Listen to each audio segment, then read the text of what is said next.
been on yet today. Let me go check. No, it loaded just fine for me. God, I haven't been on FA in like 2 years. Good. That must be nice. Good for Oh, you. it's fine now. Weird. Nothing was loading early. Yeah, okay, let's get this fucking long rest shit taken care of while we're waiting on them anyway. What needs updated? Open up on Wiki. We'll do some house cleaning while we wait for Gale and Flick. To answer your question, though, we're gonna try Dynamic Initiative today. Oh, I need to go take this out because I did not get this part done, and I'm not sure if I'm even going to. So we're gonna fight things today, huh? Yes, I like that. I mean, maybe. Dynamic initiative. Oh, this is what's gonna happen. We're gonna do it in like a non-combat scenario. It's more like who's the first to reach this cupcake, and it's gonna be like some weird keep away thing, and we have to keep rolling dynamic initiative. I swing my sword at the closest person and run for the cupcake.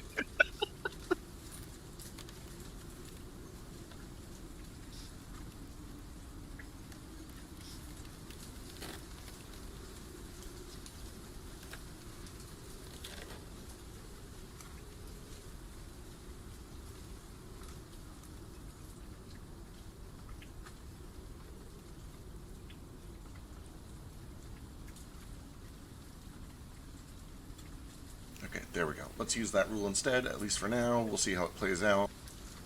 So, like, this problem that I've invented for myself that I don't think is really even a problem and probably won't be, is I don't think that, like, beneficial things should ever work against you for any reason ever.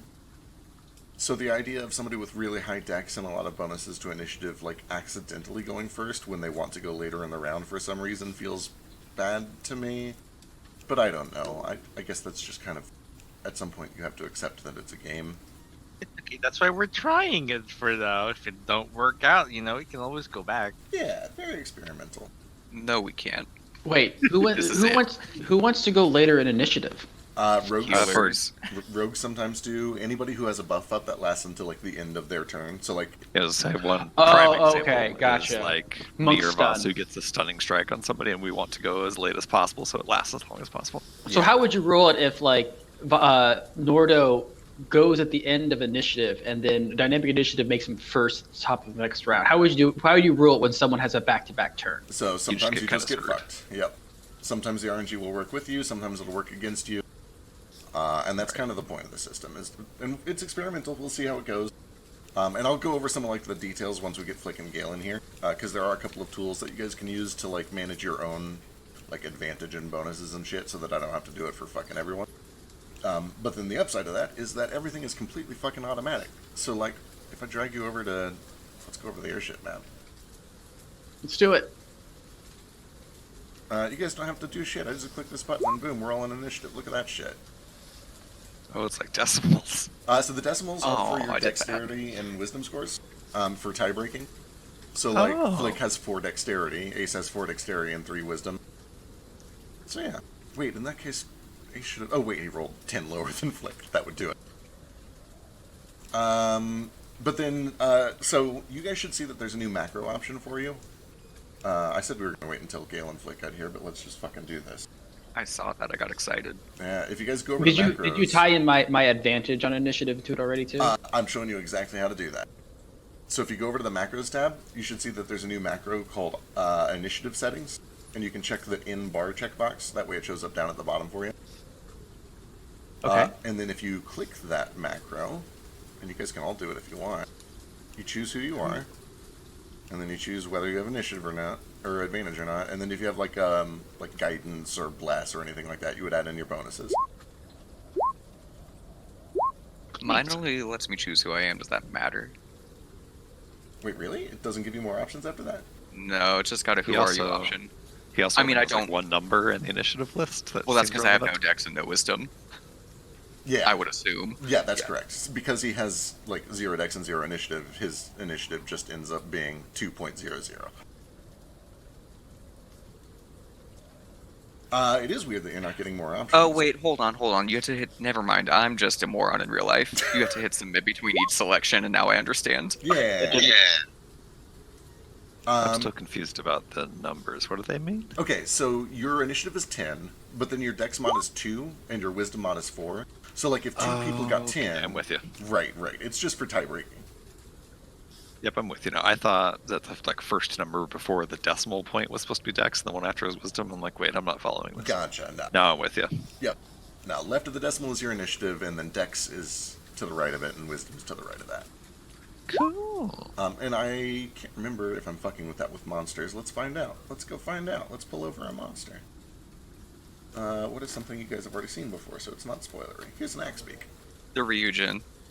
Nah, I don't think I'll do that one. I've seen it before though. So the first time it's just going to be flat, but then I think when I do this... nope, it just stays flat. Okay, so monsters are always going to be flat, which means you guys will basically always win ties against monster. Which is backwards, but you know what? That's a sacrifice I'm willing to make. Damn first. Thanks. Yeah, and you'll notice that it does show that you rolled with advantage down there. You also got a natural 20. So the downside of this system is that it doesn't show, like, the green and red bars for the D20 things. We kind of have to just trust that this is not fucking us in the background. I'm happy to share the code if anybody thinks I'm cheating, but hopefully we're all above that. I'm sure you're actively cheating, and that's okay. I know for sure that you're cheating. It's fine though. So, quick question. Do it. Yeah, what's up? So we have to go. So when we go to initiative settings, after we set it, is it just set for the Yeah, rest of the game, set or for do the we rest- do it every single day? So it'll probably need to be done once at the start of each session. They recently pushed an update where they restart your API sandbox when nobody is in the game so that it's not eating, like, computation time. So basically at the start of each session, you'll want to open up your initiative settings if you have anything special. It's basically just you Well, I guys. do. I have to. Yeah. So Yeah. it's just basically just me. Gotcha. Pretty much just for you. But then, like, if something happens in the middle of a battle, so, like, if you get poisoned, then you would need to open it up and set yourself to disadvantage for the next round, and then change it back to normal after that. And I can help with it. Like, I can do it for any of you guys. So, like, most of the time I'll try to get that taken care of. So for you. is my advantage just going to be like every round I still have advantage? Because Yep. that's just how. Yeah, So would So if we were to, like, Would flip poison through just all give the me way to the normal then? bottom, and then I roll this again, it'll roll up a new round of initiative, and you will still be at advantage. Gotcha. Yeah. Okay. Cool. There's also this fancy thing that I did. So, like, we all know Healing Spirit's actually 10 rounds, but let's pretend it's 3. So if Ace casts Healing Spirit, it'll automatically throw it over in the tracker there, and then when the next round rolls around, it'll take it down to 2, and then 1, and then it'll tell you when it expires. So that's how we'll handle buffs that have, like, a round duration, instead of at the end of your next turn or start of your next turn duration. Anyway, that's the system. We're going to try it. We'll see how it goes. If we hate it, we can go back, but, you know, we'll see how it goes. I like the idea. Things are exciting. The Things are exciting. the big thing that really sold me on it is we've been playing Gloomhaven lately, which is like Descent but better. And a big part of Gloomhaven, that. super fun. You guys should try it. Oh, absolutely, it's real fun. I want to get a physical copy too, so we can try it sometime. And I'm not a big board game guy, but this is basically D&D without the RP. I mean, even then there's some RP. I was gonna say there's at least like some choices, unlike Descent, which is like you go here, you do this, you go here, you do this. And it's still very limited, but like there's enough room in there to like pretend to RP a little bit, I guess. Just like Yeah. back.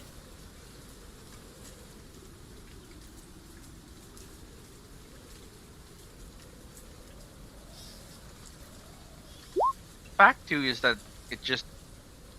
What was I thinking here? Like your progress from the last game carries on to the next game. That's pretty. Like damn, my character's level 2, year 2. I still have the items I've unlocked. Oh my god, everyone's here. We did it.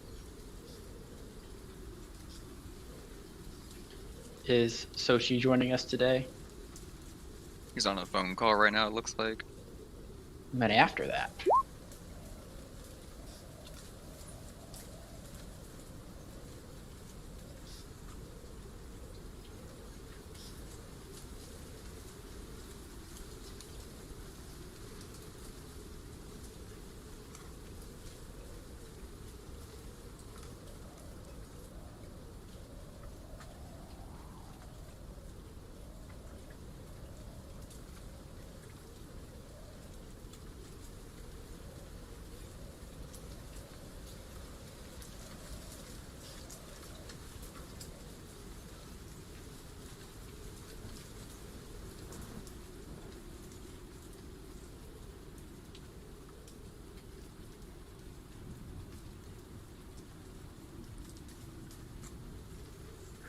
While we're waiting, don't forget to vote for inspiration.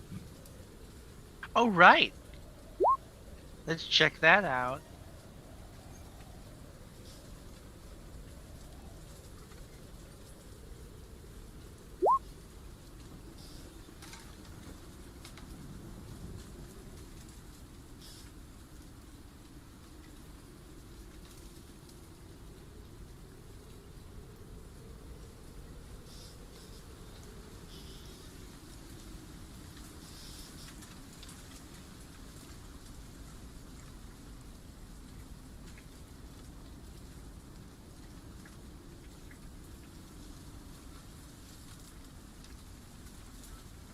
And voted. All right, I'm back. Do we need to add new votings, or is it just you're just posting it again for everyone else? I'm just posting it. Like, if you haven't voted, go ahead and get a vote on. All right, I voted like 30 minutes ago. Yeah. What did we do last time? We sailed up to Gyara. We did a lot of something. What did we do? Shopping. We were on a boat. There was a lot of shopping. And training the Kobold kobolds. training. That's right. That's right. We fought those weird things from the Ryujin that he sent over to destroy our engine. Oh, yeah. Okay, cool. Cool.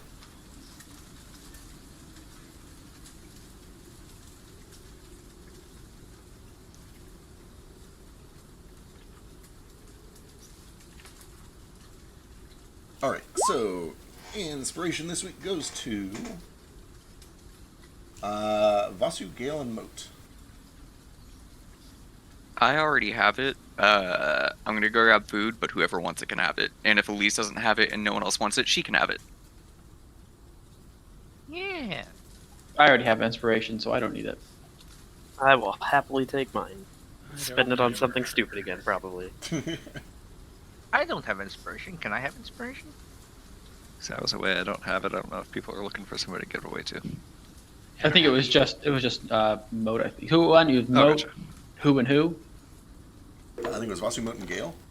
I think that's what I said, yeah. That's what you said. So Moat was going to give his up. Vasu's keeping his, and then I don't know what Gale's doing with his. I think Nordo should get it over me because, he's a frontliner, kind of. I mean, I'd waste all mine on role-playing things anyway, but Which is great. I think I've used mine in some weird shit, too. let's just roll for it. Highest D20 wins. Sure. Oh, well, there's that. Well, there's that. Oh, boy. Well, let's chase a rabbit. You have to be shitting me. Reroll both of you guys. Come on. Can we just Do it, both Dean. have it? Can we just can we do a D100? I'm real. Oh no. I'm real tempted, but oh my god, guys, what You are you have doing? to be shitting me. We've wasted it! We've wasted our 20s! There you go. Get them all out of your system. I'm not gonna roll any Christ. d20s until I need to. You and Flick. Holy shit, guys. One more round. This is elimination. What is happening? What is happening? Okay, one more What round. is actually So- happening? I feel like obligated to point out that that little atom symbol means that those rolls are not coming from me. Those are coming directly from Roll20. Right? Oh, they're atom symbols. Yeah, it's for their like quantum roll thing. Roll again. Quantum is bullshit. We know it. Oh, there we go. Finally. There we Oh. go. All right. Well, let's go close though. Winning it. Nordo won. We did it, guys. We did it. That's incredible. That is 3 nat anomalous. 20s followed by 4 12s and Alright, so when we left off, you guys were just approaching the port of Gyara. We kind of skipped ahead a little bit so you could do some shopping, but we're going to back up and kind of start with you guys docking at Gyara.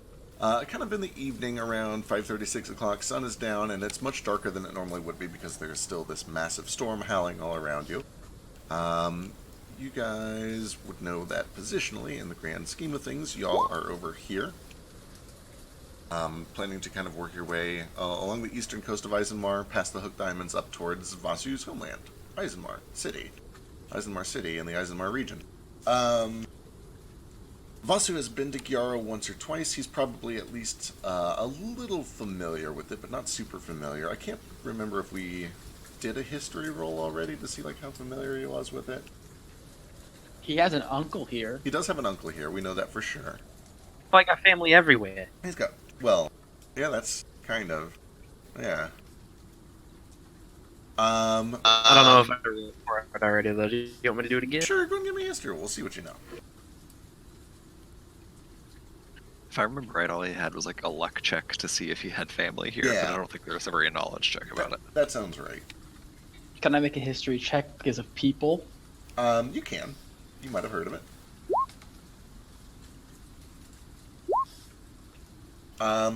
Vasu, you have a rough understanding of the place. You know that it is kind of a quiet city.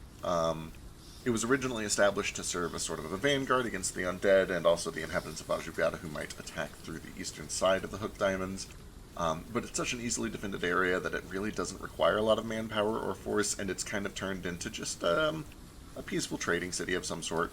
The only real trade partners that they have are Eisenmar, because trying to trade south is a nightmare. You have to go through the undead lands over there.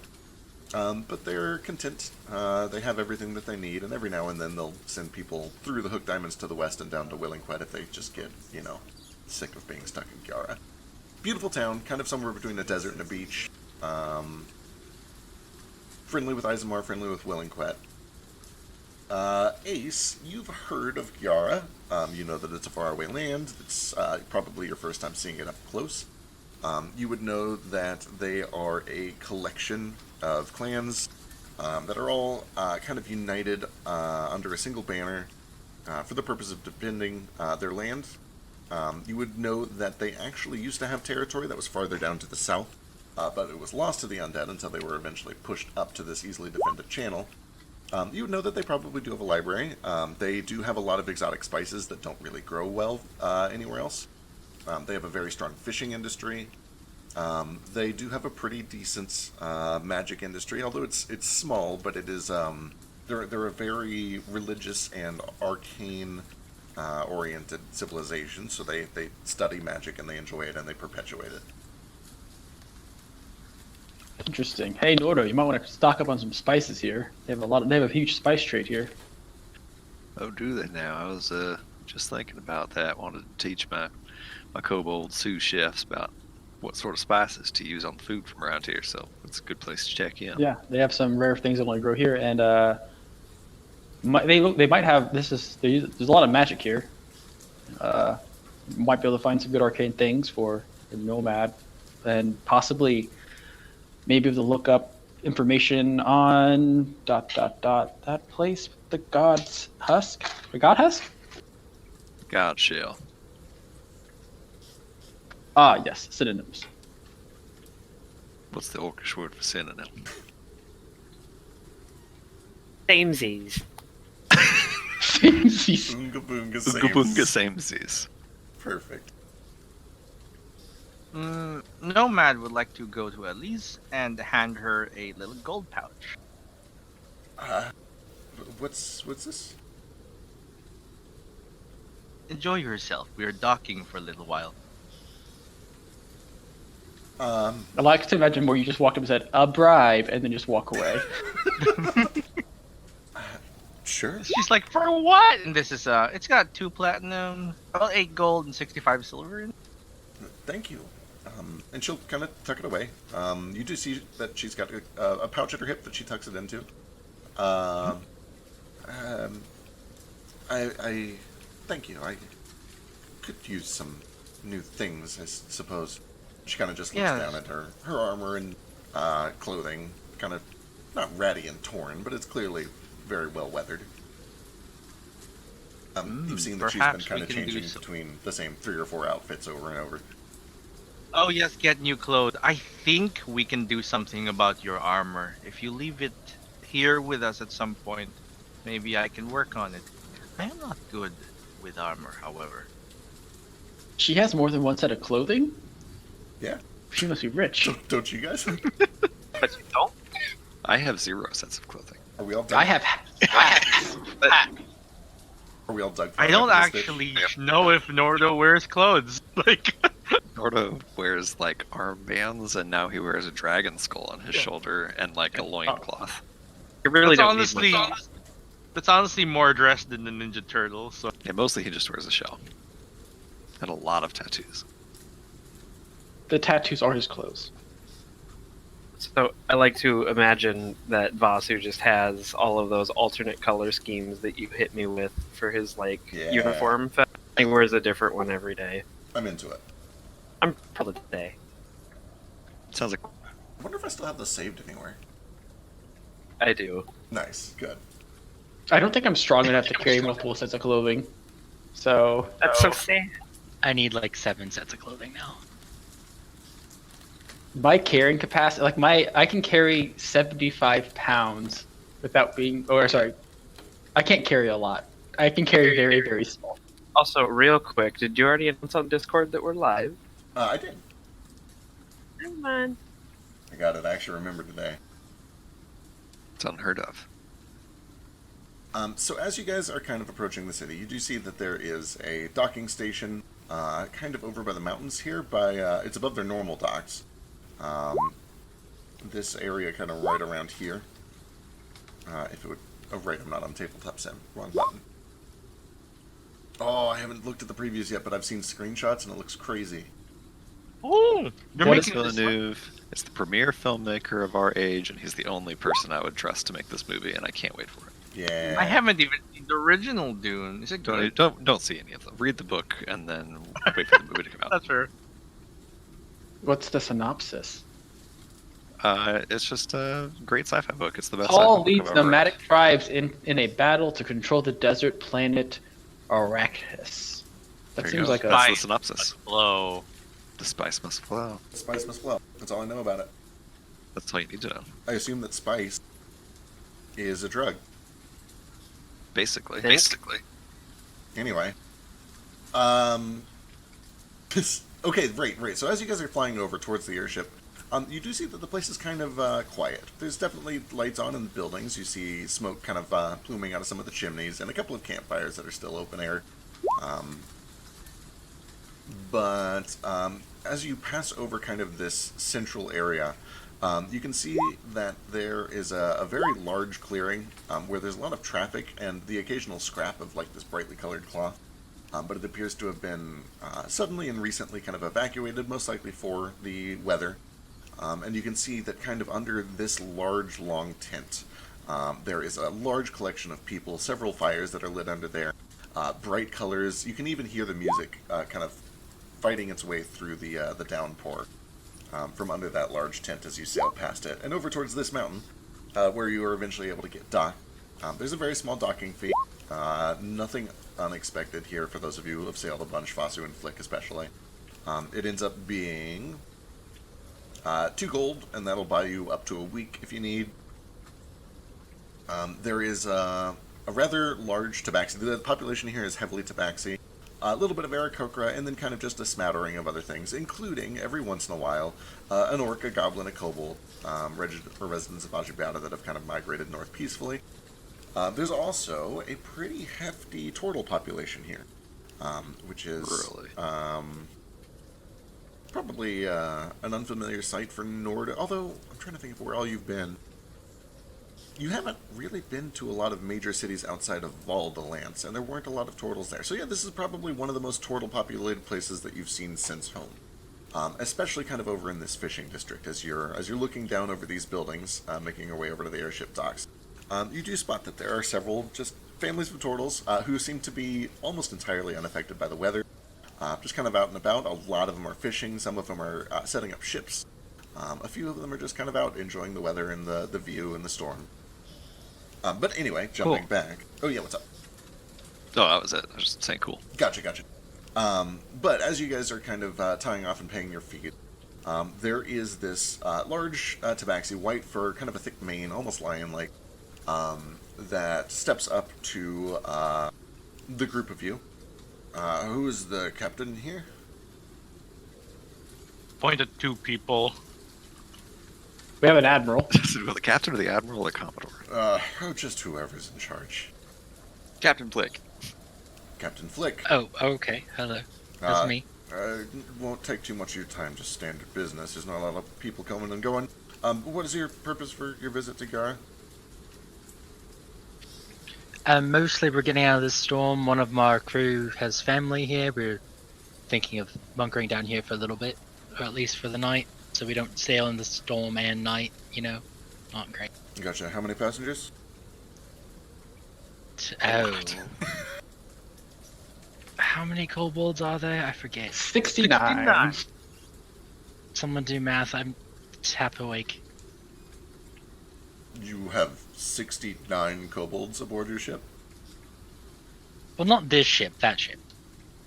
It kind of looks over your shoulder, where it's hard to see them over the railing from down on the dock, but he kind of takes a peek up there and sees that there are like 5 or 6 kobolds that are climbing the rigging, several more that are starting to tie the rowboat up. So there's 81 of us total, sorry. 80, about that. 81, okay. Will you all be staying in town? I don't think we're gonna take the animals, right? Oh. We have a houseboat. Not really. Understood. Well, we're a careful society, but we are open-minded. If your people don't cause any trouble, you are welcome here. Just mind them and make sure they understand that this is not their cavern to be crawling around and pilfering through. Right, I'll leave that up to Gale. Gale, can you... I'm sure you can manage that, right? Yeah, says Gale. I think he just dropped out, but I was going to say, Yep, so there won't be a problem, hopefully. understood. Well, the fee is paid. Docks are settled. Make yourselves at home. Are you looking for anything in particular? Shopping, rest, food? You have a library. We do. You'll want to head all the way to the northwest corner of town. 2 tents side by side. Right in the middle of the court, can't miss it. Bright blue. Mailing service? We do. That will be just before then. There's a large kind of roundhouse. You'll hear bells. It's also the auction hall. Just look for the auction hall on your way to the library.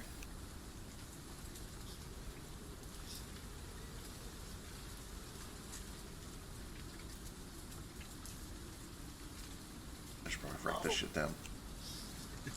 Oh, you gotta go.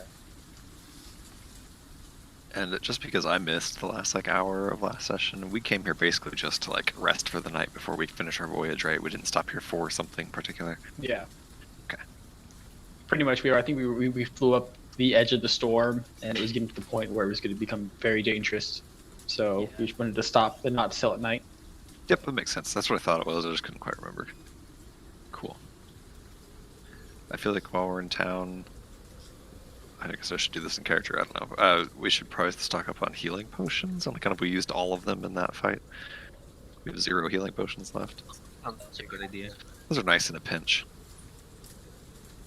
Does no one in the party have proficiency in herbalism kit? So I I haven't can looked for at the 10 minutes. So I haven't looked at the crafting rules. Can I make healing potions with cook's utensils? You could. So here's the thing. You can either craft with mundane ingredients, and if you want to make a healing potion specifically, you would probably need to get some sort of herbs and special things that are actually capable of magical healing. If you are willing to spend or crystals, then you can absolutely infuse food with magic stones to turn them into effectively healing potions, or healing food in this case. Gotcha.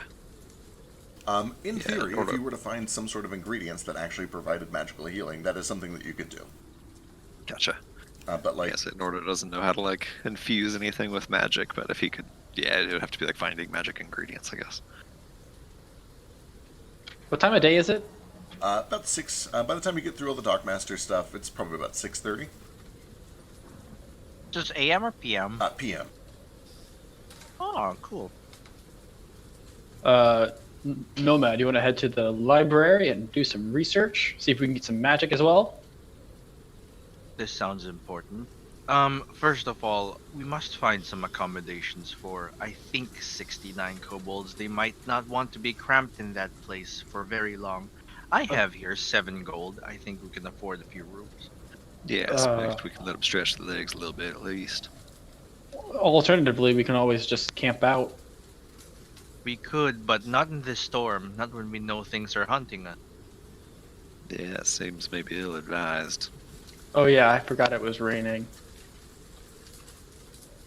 It's just Yeah. become background noise at this point. I realized that 700, like, copper is like 14 pounds, and that's crazy. So here, 703 copper I'm just giving to the kobolds for kobold purposes. Oh, That's about 7 gold. And I think maybe we can afford a few rooms, like cheap ones. yeah. As you guys kind of make your way down this series of wooden ramp, battered by the rain the entire time. There are occasional stretches of it that are covered by these wooden slats and kind of awnings, but a lot of it is just open air. When you do kind of get down to ground level, and even a little bit before that, built into the mountainside here, you do see that there are a lot of taverns and inns that are set up right next to the docks for visitors to use. You can hear the sounds of music, strange instruments that a lot of you have probably never heard before. These kind of sharp, whiny strings that have this very metallic flavor to them, and then these low, bellowing woodwinds. Lots of dancing. Occasionally you'll pass by, and everything has kind of got this very open-air feel to it. Very few doors. Even on like private domiciles, there are a lot of stone archways that just kind of open right up. It's a very warm and welcoming and open place. People are eating, enjoying dinner. There's dancing and music. The rain doesn't seem to have really dampened a lot of spirits, although it's pushed everything indoors. Bright colors everywhere you go. Everything seems to be built out of stone or sandstone, but then it's kind of covered in these pale blues and pinks and whites. But when you get down to ground level, you do see that there is just a smattering of different taverns, inns, brothels, kind of whatever suits your purpose. You can probably find something. Yeah, I suppose we ought to maybe go fetch us a couple rooms and then head off to do our errand, so we have somewhere to meet up. That seems reasonable. Once we're all fixed up with that, I wouldn't mind to go wander around that little turtle village I saw down there. That's the most turtles I've ever seen in one place since I was a kid. I'll go with you if you don't mind. It does look super interesting. Not at all. I figure I might ask around, see if some odd chance someone's heard of the God Shell. Yeah, Nomad and I can check the library too to see if there's any literature on it. Yeah. Yeah, I think the Maybe we can look up the Ryujin as well. literature is more your alley. I'll just go ask some folk. Literature. I love it. Important question. Are the 69 kobolds waiting on the ship, or are they coming with you? I imagine some of them, a group, so that the town will start getting used to it. Okay. We keep them all. We keep them all It's together. like introducing fish into a fish tank. Right. Yeah. We instruct the kobolds to come like 5 at a time to different taverns throughout the area. Yeah. Until And to they're used behave. to it. And to not bring dishonor to their king. Yeah. We need to have like, what do you call a chaperone with them each time? We each have our 8. What do you think, little dragon? What do you suppose we should do? I'm sure your followers would just stay on the ships if we asked them to, but it seems like it'd be nice to let them get out and stretch their legs a little. Yeah, I mean, they should probably stretch their legs, but everybody should stay in small groups, you know, buddy system and all that. Maybe you should give each of their groups names so they feel like they're part of an important team. The blue monkeys. And maybe the team that is the most well-behaved gets a prize. I love this idea so much. We are They're dealing not with like children. full-grown adults, right? Yeah. Well, I don't know.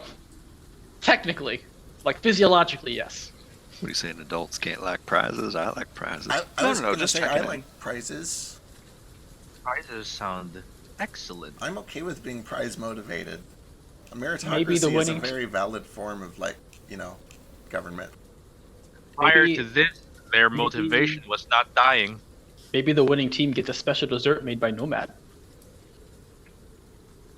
I don't know if you want any of Nomad's desserts. No, see, if you said Nordo, I would have They get Nordo. We probably do need some folk to stay with the ship, keep an eye on it anyway. Don't want to leave her unattended. Eddie Jamjar's been kind enough to watch our ship for us for a while, but I'm sure he wouldn't mind to get out as well. Oh, thank you. Oh, I I'll, was spend, I'll actually- spend the night on the ship. This place seems great, and I was really hoping to explore it a little bit. Anyone who wishes to explore, how about we do this in shifts? Someone has to watch the ship and do some repairs, and we can take turns leaving and going for a stretch. Just make sure we're with you, because they say that this place is not very welcome. Can I prime you with awareness? Sure. You have your grader now. What is your grader? Aberrations. Okay. You sense humanoids. You sense an exact number of humanoids, which is probably something like 23,412. So many. They all seem to be kind of where you would expect them throughout the city, dotted through all these buildings. You don't suspect, or you don't pick up anything that is weirdly deep underground or high above you. Notably, you don't detect anything in the sky that would indicate airships. You do pick up aberrations. So I should try. Let me pull over the map so that you get kind of a context for what's going on here. This body of water over here is kind of tucked right up into the middle of this Gara Island. So this is open. This is open sea. It's shallow open sea. It's this strait between the Deadlands and the Gara mainland. But it is open sea, and you do detect aberrations about 3 or 4 miles off the coast to the southeast, underwater, presumably. And you've done enough traveling, although the ability to hone in on aberrations is new to you. You've always heard, and it's basically common knowledge, that monsters come from the sea.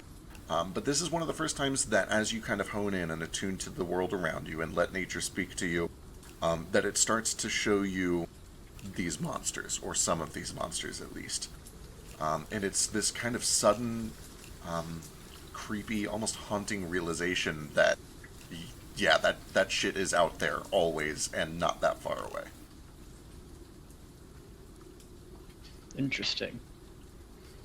Hey everyone, this is some fun news. But I'm searching aberrations 3 miles that way. And possibly underwater. I mean, that's kind of how the sea works. They're gross. It's good to know, but even growing up on my little island, we knew not to go too far offshore. That's where nasty things come from. Spooky things. But yeah, I just figured might be nice to at least be aware of. And there's like a lot of people here. There's an exact number, ends with a 12. As you guys kind of start to work in shifts to get these kobolds situated and put them up in various different taverns and inns, those of you with good passive perception notice that you are not being stalked or hounded, but you are definitely being kind of chaperoned or monitored by guards occasionally. They're not hostile. I feel safer. Yeah, they're not hostile, but they definitely see you walking in and out with groups of 5 or 10 kobolds at a time.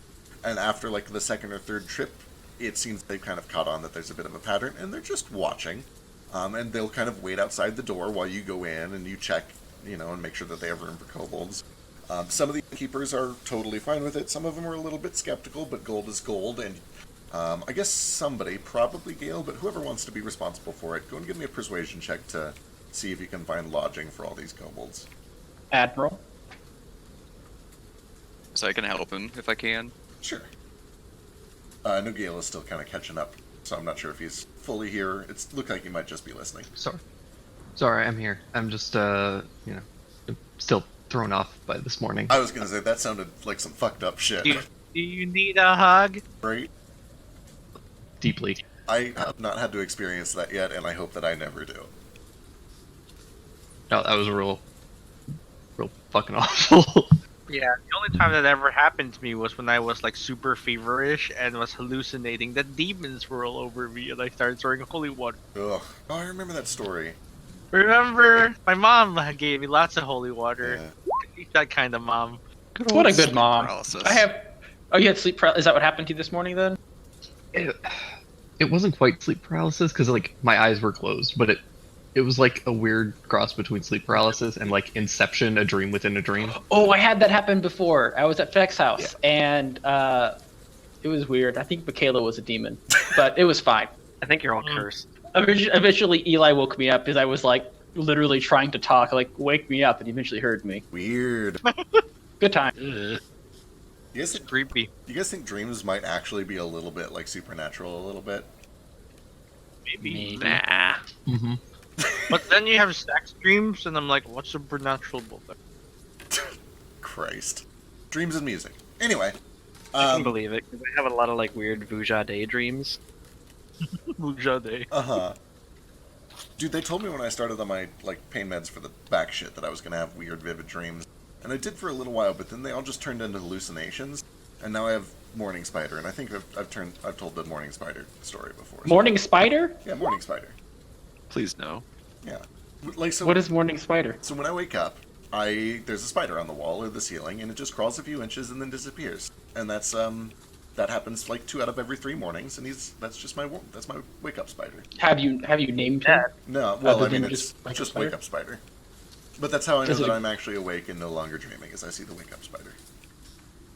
Interesting. This is the most horrible thing I've heard in my entire life. Yeah, it's real Is it a terrible. big spider or is it a small spider? It's a little bigger than a quarter, and it's kind of like this light brown color. It's like a normal spider.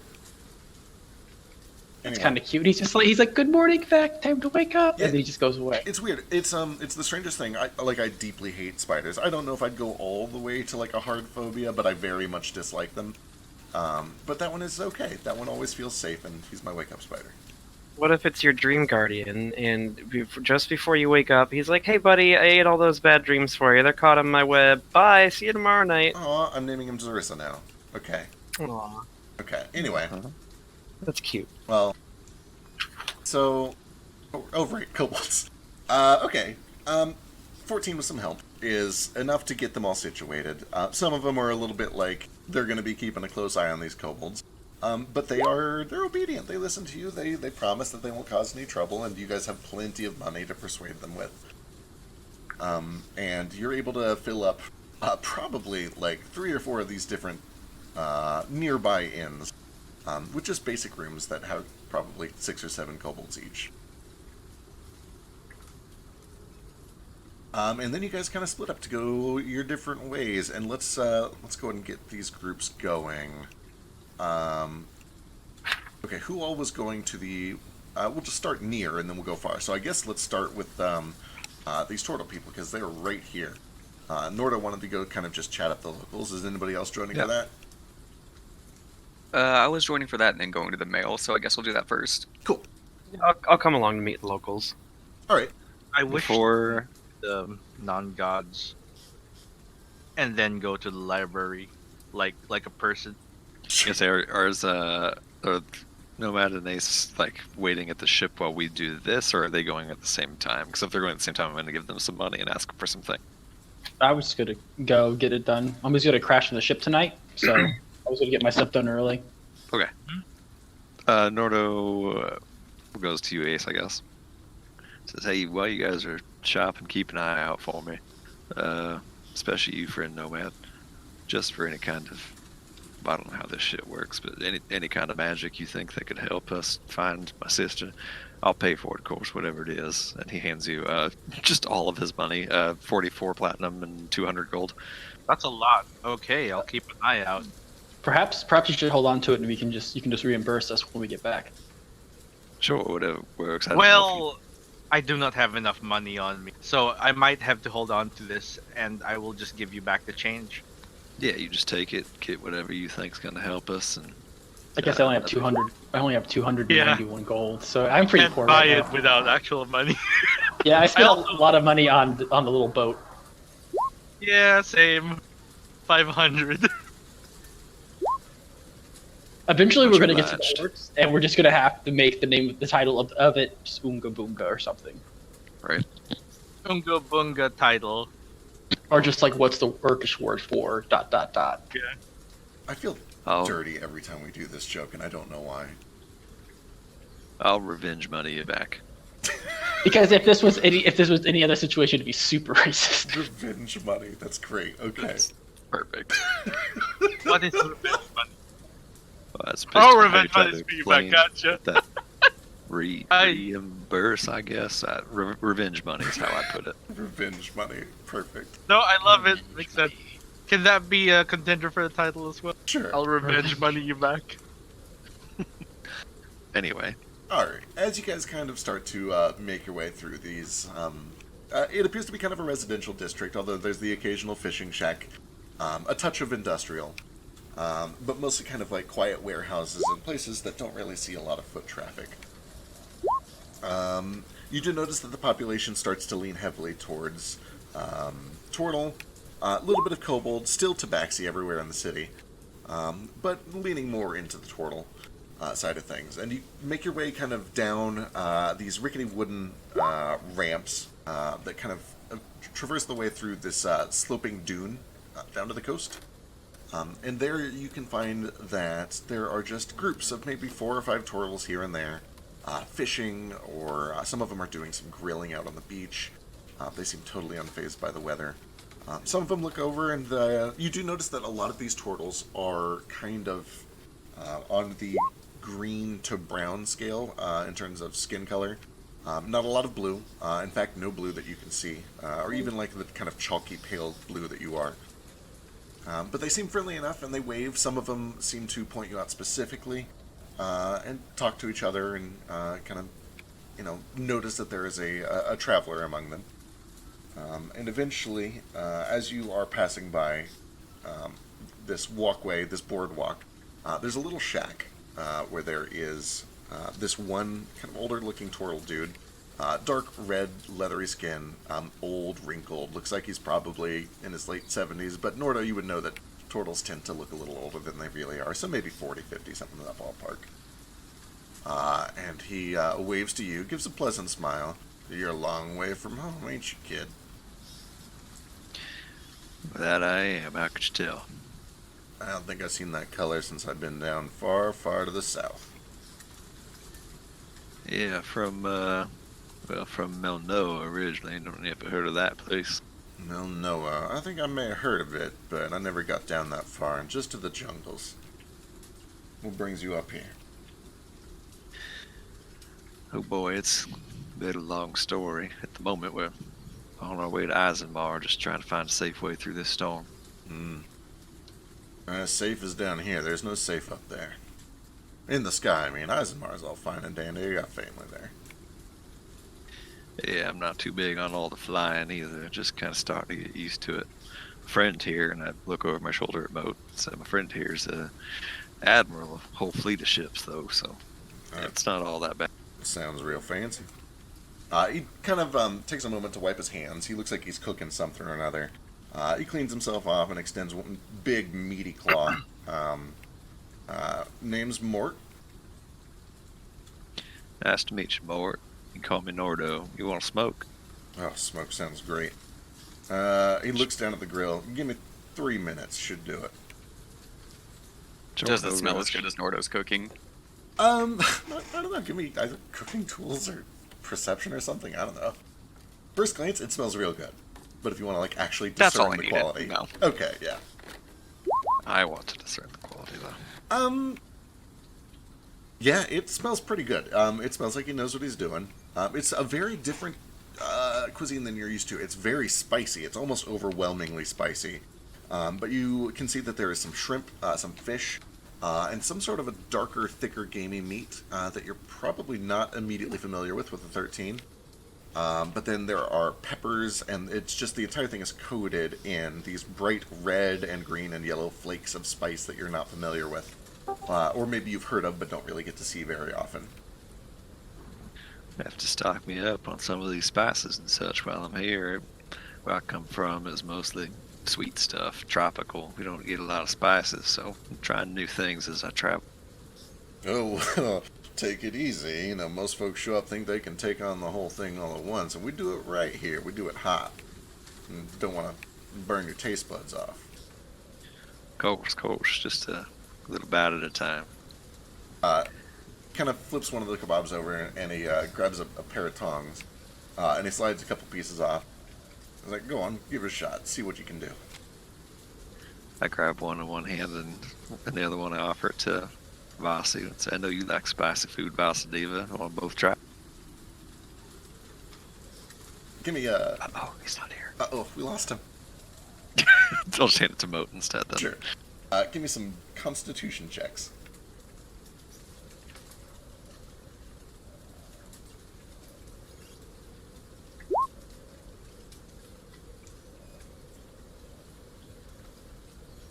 First of all, it's delicious. It's a little more than you were expecting.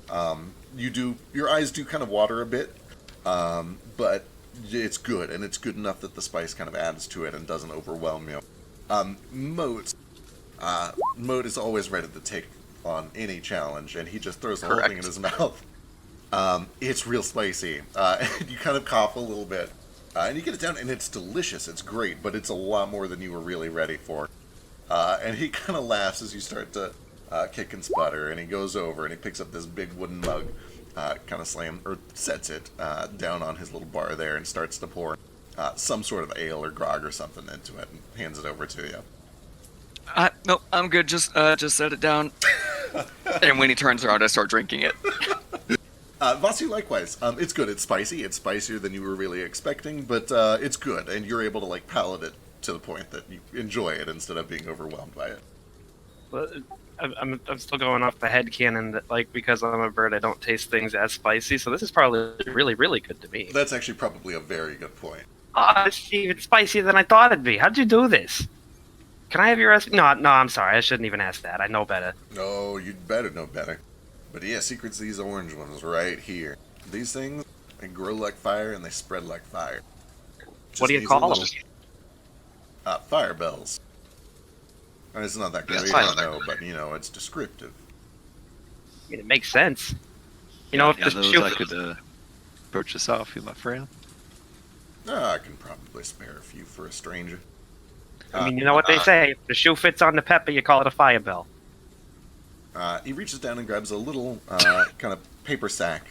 It's probably only about the size of like a dime bag or whatever. You get the sense you don't need a whole lot.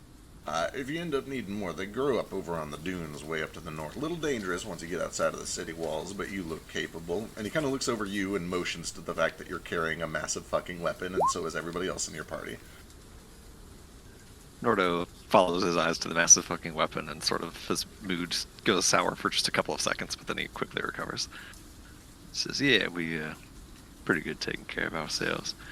Mind if I ask you a question, old timer? Sure. Hit me. Seem like a well-traveled fella. All your travels, you ever hear of a place called the God Shell? Big island shaped like a skull. God, Shell, I heard that. That's down past Milnoa, ain't it? You know, that's the thing. I feel like I heard stories about it when I was a little kid, but can't piece together all the details. I'm trying to find some information on it. A friend of mine might be there. All I ever heard about it, I heard from some gnolls down in the jungles near Amuka Bunga, whatever that place is called. Turns out a bunch of these gnolls would operate off the back of some big dead creature, big enough to float like an island. They call it the God Shell. Supposedly down near Milnoa. I heard it travels, but then I've heard it don't travel, and that's how they get back to it. I figure if the island moved, how would they find it? But I ain't never been there. I don't think I want to. I've heard it's not a friendly place. They keep it to themselves. Yeah, can't imagine it is. It's good to know, though. That does sound a little more familiar now. If a big moving island was the mystery of it. Well, much obliged for the fire bells and conversation. It was wonderful to meet you, Mort. Good to meet you too. I'll be around. I don't really go much of anywhere, especially in this weather. Yeah, this weather just blew in a day or so ago. Has it been here longer than that? Yeah, we get storms like this every now and then. This one's been here since, I don't know, yesterday morning, maybe a little longer. Something like that. Normal storm like this lasting a couple days? It can be. It's the season for it. It's good fishing. I'm sure it is. Might try to get some of that done myself. You take care now, partner. You too. And with that, he kind of grabs this big rack of shish kebabs that he's been working on, closes the grill down, smoke kind of still billowing out the sides of it, and he heads back up towards this little Pueblo house. Bright pink, kind of pushes his way through the open archway, and you hear him call out, "Food's on, come get it." Does he have like a giant family inside that house? It sounds like there's definitely some voices that respond to that. It's hard to tell exactly how many, but... Too cute. Well, Nordo walks away from that conversation with just a big, stupid smile on his face. Probably just continues to walk around this area and take it all in, seeing more turtles than he's seen in one place since he was a wee lad. Yeah, it's a nice Smoking some experience. tobacco. Everybody seems to be... Oh, right, he was going to come smoke. After he does drop it off, he does come back out, and he's happy to smoke and answer any more questions that you've got, if you got any more. I think that's about all I had, but All right. I was imagining us smoking through that whole conversation, so that makes sense. That'll work. Either way, you're able to kind of go up and down. Everybody's real friendly. A couple more people kind of introduce themselves to you, say hi. Everybody's very hospitable. One or two others kind of recognize that your skin color means you're from down south. A lot of them really haven't been down that way, but they've heard of it.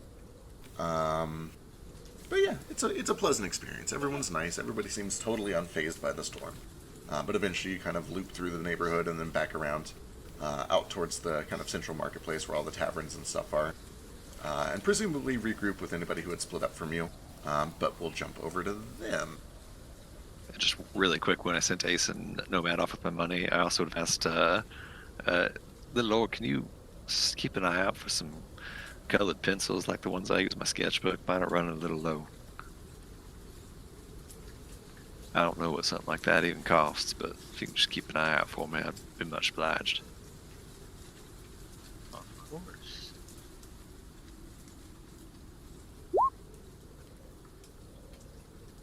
The peppers are not fiendish. To your Worth a delight. shot. It is worth a shot. Alright, so let's see. You guys were heading kind of west into town. One of the very first things that you come across as you kind of follow these winding stone streets is this open area here, which appears to be very distinctly and intentionally cleared out. You can see that there's a lot of foot traffic. The sand has kind of been worn down to mud. There are places where cobblestone pathways have been put down, but then even those have gone very quickly worn with time. Some places have been entirely paved over with sandstone, some of which looks like it was painted at one point, but even the paint is flaked off. Just a very, very well-traveled area that is currently starkly empty, like an empty parking lot. But in the center of it all is this big thatch-roofed tent, and under that you can see the glistening of campfires, people cooking, the sounds of music, and several brightly colored stalls that have been shoved in there like sardines in a can. As all of these tents have tried to fight for space under this large central tent because of the storm, selling just all sorts of things: food, trade goods, clothing, anything you can imagine, like a big flea market.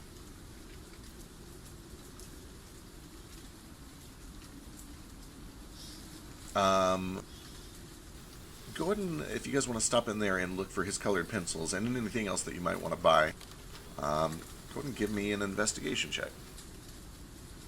Alrighty. Do I get advantage because he's helping me? If you got somebody helping, then yeah. I think I have Nomad with me. Yeah, I'm helping. Easy enough. You are able to find somebody that is kind of pushed almost all the way out to the edge of this place. That is doing his best to body block the occasional gust of wind that swoops some rain in from hitting all of his goods and wares. It appears to be an Aarakocra man. He's got this big, kind of heavy brown trench coat that he is holding open like wings to protect his stuff. And he kind of ushers you over when you approach and kind of lock eyes with the fact that he's got a bunch of art supplies and dyes. He's got paints, he's got pencils, he has oils and wax, parchment. It appears that he's just got a lot of art and scribing supplies. Some wood blocks, chisels, canvases.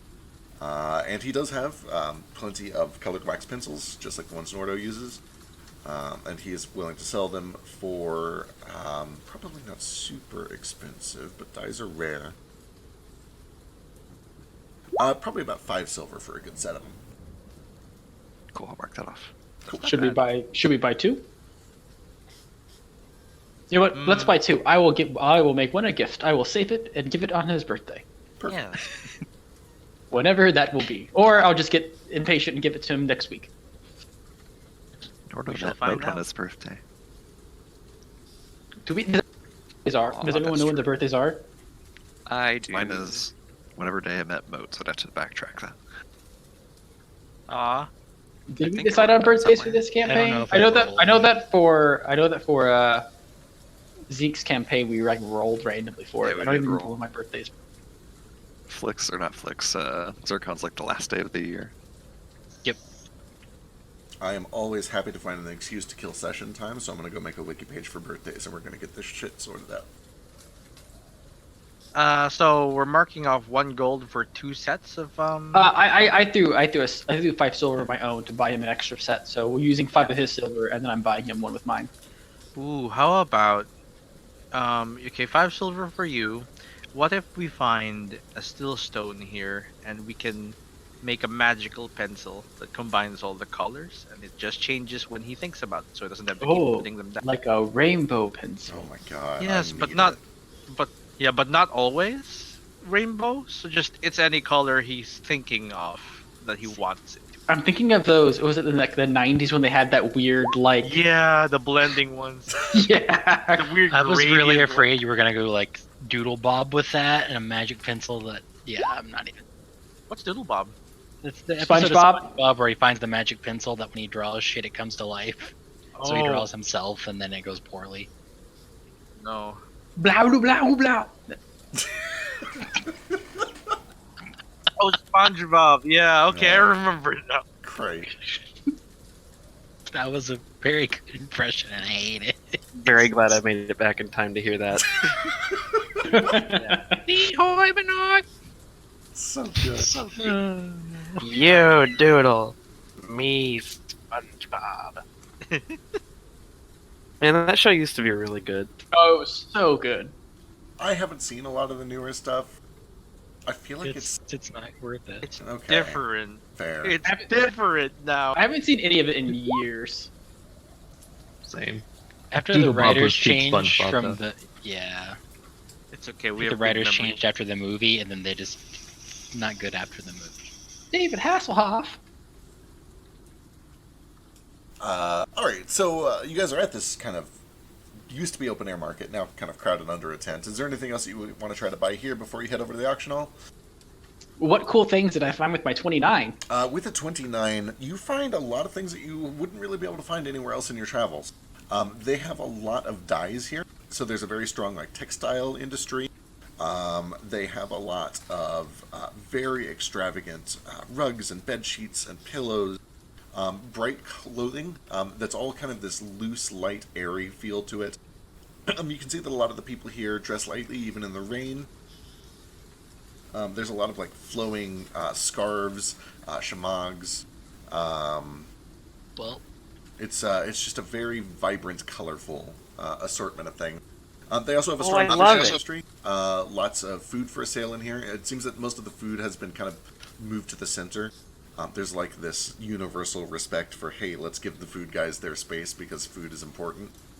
So as you approach like the center of this U shape, you can smell spices, strong spices, heat coming off of everything. Fish, crawdad. You can see Spell that there scrolls? are spell scrolls are not food. they're not food, but you would find some in a second. There are gators that are kind of hooked up by their jaws, and you can see that there are some people preparing gator. A little bit of everything. Including, you do find one stall that seems to be selling magical trinkets and spell scrolls and like magical supplies. There's a bunch of crushed diamond. There are some still stones. Most of the things that he's selling are, just household items, trinkets. There's enchanted nets and fishing rods. There are some enchanted weapons, none of which are super exciting. Most of them are actually attuned to the undead. There are a lot of weapons here that do extra damage specifically to undead. A lot of spears and tridents. Some armor, but again, a lot of it's just household stuff. Cooking supplies, cleaning supplies, farming supplies, things like that. But spell scroll wise, what are you looking for? Spells for my bromad. Spells for your bromad. You got any off the top of your head? Or does I don't Nomad know. have any off the top of his head? Bromad, what type of spells do you need? The only spells I am powerful enough to learn at the current level, he says, like these are real world terms. It's okay, only Nomad can see levels. The only one I think that could help at all with finding Leah was Leah, right? I always confuse Leah with Linnea over on Sunday. I know. Right? It is Leah, right? Lyra too. Right, and Yeah, Lyra. Lyra. There's too many damn L names. Lyra, Yeah. Leah, Linnea, Alana. Darn these female names all alike. No, it's Leah, I'm sure of it. But Hey. yeah, the only spell I can think of that I could learn at this current level that can help find her is tongues, because it helps with scrying. I can cast it on Nordo when he scries on her, and he can hear the people around her at least. So if there's tongues, that's the only one really I can think of spending Nordo's money. Can you do 4th level spells? I cannot yet. I can do 4th level spells, but I cannot learn them. Gotcha. I need one more level before I start being able. I'm only 6 levels of wizard. Elise does already have tongues too, I think. She does. Because she's used it on me once. Yeah, she does, but her spells are special. They are special. And she has also expressed that she doesn't really understand magic well enough to write a spell scroll out of it. Yeah, so she can't really just write one. Yep. Right. Give me a luck check with advantage. Sure.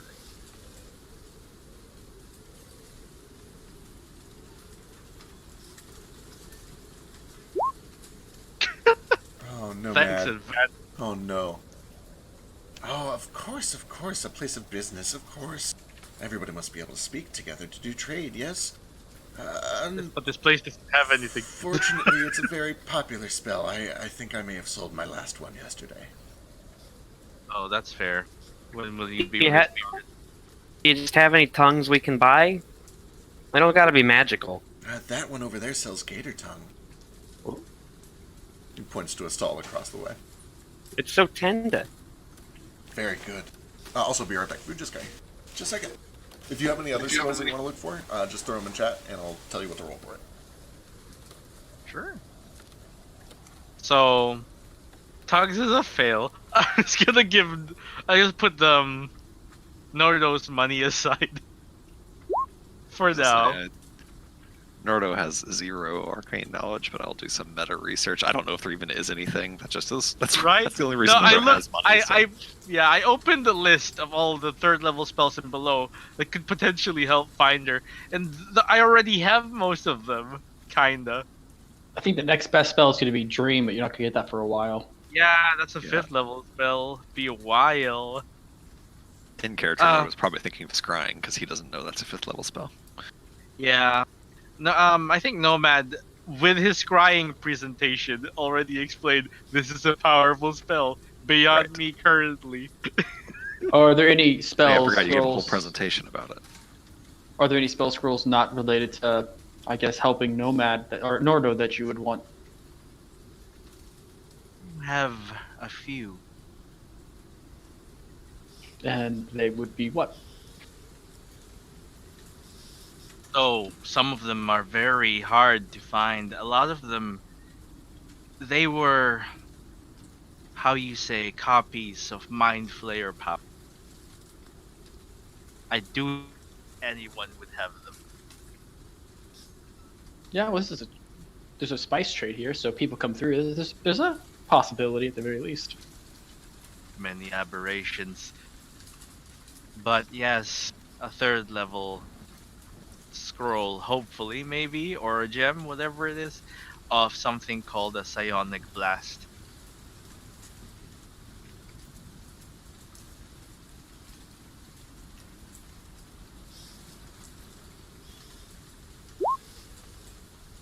I am tired of being fireballed. I too wish to explode things with my mind. That does sound fantastic. I wish I could blow up things with my mind. He like throws his hand and goes pow pow, and he makes like a tiny little boom noise, but not too loud because he's the one to scare people. I will make a note of this for later. Okay, for Psionic Blast, give me a straight, Really doubt anyone here has it. yeah, give me a straight luck check. Straight luck check. God, Excellent. Oh, that I sounds find un- under a table. unusual. I can't imagine. I don't think I've even heard of... Oh, wait. No. Here we go. Is this what you're looking for? And she pulls up this scroll, and there it is. Fucking Psionic Blast. Does she blow dust off it like no one's ever touched it? Yeah, I don't even remember where I got this. The dust is still dry, even though it's raining outside. It's like so dry. I willed it into existence, maybe. But yes, this is something that'll suffice. How much for it? Oh, for this one, 140 gold. 240, and I cannot buy anything else. I'll pitch in 30 gold for it. Thank you. 110 gold from me. How much is that in platinum? 130 would be 13, or 110, 11. 11? Yeah.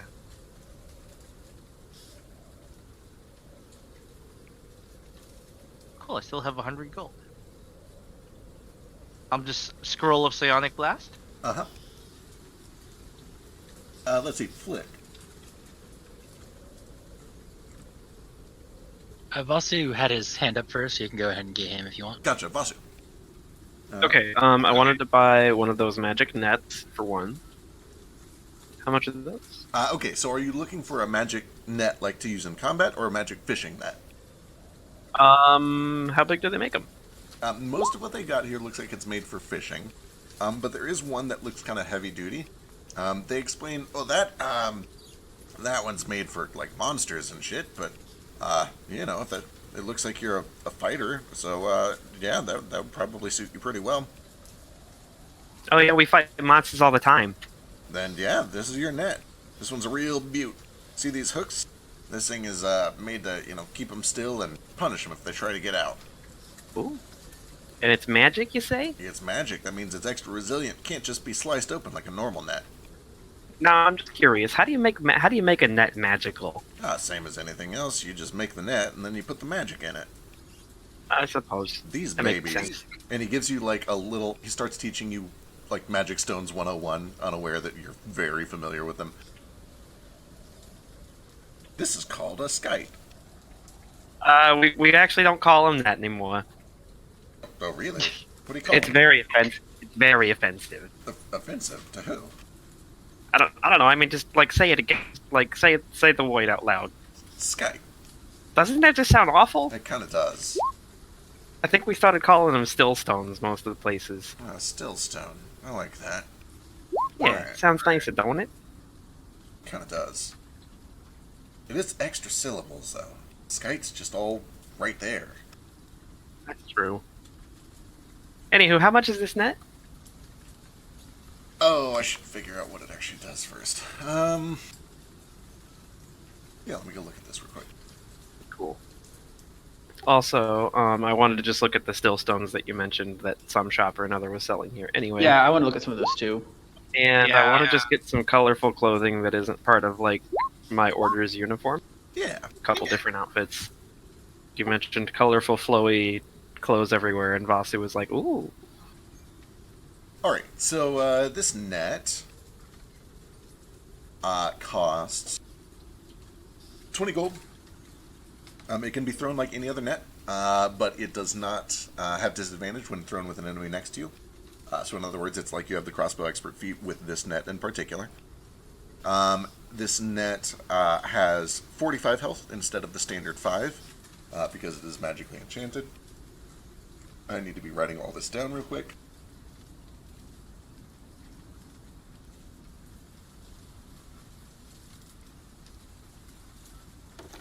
Now, real quick, can I get 100 GP worth of gemstone though? Yeah, easy peasy. I'll just mark that off. When something is entangled by this net, it is a DC 15 to escape. And every time they fail to escape, they take 1d4 slashing damage. And it's a dex save to get out, or It is a, let me double check, I think it is a strength check. I think it's just raw strength, but let me go check.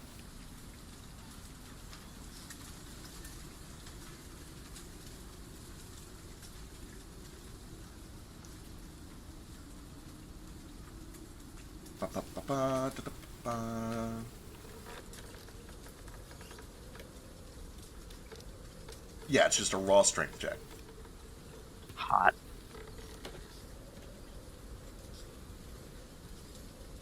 And like any other net, they are restrained while they are, grappled by it. In fact, they're not even grappled, they're just restrained.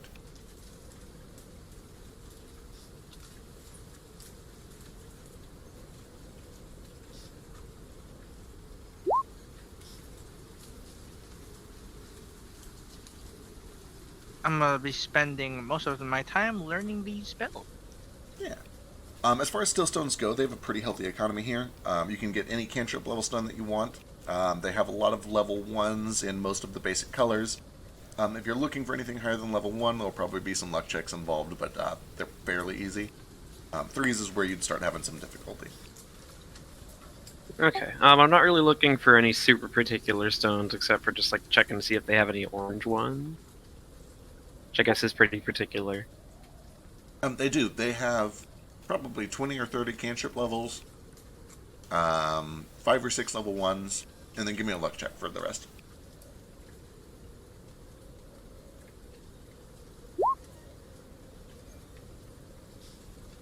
Yeah, they would have 2 level 2s and 1 level 3. Cool. How much is the level 3? Level 3 is 41 gold. And how much are the level 2? 26 gold. I think I will buy all of those. Alright, let me pull those up.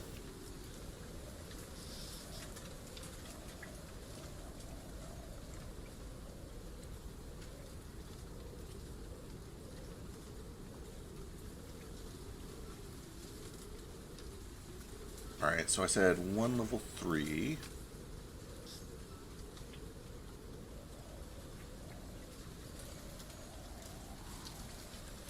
And what, 3 level 2s, is that right? I think you said 2 level 2s. 2 level 2s. But if you wanna let me buy 3. 2 sounds right for a 16. Yeah, I'm pretty sure it was 2.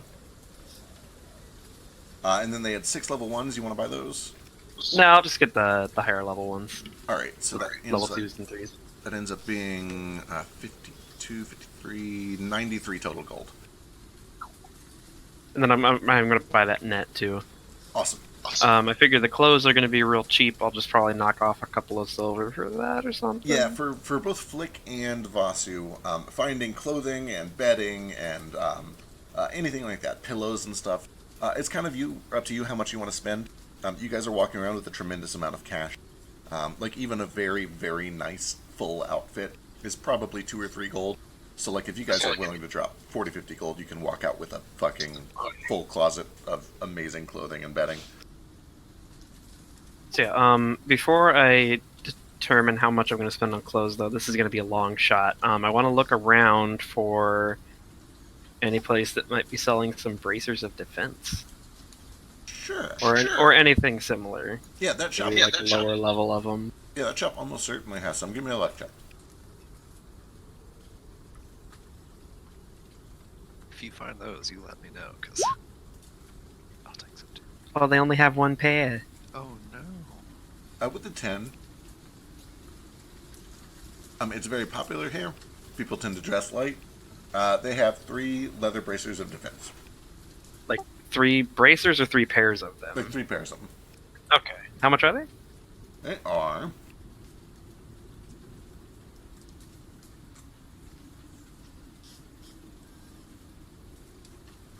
$118 gold each. Um, Holy shit. And they do How much- require attunement. How much did you give us, Nordo?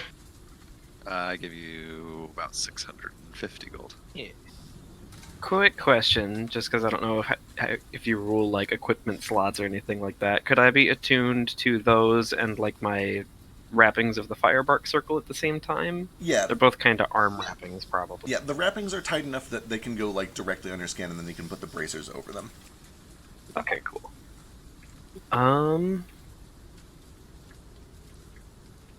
With that said, I think I am gonna buy these. You said they're how much for one pair? 118 gold.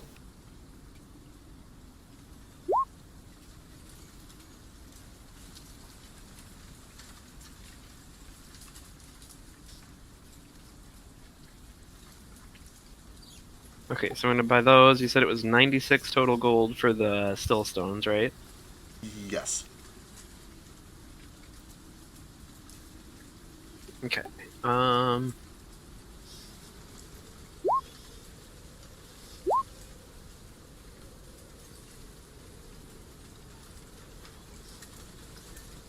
Yeah, that's also a good question. If we know what kind of Stillstone gives those enchantment, would it be feasible, possibly, to like put that same sort of enchantment on an item, crank a few more stones into it, and maybe not have to attune to it?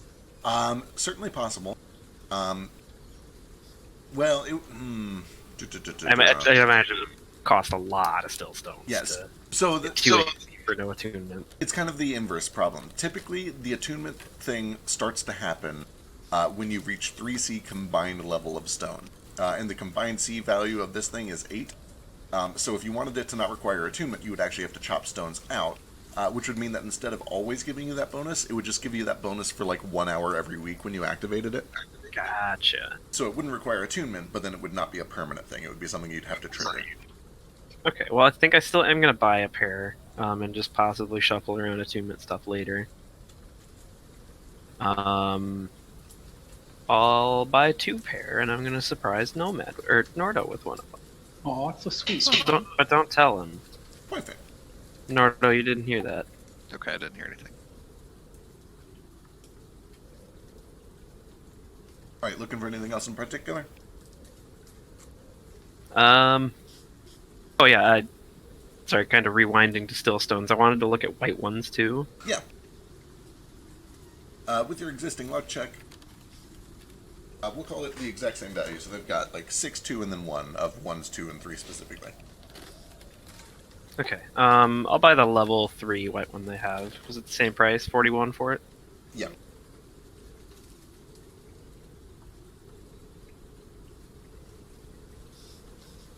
Okay, that should be good for me, and then I'll just probably spend like 30 gold on clothes. I'm gonna tally all this up first.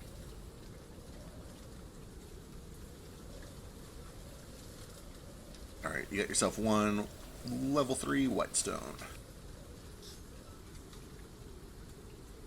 Alright, if that is it, let's jump back over to Flick. Flick, like Vasu, the clothing is kind of just up to however much you want to spend.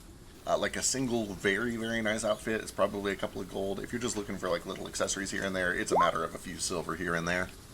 It's kind of up to you how much you want to spend, and that'll determine how many really nice outfits you've got.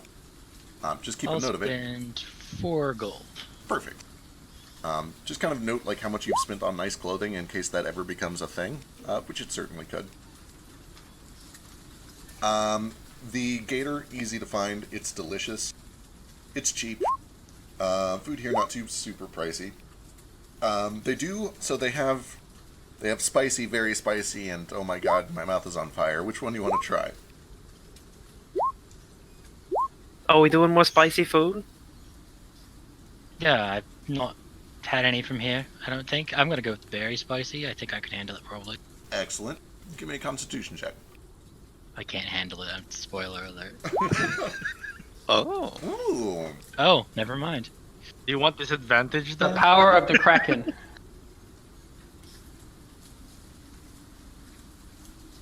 So, you go over to the stall where there is a lizard folk, kind of this dark brown skin, black stripes, and this bright orange snout tip. And then also, similarly, right at the tip of his tail, bright orange.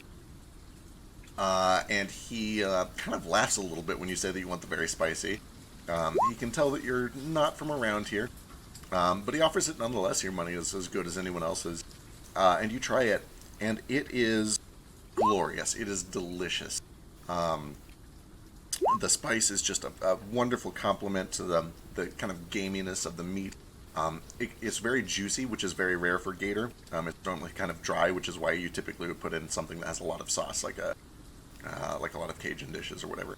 And it's just very, very well made, and you power through it. And, you can feel kind of sweat starting to form on your brow, but it's delicious, and it doesn't pose a problem for you, and he's impressed. Sick. Now I want spicy food. Right? You know what I haven't had in a million years is... What is that fucking Cajun place that used to be on Mass Ave? Yats. Yats! Oh my god, I haven't had Yats in so long. I've ever had Best, that. man. Fuck. Oh my god, go ASAP. It has probably been like 7 years since I've had Yats. Oh my We should have a god, I Yats just had it party. like last month. Ooh, I need it. I need it. I haven't had it in a few months, but it's super good.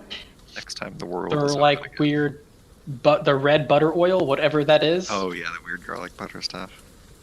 I have no idea. I feel like I shouldn't be eating it because it's clearly literally just oil, Of course you shouldn't. but it's so good. Let's see, what else? You wanted to find a alchemy jug. Oh yeah. Give me a luck check. That's so important.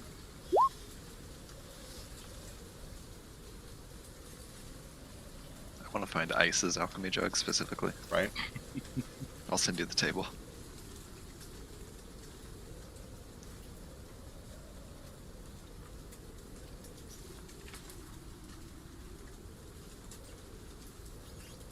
You do find an alchemy jug. However, it is not for sale.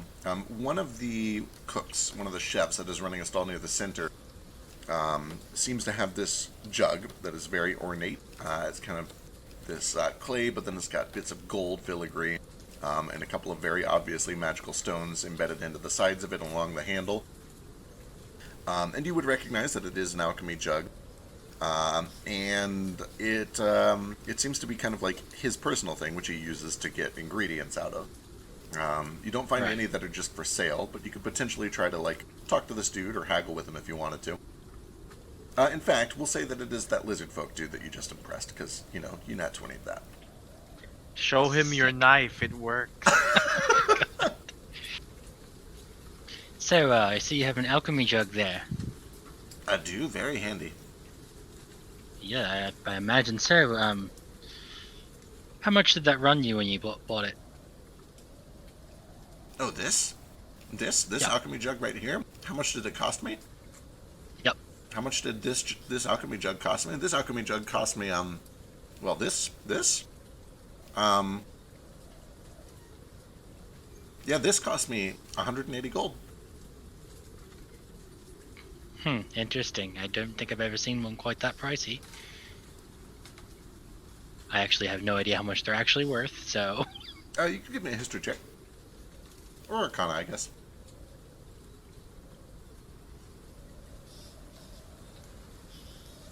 Both of those are not gonna be good.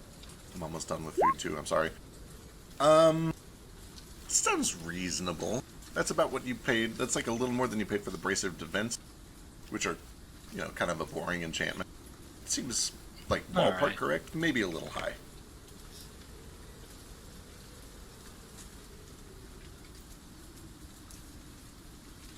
Never good at haggling in person, let alone in character.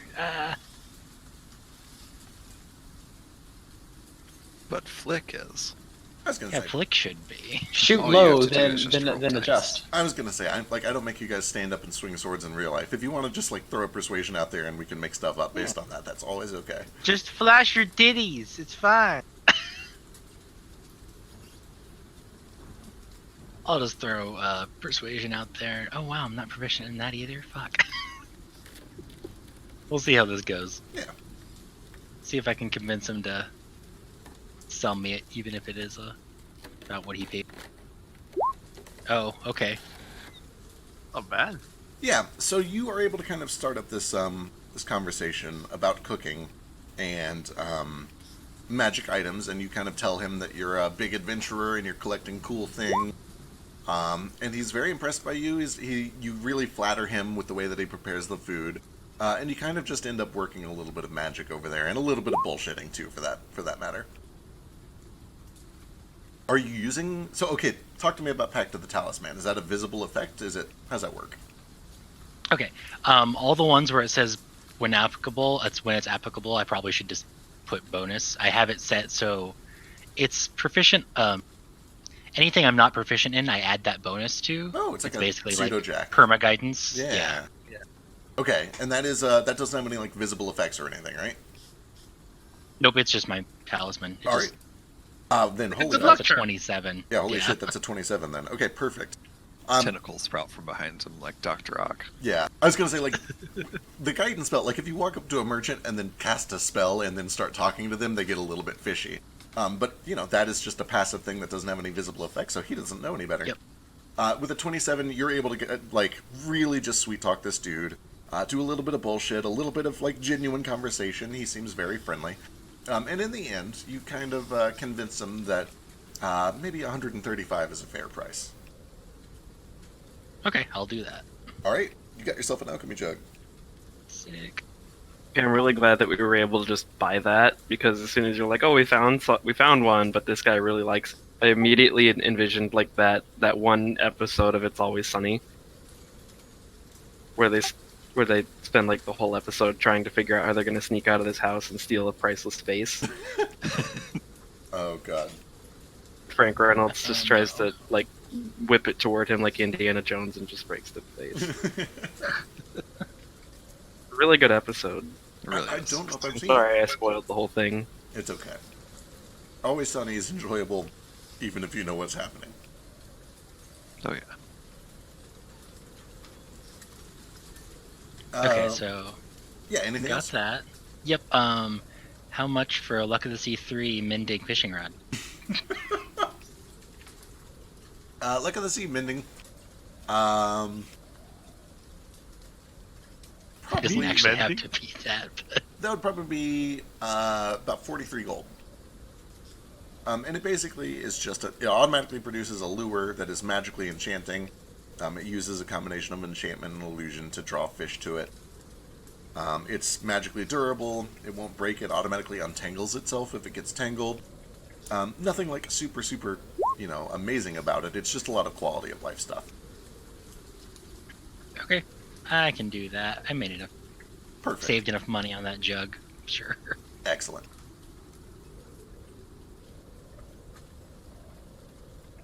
All right. You are able to find a hat too while you're doing your clothes shopping, as extravagant as you'd like. You do find that instead of having a lot of feathers in their hats, a lot of the clothing is decorated with dried flowers that have been kind of sealed in this clear wax or this resin, and that does go for a lot of the like sailing hats here. Tricorns are still popular, but they're typically adorned with like a wreath of dried and resin sealed flowers. Interesting. Okay, sure. How much is that going to set me back? Whatever you want to spend on it, like as low as a few silver or as high as like, I don't know, 6 or 7 gold if you want to pay for a super expensive like name brand one. Oh man, don't tempt me. Let's do 5 gold. $400. Excellent. You know. How much dollars did I spend? On what? Just today. I'm trying to remember what all you bought. It was a few hundred gold, right? I started today with like I want to say a 220. Sounds about right. So 100 And- gold is like $8,000. So if you spent 200 gold, that's like $16,000. I spent 220. Yeah. You spent a little under 20 grand. No man drives back in a used Honda Civic. Can I find a used Honda Civic? It's a nice used Honda Civic, but it's used. It's like 2014. Yeah. I was going to say, a little under 20 grand, you can get a decent car for that. Yeah, you know, you could definitely get like an almost new Honda Civic Yeah. for 16,000. I did pitch in like 500 for a boat. It's a 2018 Honda Civic. Perfect. I consider the lifeboat at least 1/5 mine. Absolutely. All right. I think we all chipped in on that. Yeah. Yep. I Gail wasn't did even a here, little- and I helped. A lot of people chipped on that. I think Gail got most of it, but like everybody contributed Yeah. pretty evenly to that, sort of, kind of. Alright, Except for Yule. Yule has to swim though. She didn't contribute, so she just has to swim when the ship goes down. You guys do notice, actually, and I should probably bring this up so that it doesn't seem like she's doing nothing. Yule is extremely comfortable taking care of massive swaths of tiny children. Oh, that makes sense. She is like a Travis very, tracks. she's like a very good nanny, and she does a good job of kind of babysitting. She reprimands, but gently. She's able to kind of say like, no, don't go there, don't do that, don't stick that in that outlet, don't play with fire. And that has been really what Yule has been busy doing ever since all these kobolds got on board, is kind of helping Gale keep them organized. Yeah. Then I imagine but Patches fair. is going behind her back and instigating them to get in trouble. So it's just this endless cycle. Patches goes back and forth between doing that and then like tagging along behind her and playing teacher's pet and like trying to be the hall monitor. The snitch. Little bit, yeah. God, I hate him so much. You tattooed him on your chest. I did. You did? I mean, he's on my shell, not on my chest. But boy, it's still tattooed. It's not him. It's a little candle that represents him. Hmm. It's him. Oh. So when we slowly die, you get to like mark us off on your tattoo, just like. Just a red X. Just Yeah, I was pretty sure someone was going to die as soon as I got that tattoo. Yep. Alright, was there any other, have I missed any shopping? Yes. Okay. So I haven't actually gotten to shop for stillstones ever. Okay. Well, I just haven't, I guess, done it. But I want to, and I'll probably ask Norda what I would need, or Nomad what I would need for this. But I want to know if I could put gems into like my crappy magnifying glass to see if I could make it give me a boost on investigation. Sure. Oh, to make it like a real Like magnifying an actual glass? magnifying Yeah. glass?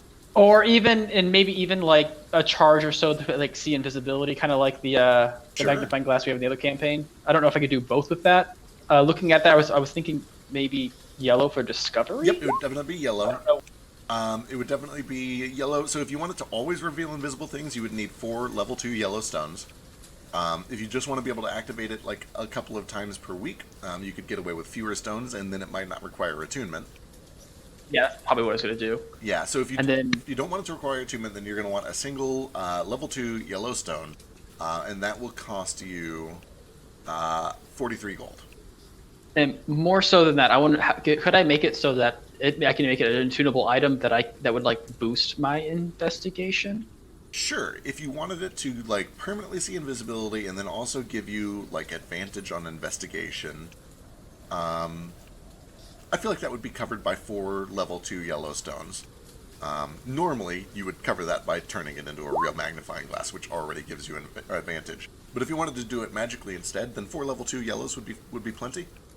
How much would it be just for a magnifying glass then? If you just want like a mundane magnifying glass, which gives you advantage on investigation checks, when applicable, so notably that just means when you're investigating something that has tiny details. What about always? Yeah, if you want it to be always, then you're going to need something magical. But if you want it to just be for like when you're investigating tiny things, a regular magnifying glass is probably no more than... I'm going to go with 3 gold. Glassworking is still a little bit... Well, fine glassworking is still a little bit unrefined, but... I'm okay with making my little stick one have it. You'd have like a little like ethereal little lens on it. Yeah. Be cute. Sure. I'm more worried about the boost to my investigation than I am See Invisible. See Invisible would be nice, Uh-huh. but it doesn't have to be an always thing. I'm kind of cool with it being charges, but if it needs to be because of how they're working together, that's fine too. Yeah. What would I? So you said I would need 4 level 2 yellow. Yeah, 4 level 2 yellows. It would require attunement. It would give you advantage on investigation checks, and it would allow you to see invisible things through it. Okay. Can I try getting some of those? Absolutely.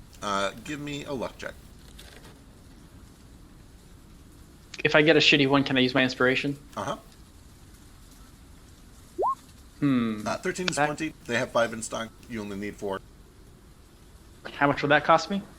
Each one costs 40 gold, so it would be 160 total. Okay, I can do that.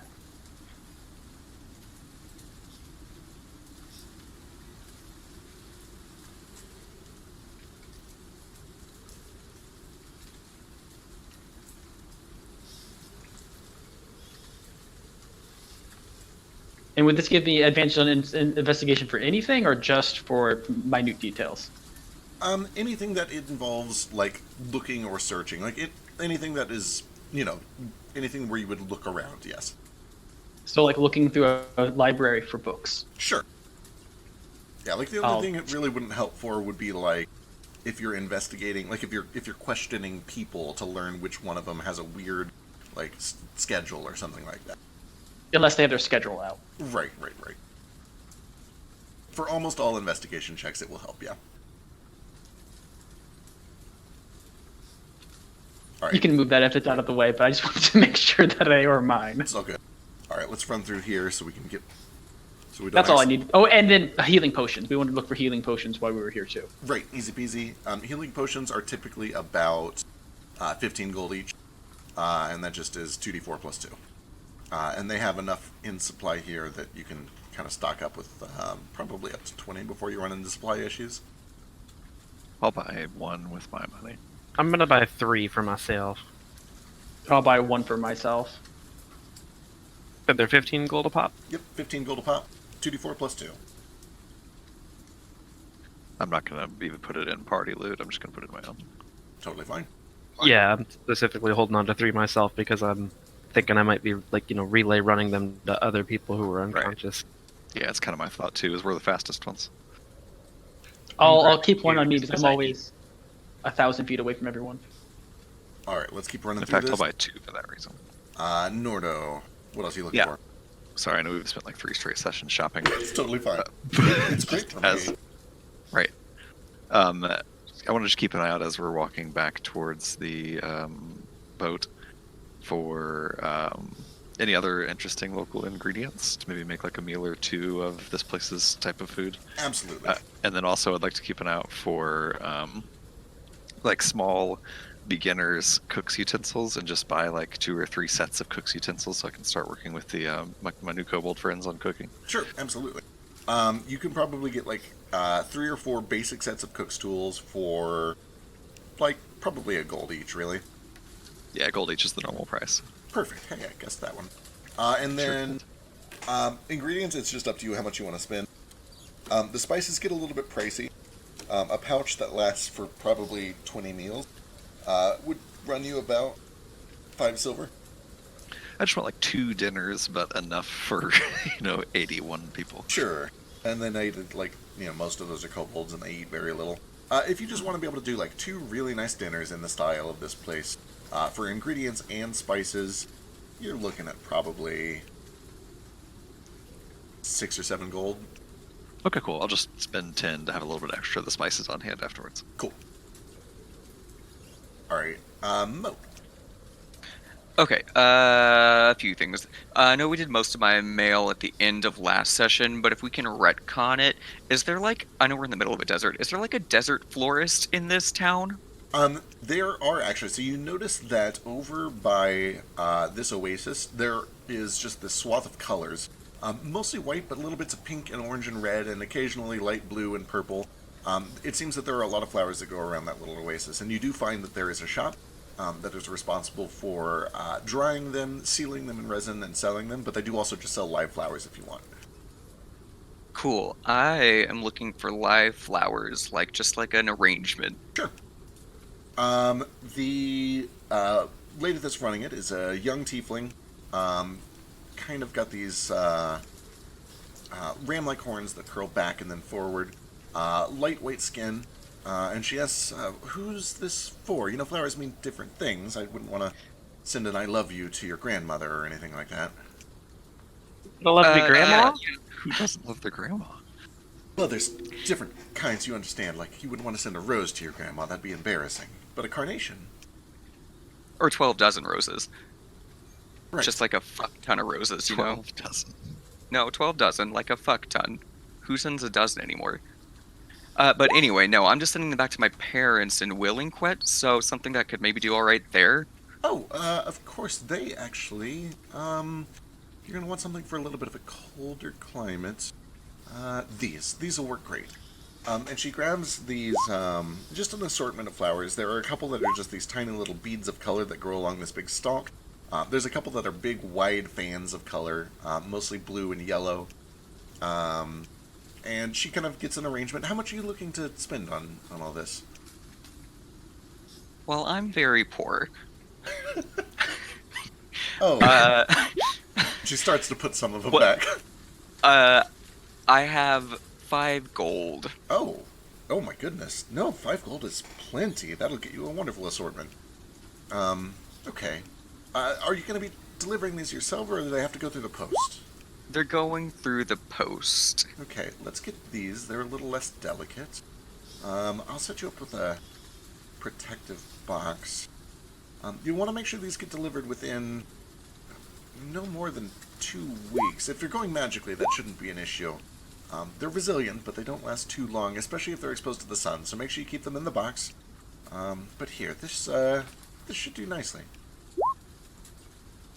Right, Moot, I'm kind of poor. Will $400 cover it? It's a botanical. What could it cost? $10. Go watch a Star Wars. Go watch a Star Wars. So yeah, she is able to get you a nice, kind of well-protected bouquet of flowers that will travel well and do well in the Willingquet area. Cool. Okay, I will send those off with everything we talked about at the end of last session. I didn't write up a letter, but I can send you something. I sent the gold to finish the plate armor, in case that wasn't obvious, Right. and then the materials. Right. Okay, cool. And then after I'm done mailing some stuff, I want to head back to, the Turtle Town, and I try to find a piercer. Okay. Give me an investigation check.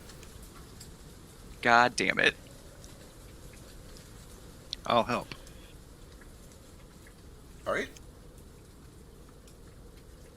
God damn it. So you pass by several on the way there, but once you get over to Turtle Town, it kind of sinks in that turtles don't have ears, and nose rings are not super popular. In fact, Nordo, yours was done by your family at home, right? I had kind of envisioned it being done by the orcs. Okay, I kind of Unless thought that's that. contrary to your lore. That actually makes a lot more sense. Norda would know that piercings of the nose are typically done to livestock so that you can drag them around. It's almost like a derogatory thing.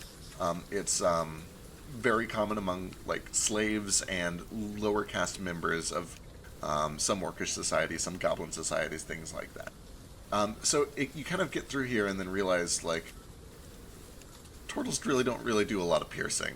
But you did find that there were several places along the way back in kind of the center of town that had jewelers and tattoo artists and piercers that would be able to do it. But they're kind of tabaxi run shops. Cool. Before I head back that way to get this done, did I come across anybody selling this is probably a long shot since I rolled a 2, but somebody selling a piece of jewelry that could be used as an eyebrow piercing or something like that? Oh, absolutely. There is jewelry all over this place. People like to dress very extravagantly here. You could definitely find an earring or any sort of other jewel piece of jewelry that could be put into an eyebrow piercing. I try to find an eyebrow piercing, the closest shade to the red on Nordo's shell that I can, and then I will head back to a piercer with it. Sure. Go and give me a new investigation check. If Nordo's still helping, you got advantage. Yep, I'm still with you, I think. Okay, easy enough. It is a pretty close match for the red. It's not perfect, of course, but it's kind of this, it's a little bit more saturated, but it's kind of like this burgundy color. And you're able to find a piercer that's able to get you set up for 3 gold and like an hour. Perfect.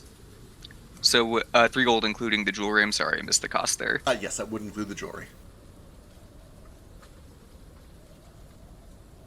God, I need campaign art for this entire party. Me Okay, too. tight. Yeah, I just get it. I ask him to put it right up next to the 2 eyebrow piercings that I already have. All right. It only ends up taking about 20 minutes. They do actually have a guy there who seems to have some sort of magic. He does a little bit of cleaning before and afterwards with prestidigitation to make sure everything is sanitary, and then gives you a token amount of just basic healing to numb the pain. Totally a trifle and not necessary, but they do it anyway as part of the service. And you're That's, set. Okay, that's a then I'm nice sorry. I piece have. you got there, Moat. Thanks. I, thought you deserved a place up there with the rest of my family. Oh, what? That's supposed to be for me? Yeah. It's your red. Well, that's just I the was wearing nicest thing it. anyone ever done for me, Mo. It's nothing. Anyway, I got one last little errand to run. You can come with me if you want, or I'll just meet you back in town at some point. I'll come with you. It seems like a safe enough place, but who knows? All Where right, you sorry. gotta I just need to find a toy wand. Okay, just Like literally a stick would probably do. sure. And- You do find that there are several wood carvers and whittlers, and they have toy. In fact, give me a luck check. Yeah, easy peasy. You find this one particular wood carver in particular. It's this big, tubby tabaxi dude. Looks like he's probably in his 60s or 70s. Gray whiskers, kind of curled down.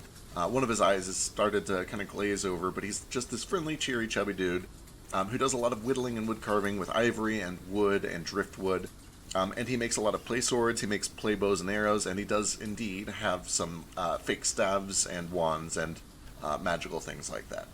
Ooh, how much is a fake staff? That is like kobold size. Yeah, for a fake kobold-sized staff, you're looking at like 4 silver. Excellent. And I just pay for it, and I hold it up to Nordo, and I said, "Do you think Sparkno will like it?" I think she'll love it. Good. Got some cooking stuff for my friends as well. All right. Jumping over to Vasu, what you looking for? Okay. One of the things was healing potions. We got that taken care of. The other one, I'm sorry to go back to this Stillstone Merchant 3 times. Totally fine. But since we're talking about numbers and things that we would actually need to do hypothetical improvements, how many white stillstones or what level of white stillstone would I need to cram into this cloak to make it not attunement? So Right now it's got 2 level 1s in it, if my notes are right. So typically the cutoff is 3 Cs of total combined power. So if it has 2 level 1s, does it currently require attunement? It requires attunement, and I get 2 charges per long rest of that 120 feet dash Gotcha. thing. So you imagine that the current level of stones in there are safe enough that with a very high, Tinker's Tools check, you could get it non-attunement. You think you might just need to pull them out and have a more skilled artificer put them back in for you. You could potentially even maybe put in one more level 1 white stone and still have it not be attunement, but again, that would require a good Tinker's Tools check. Okay. Would it be easier to do that with a higher level stone instead of 3 level 1s? Like this level 3 I just bought, maybe? It would work out about the same. You can kind of go either way, and it'll balance out the same. Okay. Then I probably will, just while I'm back at that Stillstone Merchant, I'll just buy another level 1 white one to have on hand to try this later. How much is a level 1? 21 gold. And I'm sorry, Feck, I was going to ask you an almost identical question. My goggles of dark vision have 4 level 1 yellows. Is there any way to make those not attunement? Is it a similar situation? Yeah, so if you were to pull one of those out, so there were only 3 in there, and if you were to roll really well on the Tinker's Tools check, then they could potentially not be attunement, but then they would only have 4 charges per long rest instead of being a permanent effect. Okay, but there's no way to make them non-attunement with all 4 stones. Yeah, once you get up to Okay, about gotcha. 3C is where the cutoff is. Okay, good to know. Thanks. And then another thing that you'll probably have me roll a check for, just while we're looking at magic items in this bazaar. Is anybody selling any seeker darts? Or anything Ooh. similar? Seeker darts, let me go look those up. They seem fun.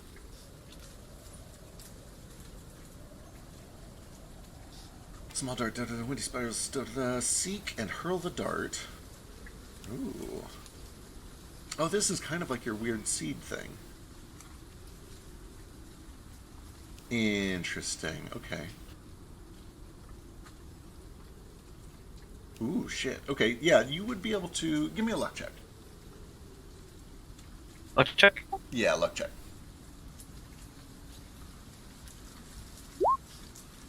Oh, those sound very fancy, but I'm afraid I don't have anything like that. I could look into it, potentially try to make something, but it would require some research. Do you have any, like, seeker rocks? I'm afraid not. Aw. Well, thanks for looking. Of course, of course. I'll look into it for next time, if And you ever just- visit the city again. Oh, I'm sure we'll be back in town. And then one last thing, I did say I was going to go along to the post office or whatever sort of mailing system it is with Moat earlier. Sure. Just seeing if I got anything, and also I'm just going to send another quick letter to my mom that's like, hey, we stopped over in Gyara for a bit to, kind of wait out this storm. We'll be there in X days, probably. I can't remember how far away we are. And I'll just be like, looking forward to seeing everybody. I'm bringing over a lot of friends, so if you could make some of your banana bread for everybody, that'd be great. Yes. Excellent. Banana bread. You do find that there is a letter for you. It is from... Double checking.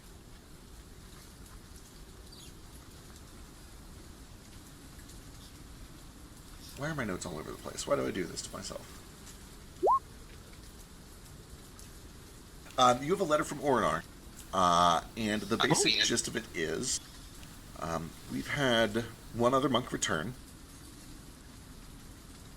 To clarify, they've had several other monks return, but one other monk returned with actionable intel. It's Juro, which you would know is just one of the other monks. Juro has returned. He was injured, but is in okay condition now. He believes he might have some sort of a lead or information. It sounds like you're headed this way anyway. We'll discuss it when you get here. Travel safe. Yeah, I'll just send another quick note back to him too. Just like, yeah, we've got a little bit of a lead too. Be there in X days. We'll tell you what I know. Perfect. I can't remember exactly everything we know at this point, but Vasu knows we've got some sort of a lead, maybe. Excellent. Hills Fly Trench. Do I? Right, have that's a the one. letter? Do you what? Do I have a letter there as well? Yes, you do. You actually have 2 letters from your sister. One of them is thanking you tremendously for the gold and explaining that they've been able to pay off their existing bills and pay ahead for basically having the doctor there on retainer. And then you have another follow-up that just says, Mom had a little bit of an episode today, but she's okay. She misses you. I know you're very busy, but if you do get a chance to swing by sometime, I'm sure she'd appreciate it. But all the same, the money is very helpful, and I understand that, you gotta be out there to earn it. Anyway, just wanted to drop you a message to say everything's still okay here. Okay, cool. All right. With that, I think you guys were just heading to the library. Is that correct? Ace and Nomad, when you guys do arrive at the library, you find that it is kind of tucked in the center of a rather quiet residential district compared to the other places that you've been. And when you find this encampment, it's kind of this wooden fence that is around two big tents that matches the description, kind of bright blue. You find that there are a couple of guards standing out front, and they're friendly but stern when they tell you, "I'm sorry, the library is closed for the night. We reopen at sunrise. You'll have to check back in the morning." Oh, okay. Thank you for your information. It gives you a nod and kind of sends you back on your way. All right, Nomad. Looks like we'll have to come back in the morning. There is time. Perhaps I can convince Gale to work on a project for me, and then this will help us with our books.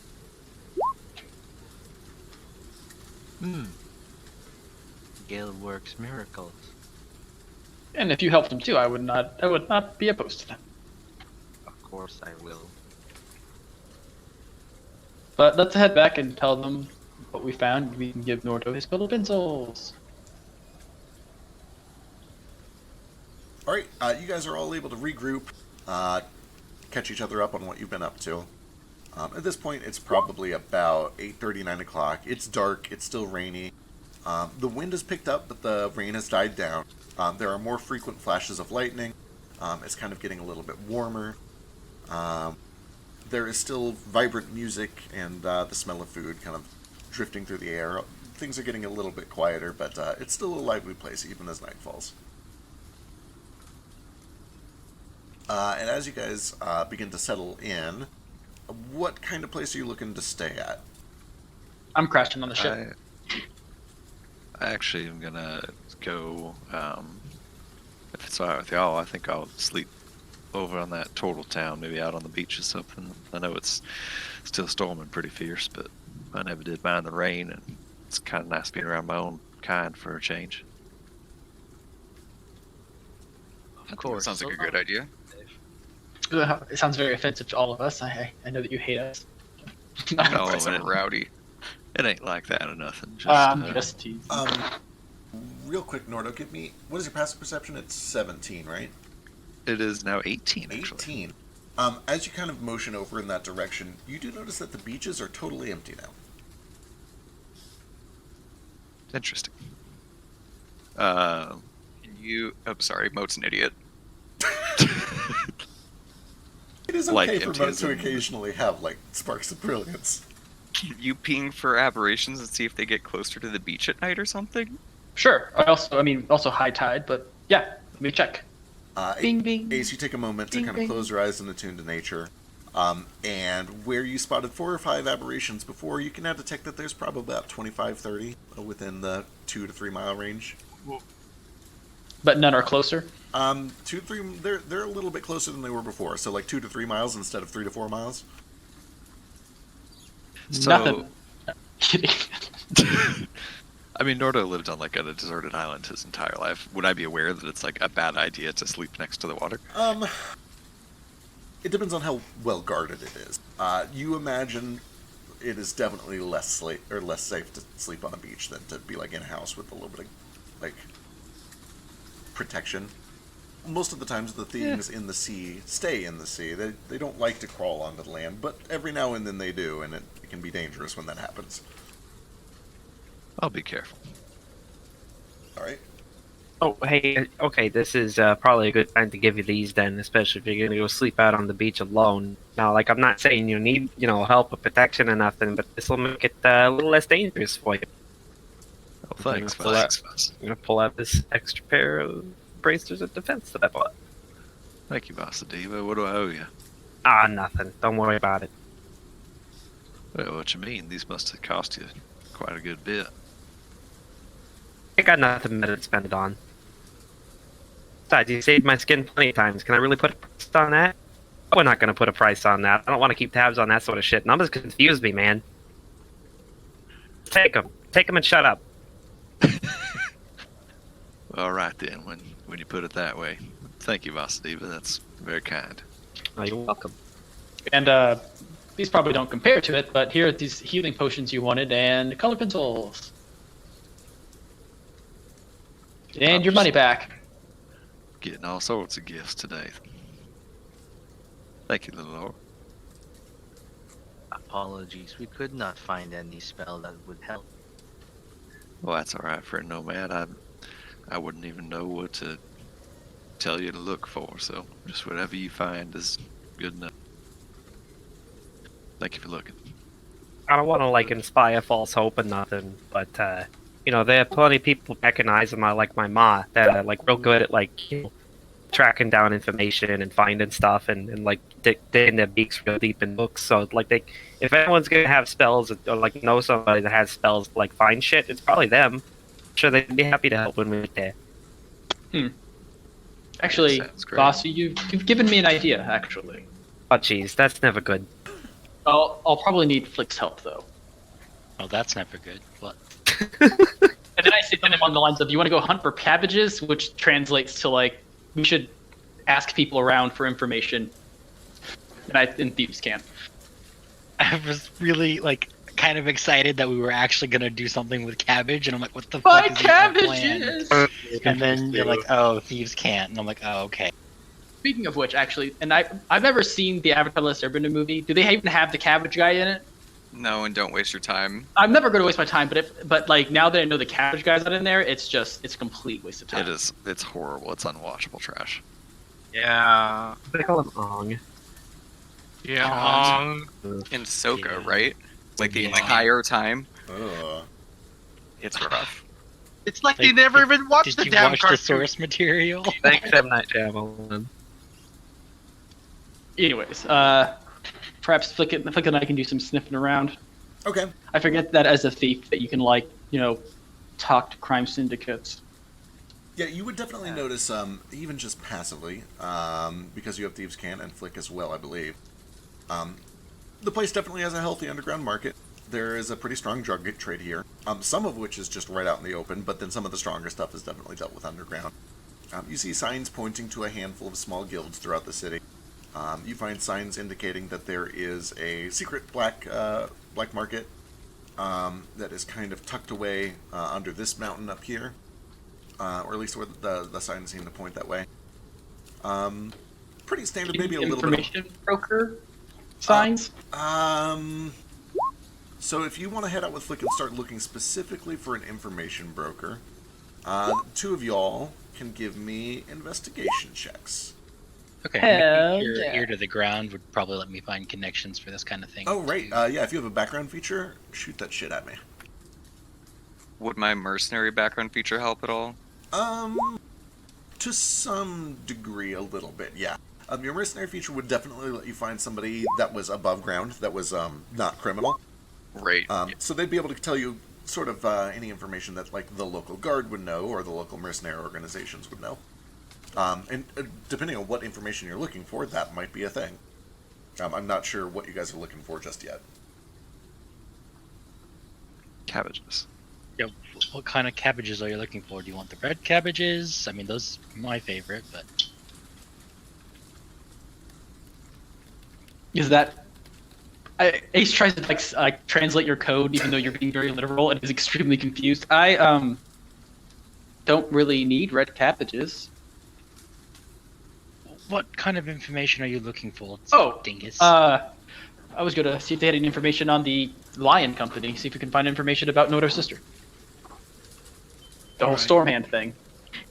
That I could probably get some information on, possibly. Okay. Sure. Moat, you'd be aware. You do the talking, I'll do the looking. I was going to say, you'd be aware that the SLC, or SSLC is not a criminal organization. Everything that they do is technically legal. So you would potentially maybe be able to do some of your mercenary stuff there too. But then Flick and Ace would definitely be able to possibly dig up additional information, and if they're doing anything shady or underhanded, by doing some research of their own. So if you want, each of the three of you could give me investigation checks, all of which are done with advantage because of your background features, and the DCs are going to be pretty low because of your background features.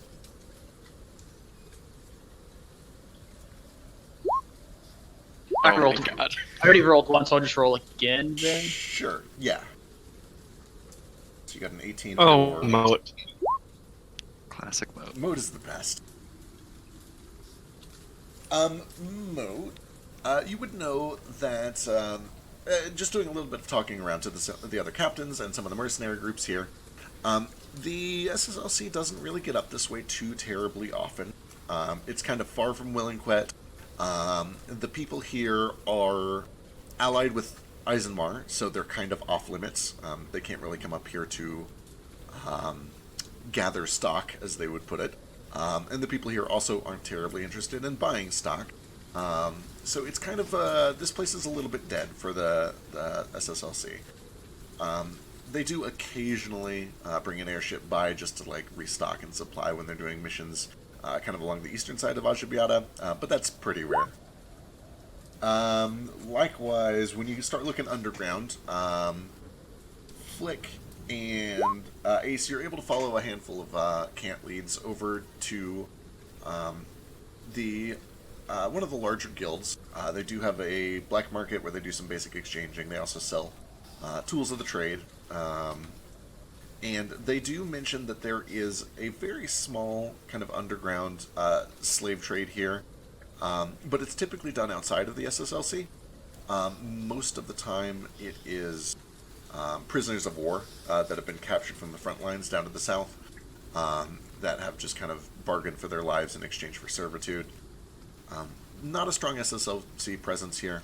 And if you have like specific questions that you wanted to ask, Yes. yeah, I want to ask if anyone knows anything about Stormhand. Okay. Specifically. Sure. 18 to 19. Does anyone know about Stormhand? I think Flix is actually a modified 20 because he's not proficient in it. Oh, It is. right. So his tactical is at 20. Okay, perfect. I changed it to say since not proficient because that bonus will only show up when I'm not proficient. Okay, awesome. In that case, yeah, you would find there are the head of this particular guild is familiar with the name Stormhand.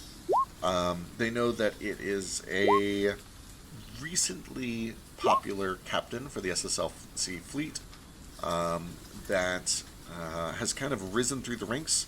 There are stories that Stormhand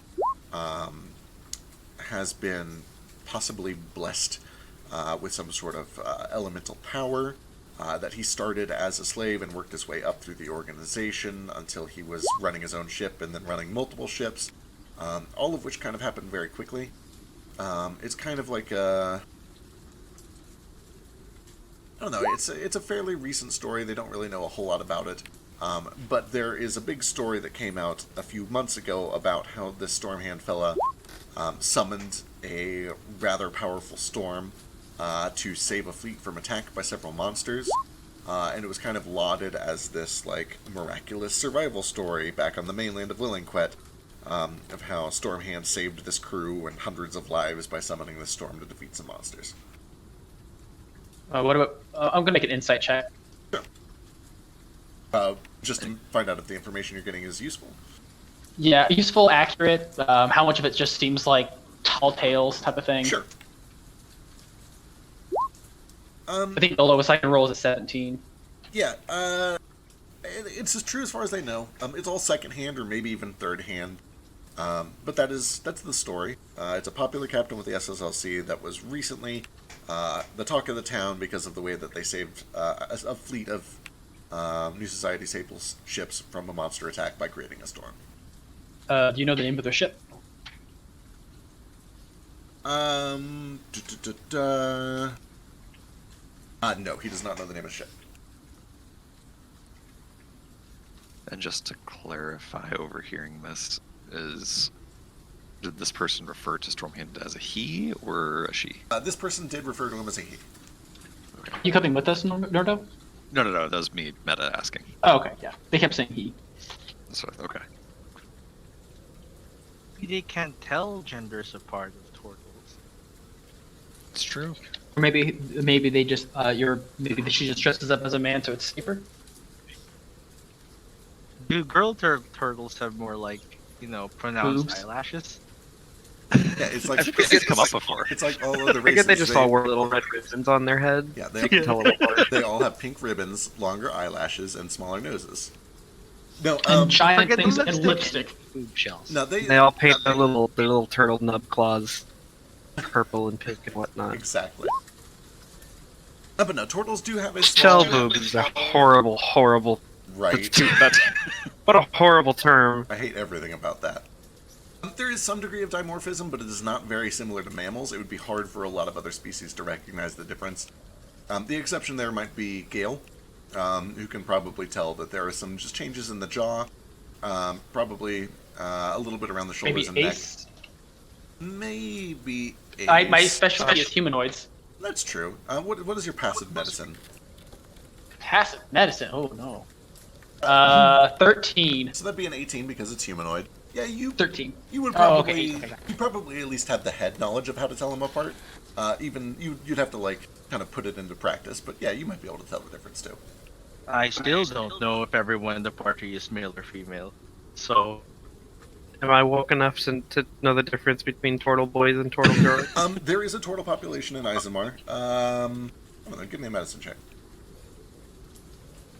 I assume Nomad has no gender. yeah, sometimes he feels like a guy. Sometimes he's like, today I feel like wearing mascara. Does he even have eyelashes? He does not. Does he have a pink ribbon? Because that's, you know. On one of his tentacles, he'll wear a pink ribbon. Cute. Excellent. I imagine you just like slather all of them in like real shiny lip gloss too. Glitter. Yeah. Uh, Your tentacles are covered in glittery gloss. oh, A horrible thought. Gross. It's everywhere. Foster, you can probably tell the difference. It's not super natural to you, but like you're good at guessing. You've grown up around turtles. Oh yeah, you just gotta look for the shell boobs. It's real obvious. Perfect. Shell boobs. All right. Flick, do you think there's any other information we can probably? Actually, you know what? I'm going to ask about also. Have you guys heard of any organizations that took the giant still stones from Eisenmar? With a 20 was your highest? Yep. Last I heard, let's pretend that this is a big orange tabaxi with fluffy sideburn cheeks, and his name is Ragfield. Give me a persuasion check. Sorry, Discord cut out. You said his name was Ragfield? Yeah, his name's Ragfield. I love I it. love it. This is you. Like I have no charisma.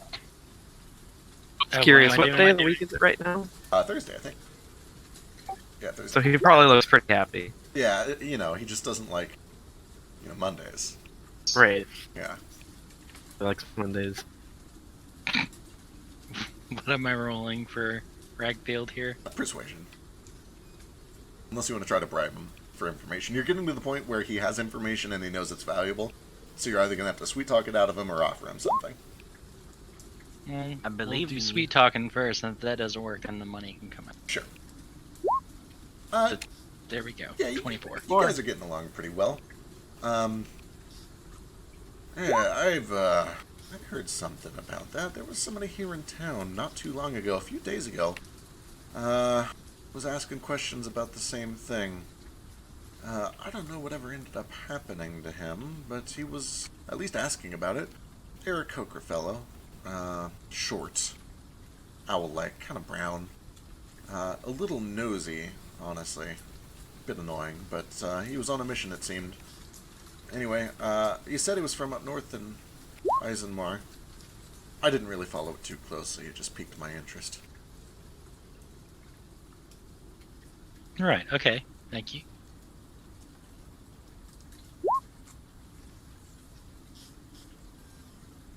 There it is, that's Leah. Windy Koopa. We did it. I hate it.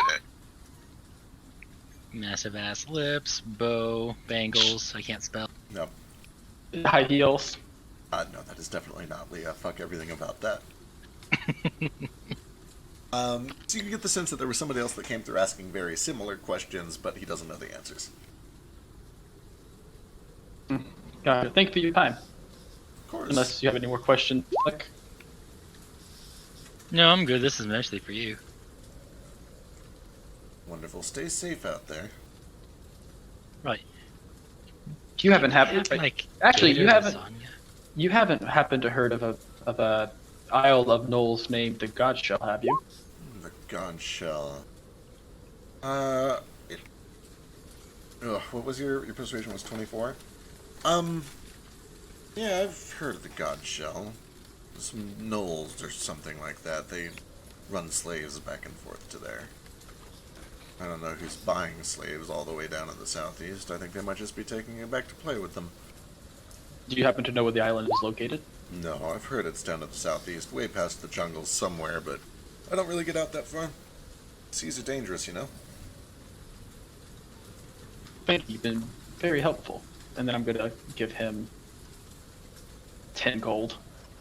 That's a lot of lasagna. He... Is that a sailor saying? Right? Yep. First out the box thing. That is a lot of lasagna. And he kind of... Great. The great Tabaxi Garfield. Ragfield, excuse you. Slides the coins over to himself and, scoops them into a hand and throws them into a drawer somewhere. Alright. That's all the information we need. We can go report back now. Alright, you guys all regroup. As you guys are heading back to regroup with the rest of the party, you pass by... Actually, give me perception checks.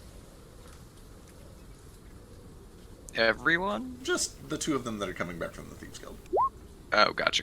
Okay, delightful. Carry on. You guys regroup with the party. Nordo's sleeping out on the beach. Where's everybody else stand? gonna finish it. Before I go to bed, I need to talk to Nomad briefly. Sure. And I need to talk to Gale. Sure. Hell yeah, do it. I'm talking to this new pillow that I bought. You have a So- face. Don't know. The Dakimakura. It's Windy Koopa. No pillow. No face on the pillow. Okay. Gale and the kobolds have disappeared. Oh no. Oh no! Oh no. He ran the away with the ships. kobolds. But when Nomad gets back, I sure will flag him down and just like, hey, Nomad, can I talk to you for a second? Friend mode? Of course.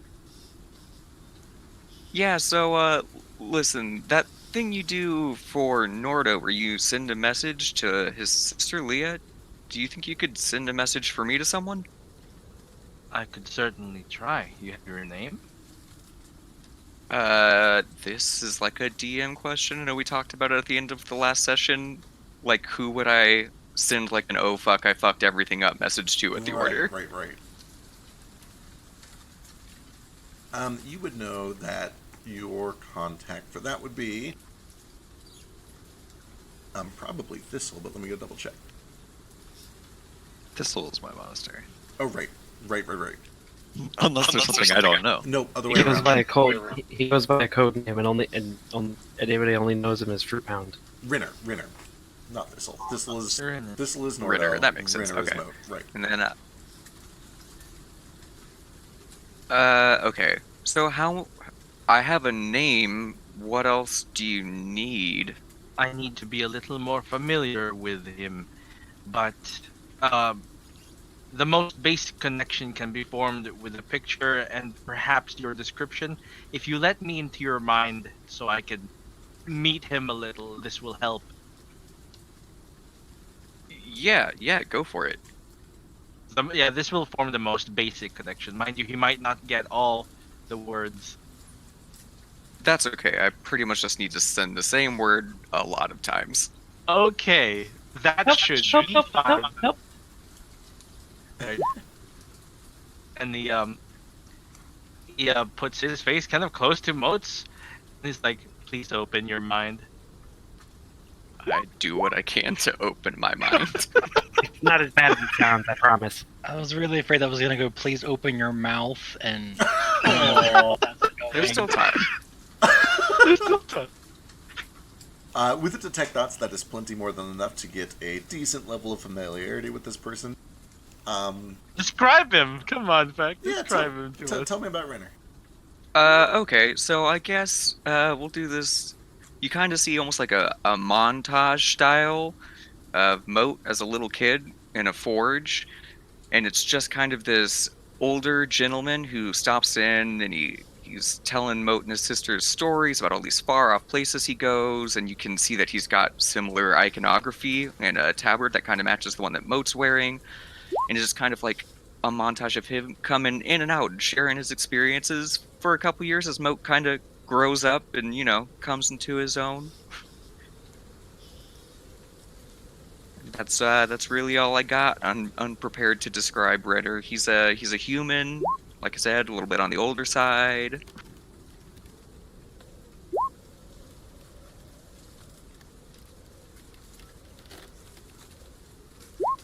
That's it, yeah? That's all I got.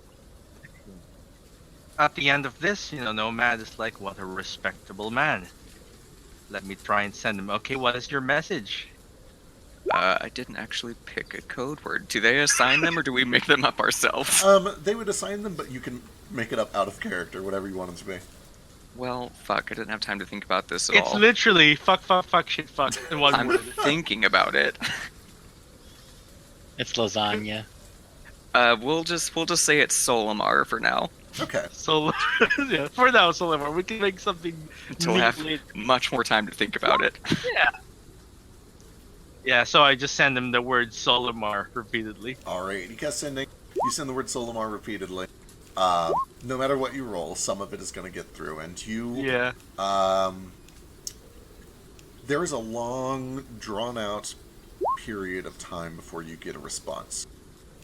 And there is actually a point, after about 45 seconds, where you feel a sensation that is familiar to you, although you're usually on the other side of it. If you want to resist this feeling of somebody probing into your head, I need you to give me a wisdom saving throw. Into my head. Into your head. Enter me. Alright. You relax and you allow this external presence into your mind. It seems to sort of dig around for some time. You can almost feel memories being pulled from places, inspected and then discarded and looked through. And that goes on for about 35 or 45 seconds, and then you feel it leave, everything goes quiet, and then there is an awkward sort of 4 or 5 minutes where nothing happens. But then, after this terrible awkward silence, you do receive a message. It's windy, it's obscured, it is definitely kind of blustered by these arcane winds of an unfamiliar cinder, but you do get help on the way. Don't panic. Check mail. Repeated twice. Help on the way. Don't panic. Check mail. They said it twice. There were some Excellent. words lost, but I think this was just about right. This was a rousing success. Thanks, God. Are we in danger? No, we're fine. Just gotta report in.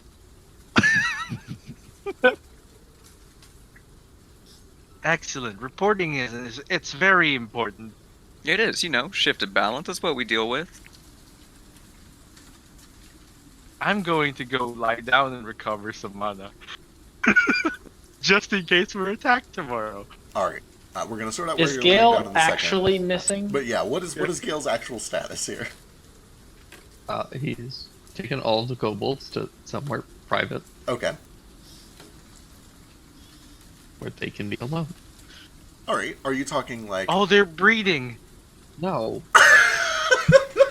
So are you talking like onto... there's 70 of us. We don't need more. Yeah, breeding. Are you looking to like rent out an entire tavern, or are you talking about like go camping out in the wilderness? Where are you going? No, like, I assume, like, probably, like, nice hotels, they have, like, an executive boardroom area that I'd like to rent out for my Okay. 70 gold. All right. Give me a persuasion check or an investigation check to try to see if you can find somewhere where you can just like rent the whole place out to yourself.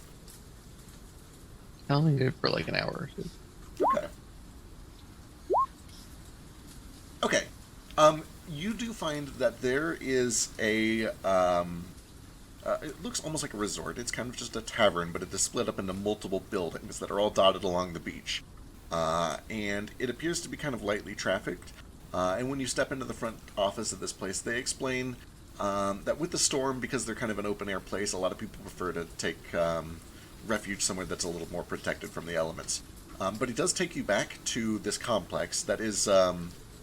it's kind of just like an open-air outdoor bath that has all of these side rooms that people can sleep in. And the place is totally deserted. There's way more than enough room for all of you. He says that with the weather being what it is, he's happy to just rent it out at all. You guys can have it for the night for 15 gold. I mean, I only need it for like An hour. an hour or two just to talk to my people in private. Oh, you have Nomad's 700 copper if you want to use that to pay it. Well, if you only need it for an hour or two, that's fine. We could do it for 3 gold, I suppose. Sure. Alright. With that, he kind of watches as you and your massive troop of kobolds that have been gathered up from all these other inns and taverns now, and he leads you around to this this big court, where you can discuss whatever you'd like with all of your kobolds. All right. Attention, everybody. It has come to my understanding recently that we are seen as a joke, but we are not a joke. And I'm just going to go into this big rousing speech about, you know, we're united and a people, and they will not look down on us anymore, and we will not be treated like children. We are Excellent. not their playthings. And I'm going to prepare them for mutiny at any moment. Okay. I make sure that they all know the safe word that is our mutiny word, at which point they will all turn on everyone, and we will take the ships for ourselves. Oh my god. Okay. Sure. Give me a persuasion check. I'm going to use my inspiration on this. Alright. It's a rousing speech, and some of them are like, we don't have to do this right away. Like, I kind of like him, right? But also, I'm ready at a moment's notice. I'm going to throw out a flash of genius on that, too. Excellent. In case.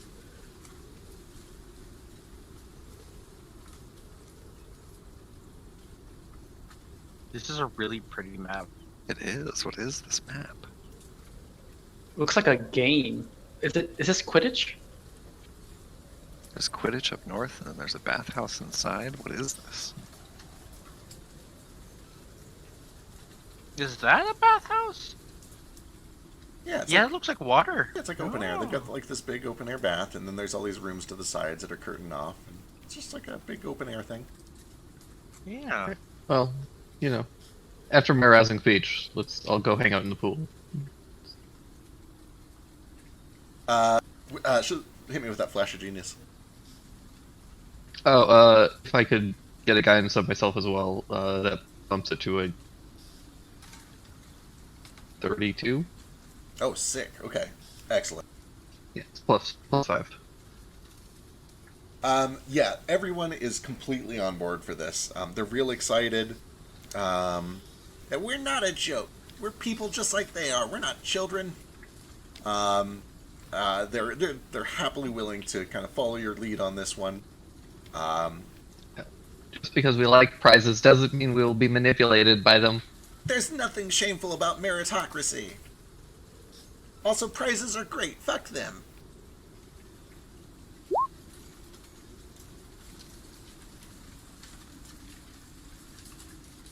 But you give this rousing speech. Everyone seems to be entirely on board. They've seen the way that you handled Shul. They've seen the way that you've handled other issues that have come up. They trust your leadership. They're loyal to you more than really anyone else.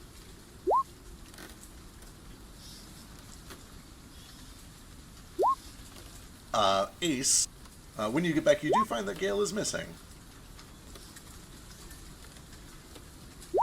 Hey, where'd Gale go? He seems to have taken the kobold somewhere to be a king. I don't know. All right, I guess I'll wait till he gets back. I was gonna say, I don't know if Nomad would know that off the top of his head. Did he take No. the ship too? He talked about I being mean- kingly. I mean, I didn't. There's 70 kobolds. Fair. It 69. would be okay if I'm 70. Oh, no, you're not. You're a player. You don't count. But there's 70 kobolds all leaving at once would be obvious enough. That I think That's a good point. Nomad probably would have been like, huh. Yeah, that's a very good point. Anybody who is kind of I'm paying sorry. I attention- have 20 fucking int. I'm not an idiot. Fair. He also called himself the king several times. And then asked not to be called His Highness. He's very humble. I trust him implicitly. This is something, whatever this is, he needs to do. I also gave the kobolds money so they can go somewhere. Whatever Gale is doing, let him do it. He probably needs it, and the kobolds need to stretch their legs. I will be learning my new spells, and then I will rest. What will we do tomorrow? How could you just let him leave like that? That's so irresponsible. I could stop him. Look at all these still stones I need to put in things. Who's gonna help me with this? I can do that for you. Yeah, they're like just poor defenseless little children. You can't just let them run off like that. They are very fragile, but they have Gale with them. And Gale is worth like, I don't know, 100 kobold. I mean, I'm pretty frail, but I can still take care of myself. Right? Look at Ace. One What's Captain punch doubting? will kill him.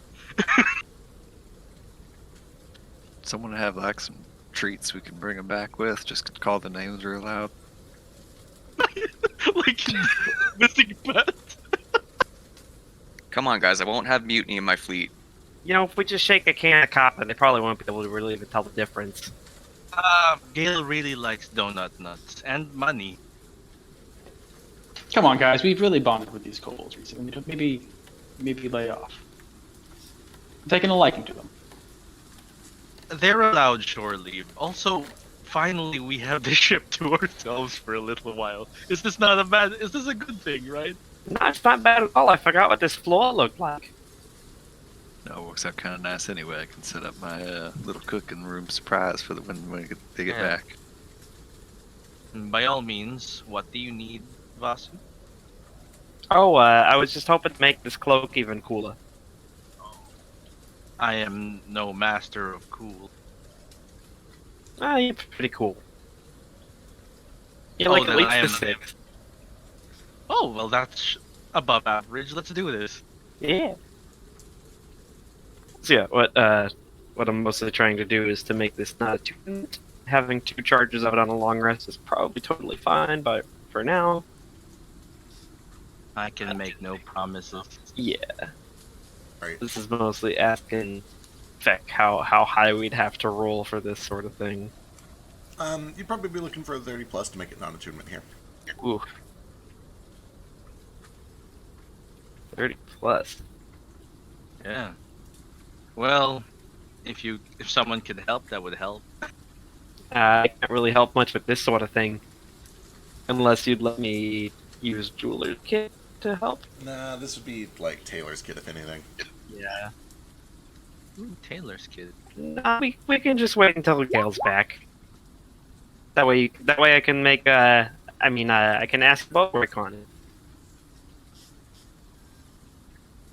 I could try anyway. I mean, just like don't break it or nothing. I do not think I can break this.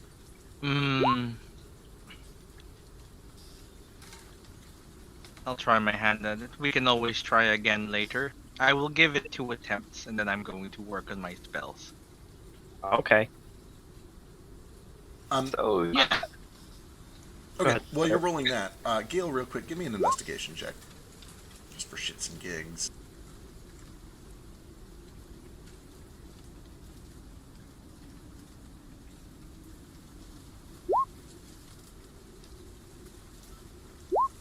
Excellent. The first one's a 20. Don't think that cuts it. It becomes a 25 because you're using the right color, but unless you have help, that's still just a 25. Still attunement. Oh, look at the second one though. So if someone gave me advantage in that, well, I can like remove it again and put it back in second time, and that's it. I'm going to like take a break. Like, oh, this was not what you wished for. I mean, if you're willing to take another crack at it tonight, really appreciate it. I'll help any way I can. This will But, not. I probably can't. Unless I You can can- play some extremely fitting music for gem crafting. Let me try. Does this inspire you? It's relaxing. It doesn't give him advantage, but it's relaxing. It is a pleasant theme. Let me try. I believe in you. Yeah, no, it's not working. Damn shame. 26. Ah, beans. Another 30 on advantage if I had any. No, man, I've never heard you so loud. Are you okay? Loud. No, that was the voice outside my head. Notably, also, that has just now taken you 6 hours. So that has. Oh, this is 6 hours? Yeah, so that'll put you around midnight. Yeah, after no, your I second would have attempt. just done like one. That's totally fair. No, if I had known how long it took. Yeah, after the first one, I'll probably be like, hey, thanks for trying. I really appreciate it. I'll quit bugging you now. I need to learn these spells before sleep. Hey, where you sleeping at, by the way? Bunk Right. here on the boat? Ship? Whatever you call this thing. Anywhere where I cannot get disturbed. I get night terror. I mean, it sounds like pretty much everybody else was like, look, rooms at some inn or another. Like, I'm definitely thinking about doing that. Oh, then perhaps Getting you off of should. this ship. Who will be on this ship? Ace. The needle and patches. Hmm. I will be on this ship as well because this is where Ace will be. Perhaps it has been 3 hours and Gale is not back yet, right? We Uh, should that's- like try sending him or something. That's up to Gale. He said it was going to take an hour or so to give this speech. It's up to him if he wants to stick around longer than that, or if he's going to return to the ship. Yeah, well, the speech, then I'll come back. Cool. The kobolds kind of all go back to their individual taverns, enthused and morale boosted. Gil does return. Eddie Jamjar does return. He's had a night on the town, but he'll stay with the ship for the night. There. Can I roll kobold loudly talking about mutiny at the inn that I'm in? You can give me a luck check to see if you, like, wind up at the same inn as a kobold thing and then also overhear them. It's going to be a little difficult. No, so I mean, I don't need to hear Gale's speech, but if I see the kobolds from our ship loudly talking about it on the way back to their inns, right. if they're splitting up and there's going to a bunch of them, the Right. odds of them staying in my inn are higher. Right, like the inn that you end up staying at definitely has a small group of your kobolds there, but they seem to be kind of hush hush, just sort of talking amongst themselves about like silly things. None of them are like openly talking about how they're going to commit a mutiny or anything crazy like that. I highly doubt anyone planning a mutiny just like punch the air while they walk chanting mutiny. Right, I don't know. Also, don't they defaultly talk neutronic to each other? they do. So unless you speak to them, you probably don't understand what they're talking about at all. Fair. Okay. Except the word mutiny. But no, they seem to be in good spirits. They're laughing, they're drinking, they're having a good time.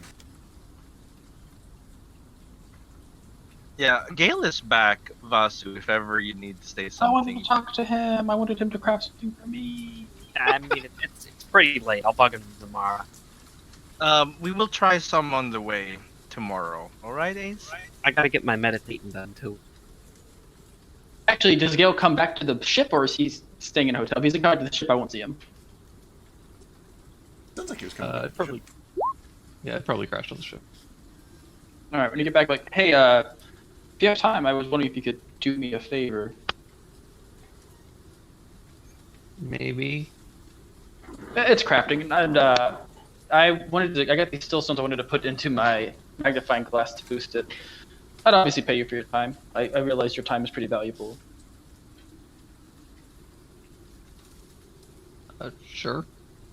What do you need to do?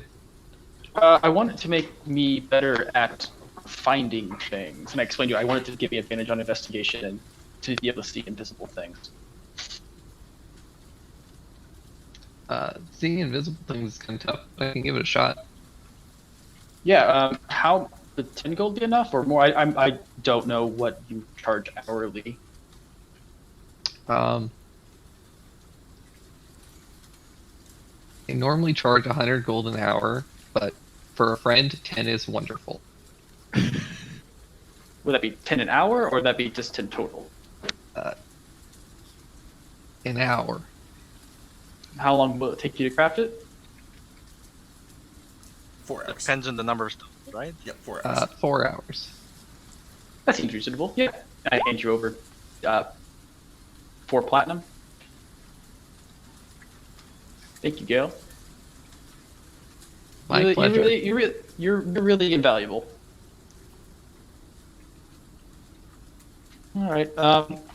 If you need help, I might probably really can't help. I'll probably just keep an eye on the ship tonight. So if you need anything, feel free to holler at me. All right. Total will be standing watch too. Perfect. I'll go do my crafting thing. All right, go ahead and give me a check.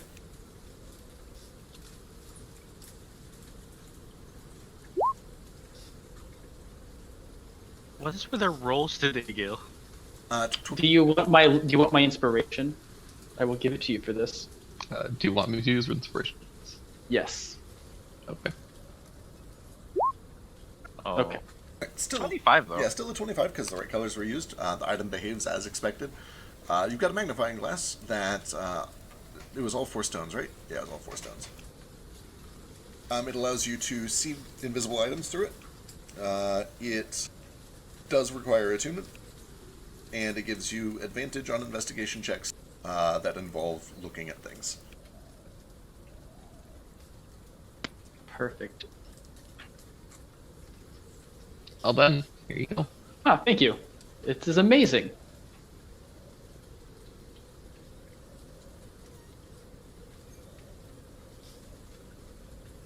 Anyways, I'm gonna go get some sleep.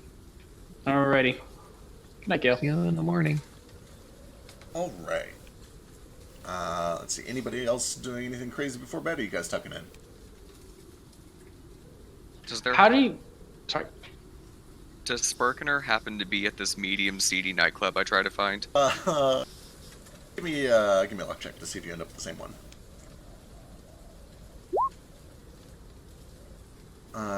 7. No, she doesn't seem to be at this one. Or if she is, she's already asleep. She's not out in the main lobby area. Cool. How do you get rid of? So, for instance, I use the glassworm poison, and it's still in my inventory on. Oh right, here. I really wish I would let you guys do this instead of having to do it. There we go. Thanks. All right, Nordo, give me a luck check and a perception check. Okay. You're staying out by the beach, right? Correct. Okay.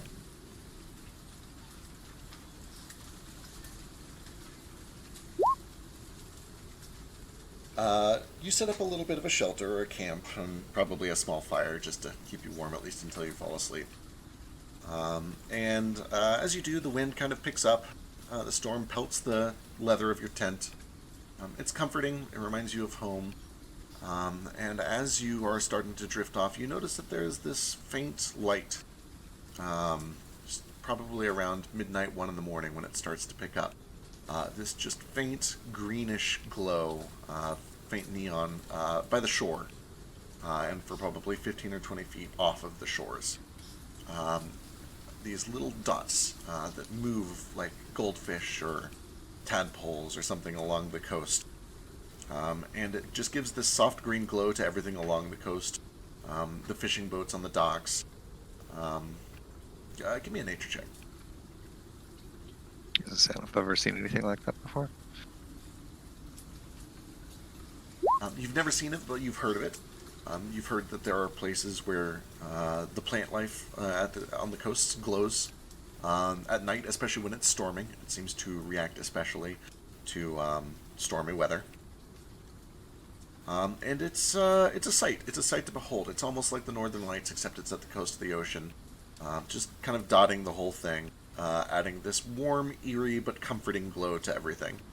And then about 20 or 30 minutes after you notice these lights starting to pop up, you begin to hear, just as you're starting to drift off to sleep once again, the sound of whales calls. Distant at first, and then a little bit louder. At first it's just this one that every few minutes lets out this low, kind of soulful drone. But then another one finally answers it after 2 or 3 of these attempts to call out. And before long there's 3 or 4, and then a 5th, and then a 6th of these whales that just all kind of join in and sing to each other over the course of the night for 2 or 3 hours. And you eventually kind of drift off to sleep. But then there's a point where you wake up. The lights have dimmed, everything has kind of gone dark. The wind has stilled, but the rain is coming down heavy, straight downwards. And there's a sudden crash of lightning that kind of wakes you temporarily. And I need you to give me a wisdom saving throw real quick.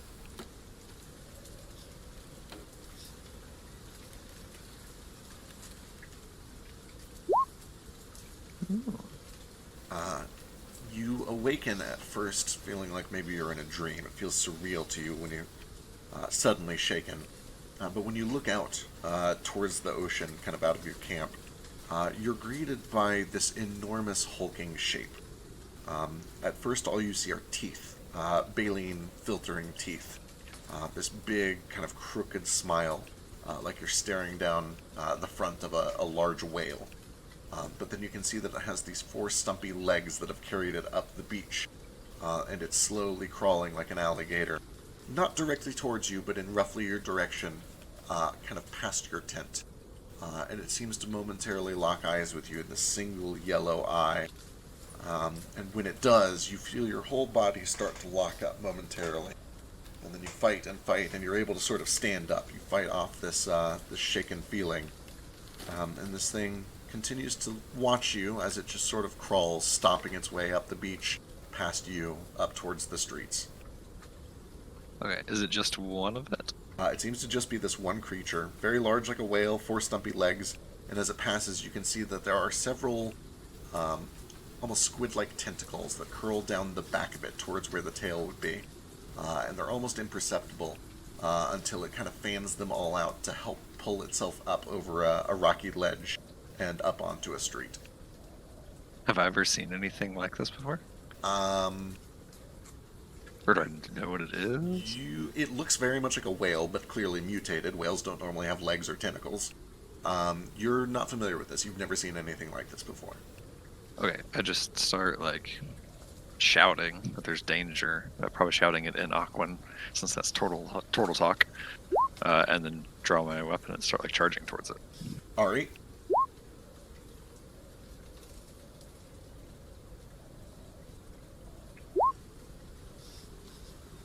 I'll pull this over here.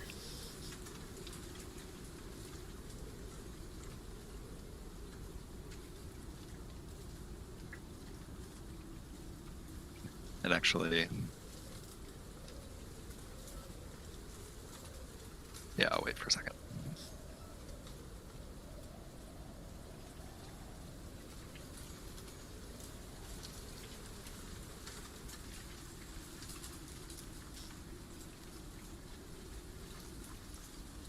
With all these hexes. Oh. It's just a custom map tool that you need when you Right. you have to draw a place that doesn't exist, huh?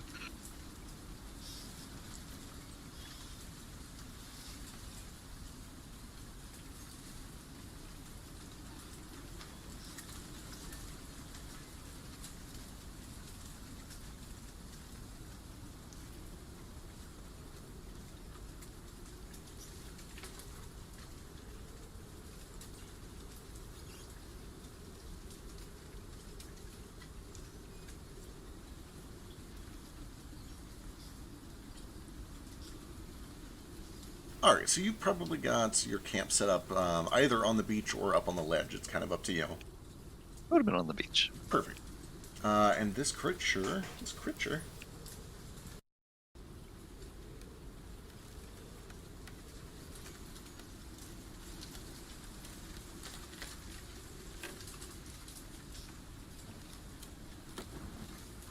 Has started to kind of hoist itself up this rocky incline up to the grassy plateau, where you know that there are some buildings, some residences, and a road.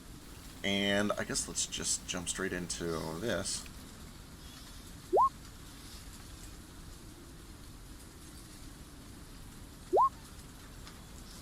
Oh, thank God. You're able to fight off this feeling of being held, of being paralyzed in place. You draw your weapon, and you're free to act. What would you like to do? Okay. So basically just like still half asleep stupor. Nordo reaches down and grabs his battle axe.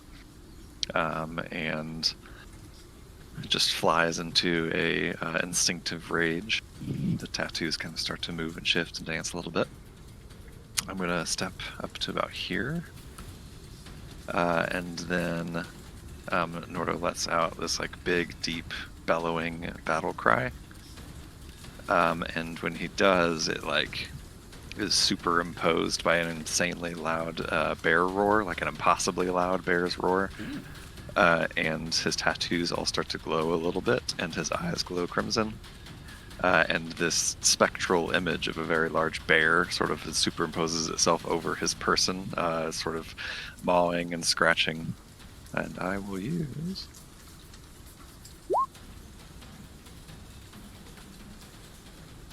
Interesting.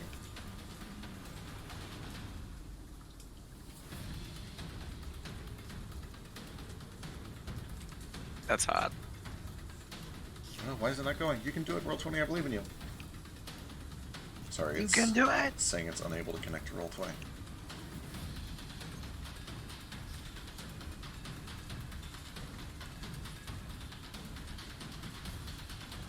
This is good on its own because, like, I think it scares the party as well. Oh shit, doesn't yeah, I think say- it does. Yeah, it Yeah. doesn't say my It choice. doesn't say you can select. I never realized that before, but that is definitely true. Wait, not initiative? Okay, that's fine. It was Oh. lower than you anyway. Wisdom save. There it goes. Okay. Yeah, skirt. When you And- shrug off this effect, this yellow eye snaps back to you, and you can see it opens wide. And as it does, with your very good passive perception, you can see that at the center of this large yellow fish-like eye, there are 3 dotted pupils forming kind of a triangle at the center of it. Uh-oh. If I can, I don't know what that means. So if I can tell that it is frightened of me, I want to continue to use my movement to move like up the shore from it, and basically try to just like scare it back into the water. Sure, sure. All right. It comes back down around to you. And you feel this. It begins to sing this whale song. But you can hear from up close that underneath this whale song there is this low guttural rumble, like an alligator. And in your mind, very similar to when Nomad speaks to you, you hear this impossibly drawn out, slow, deep voice that says, "Be still." And I need another wisdom saving throw. Oh no!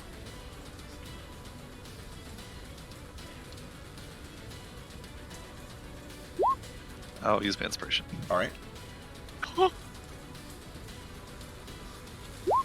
There we go. You don't give no shits about that. This thing eyeing you very cautiously. You watch as it flays all of these tentacles around like a peacock showing its tail, and trying to make itself look bigger. It begins to kind of stumble backwards a little bit. It doesn't take any hostile actions, but it seems to be watching you closely, afraid of you.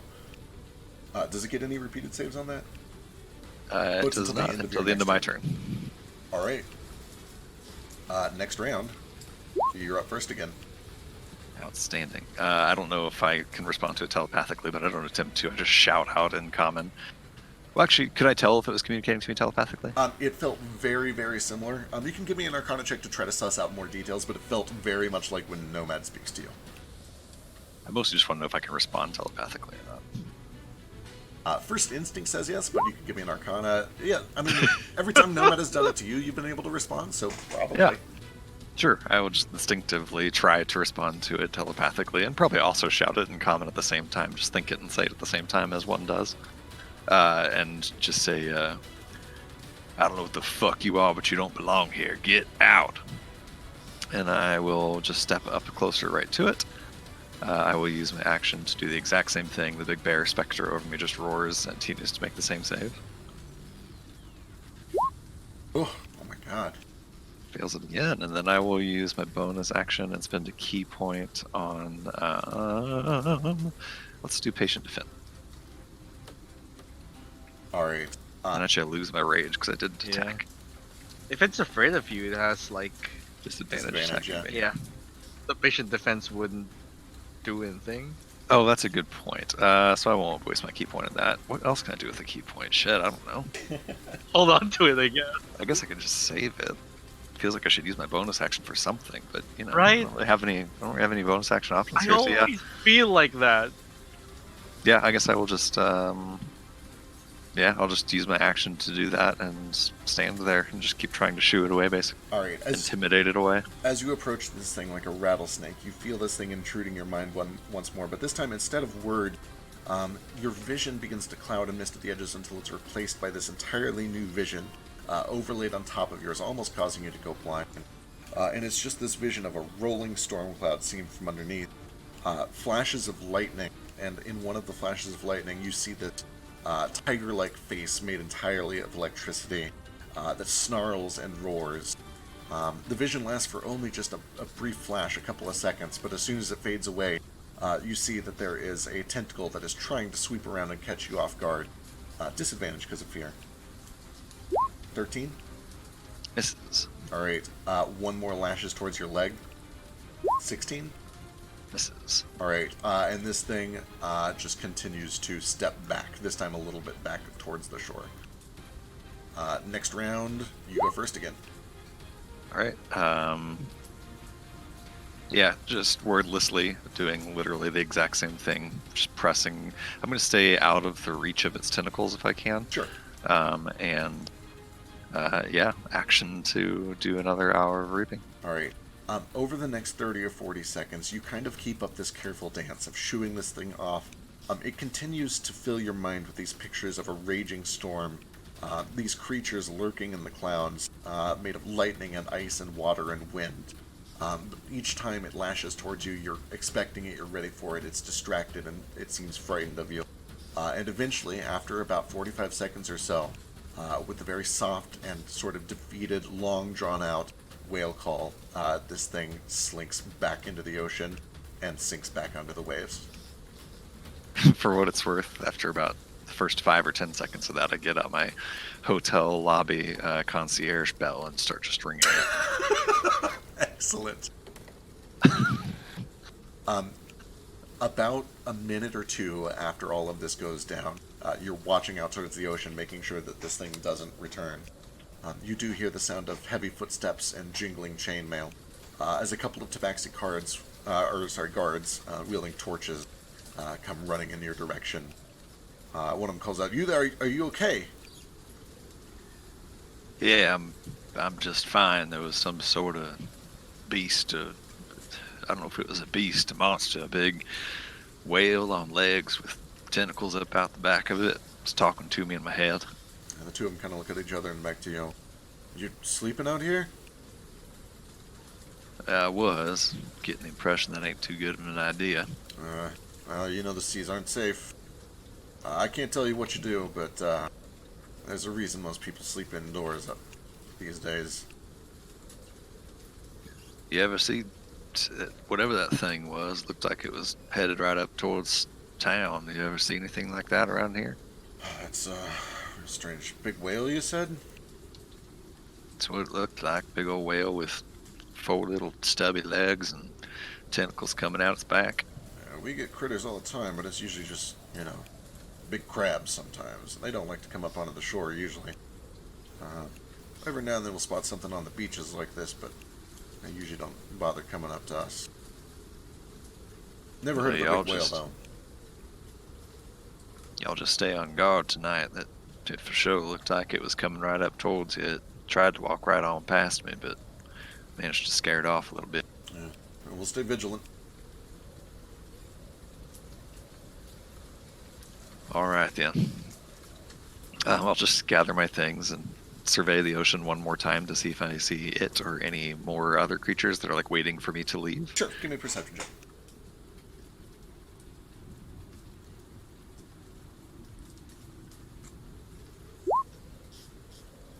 Rolls are on fire tonight. Ooh. Boy, these are delightful rolls. You take a very close look out over the ocean and up to the sky and back towards the ship, just trying to kind of be cautious and get a grasp of what's going on. And although the green lights have faded, you do see there are just one, and then maybe two, and then way off in the distance a third yellow, just little pinprick of light from under the waves that seems to show up for a second and then disappear back under the crest. And then there are flashes of lightning above you. And you do think, you swear for just a brief moment, that you can see a sort of tiger-like face in one of the flashes of lightning. Enormous, kind of hidden behind one of these clouds that just seems to peek through and look down at you. But then, nothing else. Okay. About what time is it? Can I tell? You imagine you've probably been asleep for 4 or 5 hours. You can see just this very faint sliver of dark green on the horizon that indicates that dawn might be coming. Probably Okay. 4:30, 5 o'clock. I will gather my stuff and like quicken my pace back to the ship, get there as fast as I can. Alright. You show up, everybody is fine, everybody's sleeping soundly. Toto is ever vigilant, on guard. I look at Toto and just say, danger, danger, danger. Danger! Danger! And he starts like ringing this bell and running around in circles. I start ringing my concierge bell a little bit. Say, go get little dragon. Those of you on the ship are kind of woken up by Nordo and Toto sounding the alarm. Yeah, I didn't want to ruin any of this beautiful RP that we had just had. I had a watch early in the night, and I would have definitely been pinging for aberrations. Obviously, this happened way after I went to sleep.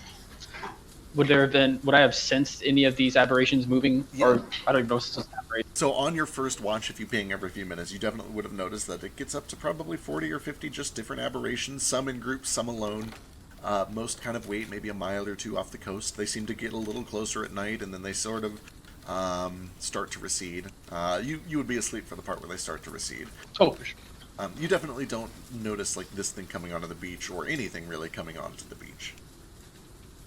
But all of you do wake up when Nordo and Toto start sounding the alarm. Where's Moat? he's in town. What happened? We need to gather everybody up. We need to leave as soon as possible. What happened? We're putting this town in danger. Some big nasty beasts came out of the ocean. Think they were coming for us. We need to get out of here before we get somebody killed. What beast? Let's find everybody first. We'll talk about it while we walk. But big whale with stubby little legs and tentacles came out its back. It talked to me the way Friend Nomad does in my head. And I saw visions of a big tiger or lion or something made out of lightning. I think it may have been the Ryujin. That's why I want to ask Moat what the Ryujin looks like. But either way, it seemed like it had some business with us, maybe. Gotcha. I'm gonna look over at the ocean. I'm gonna try using my prime mist to sense aberrations. Yeah, you can tell that there are still some, probably 15 to 20-ish. They seem to have receded. There are a couple that are waiting maybe 2 or 3 miles off, but there are, you count 4 aberrations that are all waiting about a mile off the coast. Yeah, it looks like there's a lot of aberrations around here. Nordo, maybe that's what you saw, especially if it's like Nomad. But you're right, we should get everyone else. Just keep track of them, because that one came up and I scared it off, but after I was getting ready to leave, looks like there were a whole bunch of them that were I don't know. Maybe they'll stay in the water, but this one didn't. Understood. I mean, alternatively, they're not here for us, and it seems weird that these aberrations would be following us. Well, the town guards, said they ain't never seen anything like it when I described it, so it ain't something that's here all the time. And they, like I said, I think they might be servants of that Ryujin. I don't know Perhaps. for sure. I don't know. Aberrations and elementals. I don't know if there's really a connection there. Maybe the storm kind of drove them out, though. But yeah, let's go get everyone else. Should I stay with the ship? Yeah, yeah, you stay with the ship. Me and Toto will go gather everybody up. Maybe Gale, you want to come? Sure, I'll come. No, Yeah, maybe Toto and Ace. Yeah. How far away is the beach from the ship? You guys were a good way up the mountain. It's probably like a 15-minute walk. Gotcha. Alternatively, I could a go. 15-minute run, I should say. Alternatively, I could go look at the beach and see if there's any other tracks of aberrations. See if it's like a first-time thing or something. No, don't go down there on your own little orc. You're a tough fellow when you got somebody in front of you, but that thing would have eaten you whole. Oh, for sure. I can wait until someone else. Do you guys get back then? I think that'd be for the best. All right, I'll keep watch here.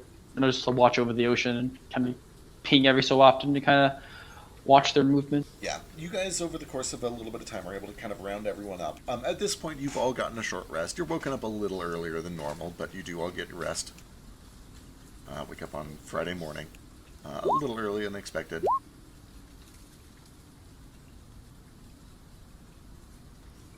And you're able to regroup.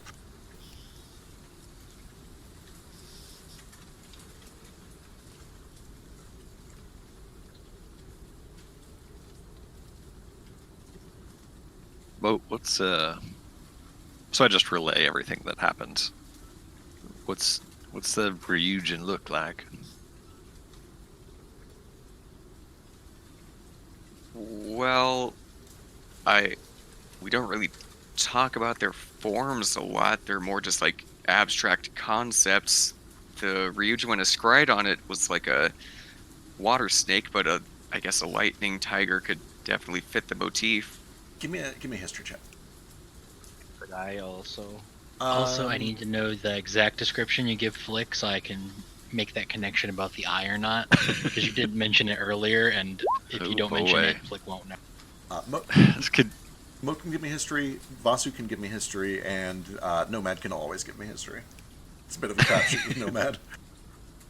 Can you describe to me what the eyes were one more time? Yeah, so at first it kind of looked like this kind of gentle but creepy, baggy whale eye, except it was yellow instead of white.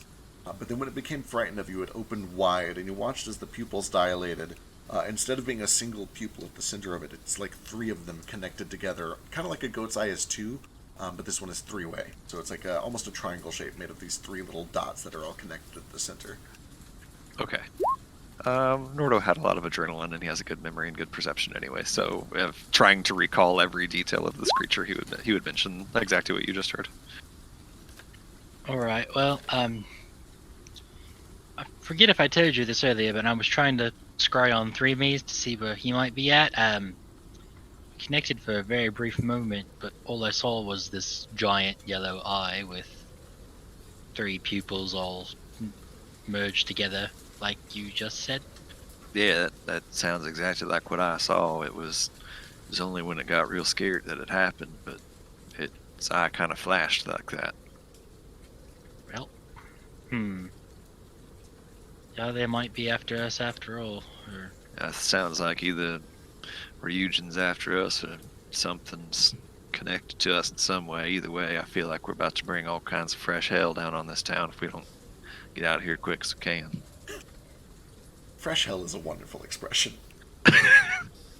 Can that be our title contender as well? Type it down in the chat, just for later. Oh, I'll remember.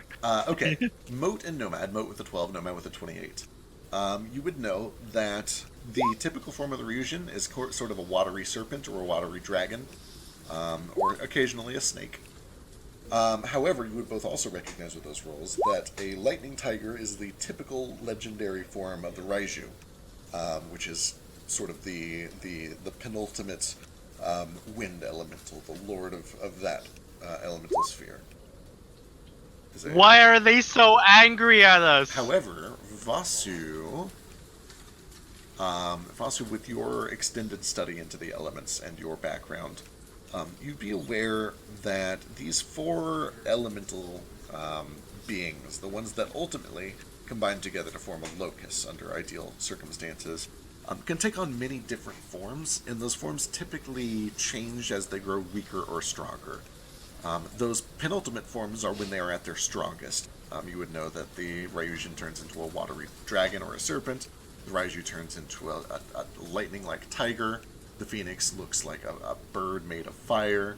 And the Trask is sort of this rocky monster, almost Godzilla-like, like a dinosaur. But when the elements are out of balance, sometimes they take on weaker forms, smaller forms, sometimes even multiple, like, split-up forms. They can really change a lot depending on the exact power levels of the elements within an area, at least according to legends. But you would almost instinctively and immediately recognize, like, oh, Lightning Tiger, that's the Raiju. Fun. Okay, before we leave town, I'm very tempted to fly back to the post office real quick. Or, actually, no, Matt, how much mana do you have right now? 21. How much does ascending cost? 5. Would you, be willing to send a message real quick? Thank you. Really appreciate it.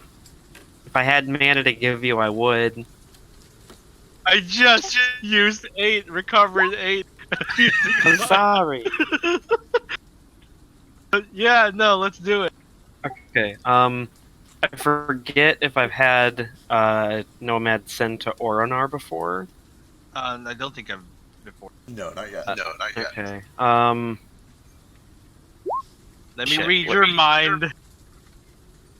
what time is it right now? In game, it's probably about 5:45, almost 6 PM? a.m. First thing in the morning. Sun is just coming up. Okay, well, since we've sent to and scryed on my mom before, we'll just do that again. And since it's early in the morning, hopefully they'll be able to relay the message quick. Just gonna be like, hey Ma, still on the way. I have imbalanced some elements and now have no, I don't include the because I hope that I don't want to use a word for Wait, this is for your mom or Oromar?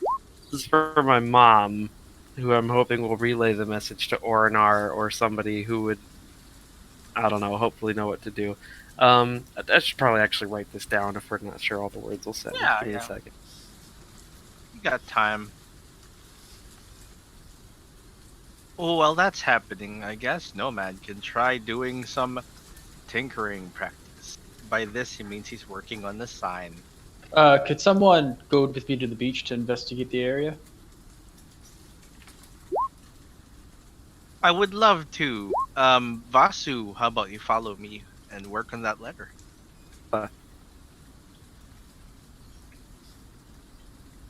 There are aberrations here, and I feel like perhaps I can understand them a little more. But then again, maybe that wasn't an aberration. You didn't. Yeah, I don't know. I sent some in the water, and it sounded very aberration-like. Actually, can I make a check? See if I know what it is, since like my specialty is literally aberrations, and see if it's an aberration. Sure. You could give me an Arcana check. Yeah. Will I have advantage or no? No. Yeah. Well, while fuck. Sorry, I'm forgetting everyone's names. Vasu is writing his letter. Nomad requests that Nordo draw what he saw, the eyes. Sure, yeah. I'll see if I can. And the pin whole thing, something if down real possible. quick. I'll draw it as best as I can. So hold on. There's the Ryujin, and there's Raiju, and that's Lightning Tiger. Then But- there's Tarask. And But then Phoenix. there's these strange beasts of tentacles and yellow eyes, and maybe those are something else entirely. I'll start drawing. Hold on. Do not worry, we will handle this one step at a time. It is morning now, I think. We had a rest. We should start collecting the kobolds again. That's really good, 24. Yes, with my new I pencil. assume that we collected them when we collected everyone else. Yeah. It's just there's so many of them. There are many of them. Nordo, you're able to do a pretty convincing reproduction of this thing. It was very dark. It was illuminated basically only by lightning flashes because you don't have dark vision. But you're able to especially capture the eye, which seemed to have a little bit of natural reflection of its own. And also just the vague shape of this thing. And the rest of you do see what appears to be almost like a whale-like shape, like a filter feeding, almost like a blue whale. But with these four stumpy lizard or alligator-like legs that is pulling itself slowly along the beach, dragging its belly. And then the tail, kind of wreathed around the tail, is just this array of tentacles that all fold against the tail when they're not in use and then kind of spiral out in combat to make itself look more threatening or dangerous. And each of these tentacles has these long, sharp, kind of teeth-like spikes at their ends. Kind of like a displacer beast. Neat. Because Ace, his favored enemy, Greater, is aberrations. Can he tell this is an aberration? Oh, that gives you advantage on knowledge checks too, doesn't it? Yeah. Yeah, you totally get advantage. Okay. I rolled again. So give me one more Arcana, yeah. Wow. It definitely sounds to you like an aberration. You would know that kind of like the distinguishing factor between a natural beast and an aberration is how rare it is and how it was created. This doesn't sound like any natural beast that you've ever heard of. It sounds like something that has undergone an unnatural mutation, probably a whale. It certainly sounds like an aberration to you, but you've never heard of it, you don't know anything about it, you don't know where it would have come from, what it does. Can I Gotcha. figure that out? Like, have I heard of anything that mutates other things as a mutant myself? Oh, absolutely. Give me an Arcana check, we'll see if you know anything useful here. Aw, Crybaby's back. He's in the ocean making new friends. Oh no. Also, I've got that letter ready. God. I rolled a 2. Yeah, you definitely know, again, that aberrations are usually formed through some sort of mutation. A lot of the time that mutation is magically, like it comes from magic or it's done magically. The fact that this thing was able to do some sort of a limited telepathy is further evidence that it's probably an aberration. A lot of the time these mutations come with a sudden increase in intellect and often psionic abilities. Not always, but it's a very common trait. With that said, you have never heard of this specific creature, you don't know what could have caused it, where it would have come from. Yeah. Nothing really He rings any does- strong bells. He doesn't get advantage from the super amazing picture that Nordar drew. The picture is very helpful. The picture gives him something to recognize, but he doesn't really know exactly what it is now. Yeah. Gotcha. Well, I guess I'll just start searching the beach for clues. So many of these creatures come from the ocean. My theory is that there is something there. If this was a whale, a regular whale, that somehow mutated, there must be some sort of thing in the ocean that's doing this to. Perhaps that- that is where my artifact is. I mean, we're not too geographically far from the House Flies. Hmm. It seems like it'd be off a big coincidence if it wasn't somehow related to the Raiju, since that's what I saw when I was fighting it. Maybe he's in there transforming whales. Was the Raiju just watching? So I saw like flashes of it up in the sky, right? That's what I Yeah, saw, you saw flashes of visions that were almost like shunted telepathically into your mind, like it was trying to show you these visions. Give me an insight check. And meanwhile, Vasu, give me 2d6 to see how many words go through. Oh no. Good. He's saying, oh no. It's how many words get removed. Oh. So it removes half of your 24 words. Well, that's fine. That's why I had 12 and I doubled up. So You do get a response, but it is delayed. And think, like, what did they roll a 4? Most of it comes through. Yeah, come home. Be safe now. Something. Come home. But Be safe it should be now. okay. Just be safe. Your buddy's here, Juro. Your buddy's here, Juro. He repeats everything. Yeah, Nordo, it just kind of seemed like you were having these images shunted into your mind, either as like a threat or a retaliation or some way to fuck with you, maybe. Kind of hard to say. Mo, what's up? Alright, so I'd like to kind of like pointlessly try and rack my brain.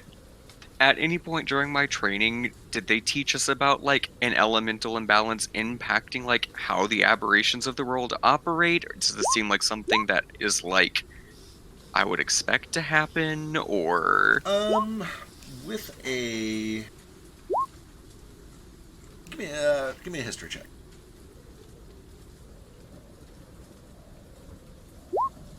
Yep. With a 10, you definitely know that most of the time elemental imbalances result in natural disasters. Earthquakes, storms, volcanic eruptions, gales of wind, sometimes even entire land masses rising or falling out of the sea. It typically doesn't involve any sort of interactions with like life or evolution or anything like that. Typically, when the elements are out of balance, it's the world that is affected by it. It's the land, it's the nature more than the things that live in it. okay. It wasn't just like I was up in the sky watching for a nomad. It was like this thing. It talked to me the way you do, like in my mind. But then it also put a picture in my head of the Raiju, so they're somehow related for sure. It is possible that this is some form of deception. It is common for creatures with my talents to try and distract you. Did we learn what like Ace and Flick found out? Yeah, I told everyone. Okay. This is perhaps a very strange conclusion. Like the storm hand, who could or could not be your sister, because they refer to him as a he. That lightning in their arm, the elemental disbalance. Do you think perhaps Raiju has been sealed in the storm hand? Why would one person be able to control the weather?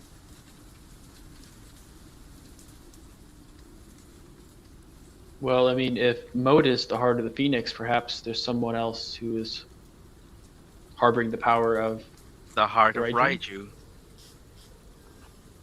Yes. Well, this Stormhand ain't my sister. Stormhand's some slave captain, sounds like. But Yeah, some slave could captain. be. But either way, this connection might not be with the element itself, but with you. Perhaps you are connected to this storm hand. But it could also be that Raiju is controlling all the aberration. It's not impossible.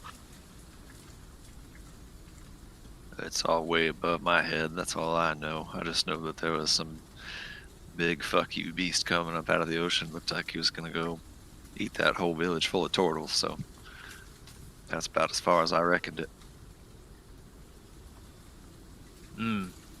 Next time, perhaps we can kill one, and I will devour its mind. And we will find out what it wants and what it works. Ace, as you are carefully studying the outcroppings of rocks and the sand, fuck, let me go check I always forget what cycle of the moon. Oh yeah, that's right, we're like a week away from the harvest moon, which means we'd be doing... so high tide is coming up. Most of the tracks on the beach have been covered. However, you do find that there are indications that some rocks have recently been displaced in about the area when Nordo points out that this all went down. And you do see that there are some just filmy secretions left on a couple of these boulders that indicate that something had kind of pulled itself up and along here that had some sort of like mucus membrane or something slimy over it. And likewise, you do see that there is this long yellow, about the length of like a violin bow, just strand of baleen that seems to have kind of come free and been left behind. Just this kind of wispy, filter-like tooth. All right. I'm probably going to take one of our empty potions of healing that we've ingested over time and try to scoop up some of that slime, take it with us. Sure. And then take that baleen with us. You said a baleen? What is? I don't know what that is. So you know how some whales like filter feed? Whale tooth. Yeah, it's whale teeth. Gotcha. Like the giant, like hair thing. Yeah, Gotcha. Yeah, exactly. All right. I'll take it with us. I think those are called baleens, right? Yeah, they're called baleens. Yeah, baleen. Oh, those are so gross. Why did I Google that? Big mistake. They're not gross. Come on. Oh man, what have I done? Oh, never mind. There's whales with regular teeth down here, and that's even worse somehow. Oh yeah, it is. Look at that. That's creepy. Also, baleen's not that bad. They look like they have teeth. Oh, okay, that's weird. No, this is real gross. It's like they have hair in their. No, their there's this teeth. picture of like this little girl petting one on Google Images, and it's really weird. Oh, gross! Guys, don't open this image. It's real gross. Did you find it? Oh my God, this one has its mouth open. Don't click that. It looks like when you've like used a toothbrush for like a clicked it year, and too. it's just all spread out. That's not that gross. No, what do you mean that's not that gross? That's disgusting. I'm not troubled by that at all. Yeah, this is fine. You guys are This crazy. is totally fine. Not a spider. I'm Right. I'd rather very troubled. I'd rather by this. run my hand through that than see a spider in my house of any size. Right. already. Oh God, no. Okay, I have to stop. It's just like a long mustache that grew on the wrong side of your lips. Somehow that description made it way worse. I was trying to make it better for the cowards over here that can't handle lip fuzz. It's like petting a walrus, okay? It looks like a walrus a little. Haven't you ever had mouth hair before? No. Doesn't everybody grow that? Twice a day. Anywho, I found this guy's some looks like some residue left over from it, and Gross. one of its baleen, I believe it's called. Well, that could be useful, maybe. Take a look at it. Very least scrying, but That's true. I guess we could try going into Shul's old room, see if we can find out where the thing went, although I have a good suspicion it's just down under the water. true. But most things have a layer of some sort that they go back to when they're not out and about hunting. So Let's get in the air first, and then we'll go from there, I reckon. all right, I'm sad about the library, but c'est la vie. I'm sure Eisenmar will have a nice library for you anyway, little orc. Basu's mom's a librarian. Oh yeah, we write down fucking everything. Hey, Vasi, before we head out, is there what company did I use to send off that letter? That would have been the larger one, which I believe is ADL, but let me double check. APS? APS, that's one. Yep. Is there an APS in Eisenmar? You'd be aware that you have a couple, yeah, of both companies. Of course. Okay, awesome. All right, you guys kind of hurriedly gather everybody up. You pay your dues. You skip the complimentary breakfast. Can I just like scoop a plate into my bag? Yeah, you kind of like grab some food. Even their breakfast is spicy. It really is a good zesty kick to get you going in the morning. I fucking love spicy breakfast. Chorizo. Spicy breakfast potato. Oh my god. Heck yes. They got some, yeah. So they've got like chorizo burritos, eggs and potatoes. It's real good. Alright, I buy one for me and I buy one for Shu. Okay. You guys do notice that as you're walking back, there's some people that seem to be playing some sort of weird sport out on that weird field that Gale saw. I'm sad we don't get to see that. Yeah, No, I wish we would have gotten to. it's a real shame. Sorry to waste your prep, Peck. It's okay. I'm sure it'll come up at some point. Just that never existed, and we'll see it in a different town. Totally. Don't worry, I've got this covered. By the way, that place is called Crosswinds. Which place? That place where the sports are happening. Why is everybody calling their taverns Crosswinds around here? I don't know. It's real weird.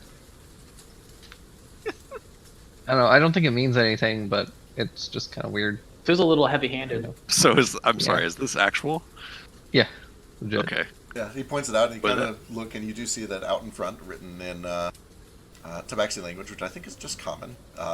This place does have a nice sign painted in teal and gold that says Crosswinds. Well, now that you mention that, little dragon, it probably is nothing but. Somehow Well, I feel like we Flick- have to go, right?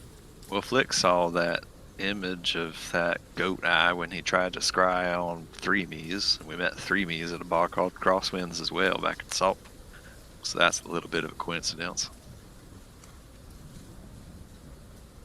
I mean, I don't know, maybe that's nothing. Maybe Crosswinds is just what you city folk like to call your bars, but I found that surface dwellers aren't very creative with their naming. Accurate. yeah, it's probably just an easy name. It's got a nice ring to it. It'd make a good title for a ongoing D&D campaign.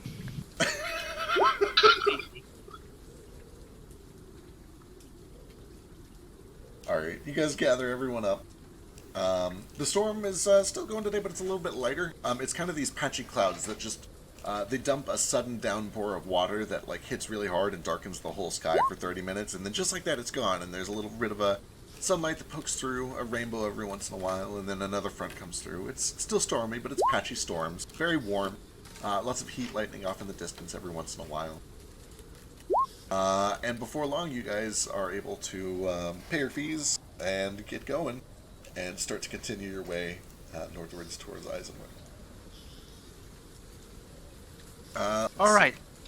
Now that I've seen What the is it? eye, is the eye exactly familiar to Flick? This is what he saw. Yeah, as you start to like draw this thing out, Flick, it does look very, very similar to the one that you saw while scrying. Yeah, that's it. What is this? Can I Arcana check it? Oh boy, you can try. Alright. You can try. You can try with you can try with Nature or Arcana. This is going to be crazy hard either way. Yeah, that's fair. Does anyone have Arcana to help me with? Well, don't. If you It's give okay. me a minute to read, I can help you. Sure. I will What sit does the down. book say on this eye? Yep, I sit down next to Nomad and I pull out the little book that he handed me last night and I start reading it. And I will make myself proficient in Arcana. When you What add book did it give fire you? salt with quartz, it forms spark. It's a little the little blurb that says on the Arcana. Ah, I see now. Alright, roll twice for no particular reason. Okay. Did it go through? I haven't seen it yet, but it's been a little slow. Yeah. It says you're typing. Oh, I'm not typing anything. That's weird. Sorry, that was Nordo. You keep mistaking. I need to change the nomad to domad or something. Romad. Okay, let me try clicking it again. I'm still a fan of Legion. There we go. 30-30. Son of a bitch. Okay, what would you know with a disadvantage 30?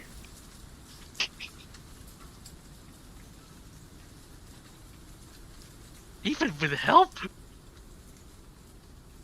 Oh boy, oh boy, oh boy, oh boy, oh boy.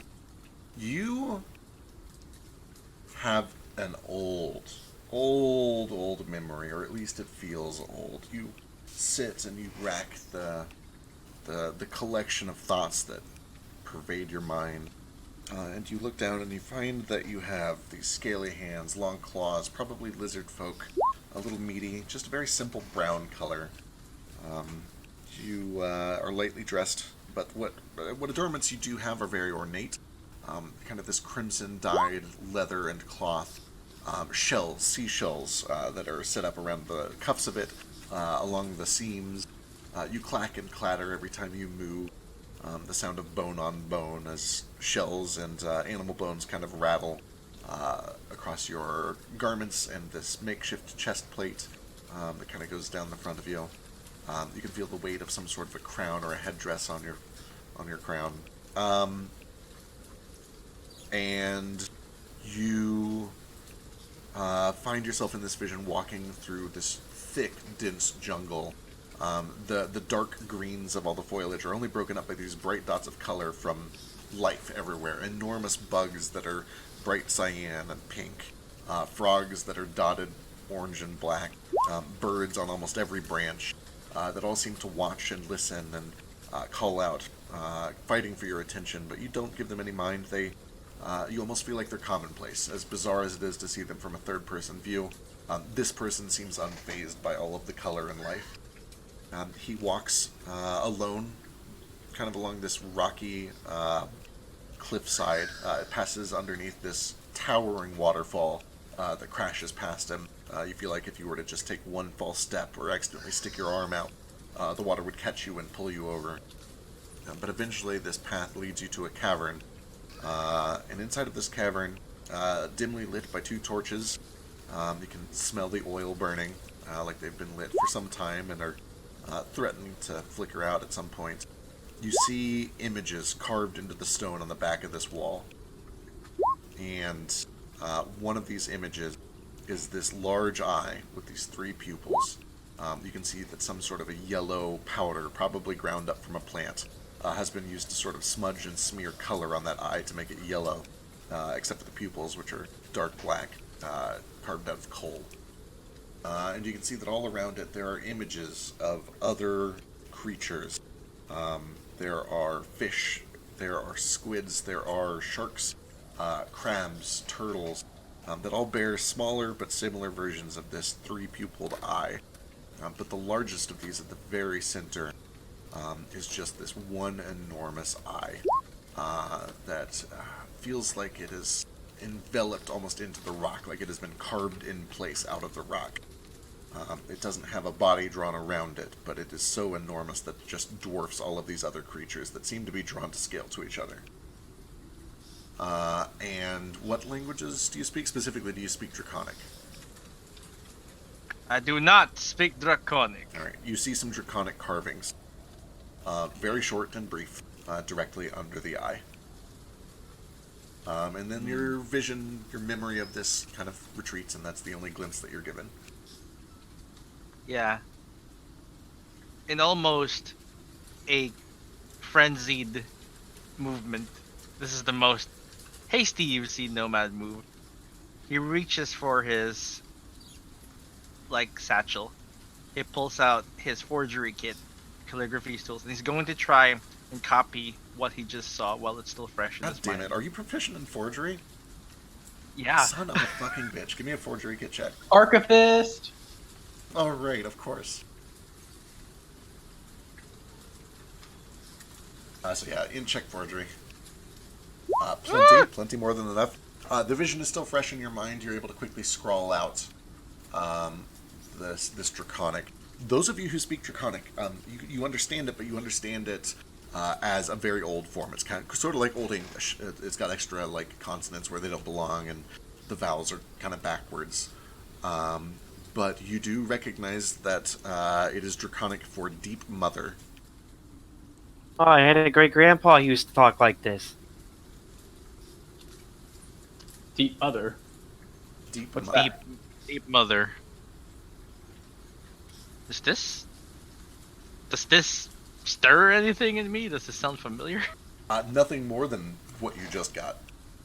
Yeah. Does it sound anything familiar to me? Is it is it an aberration thing I can check on? You could give me nature or arcana. The So- advantage from your class would cancel out the disadvantage, just a straight roll.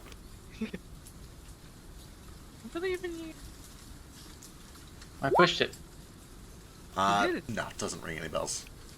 Yeah. So Nomad has a vision. Starts scratching this real quick into a page with like ink. He just dips the ink very messily. It's not. I mean, he just like carves it basically into paper with ink and his quill, and then he puts it all down in front of him for everyone to read, and then he takes a breath and describes what he saw. Mostly the cave and the paintings on it. Was this all underwater, right? No, this appeared to be on kind of like a very dense jungle island, but he had to walk along a path behind a waterfall to get to it. Yeah. Did Crybaby talk about his mother, or am I misremembering things? I think he did. He did. He referred to, we assumed, Dr. Eisenmar, or Dr. Isamelia as his mother. Yeah. But we kind of assumed that there was some, like, Yeah. there were some inferences happening.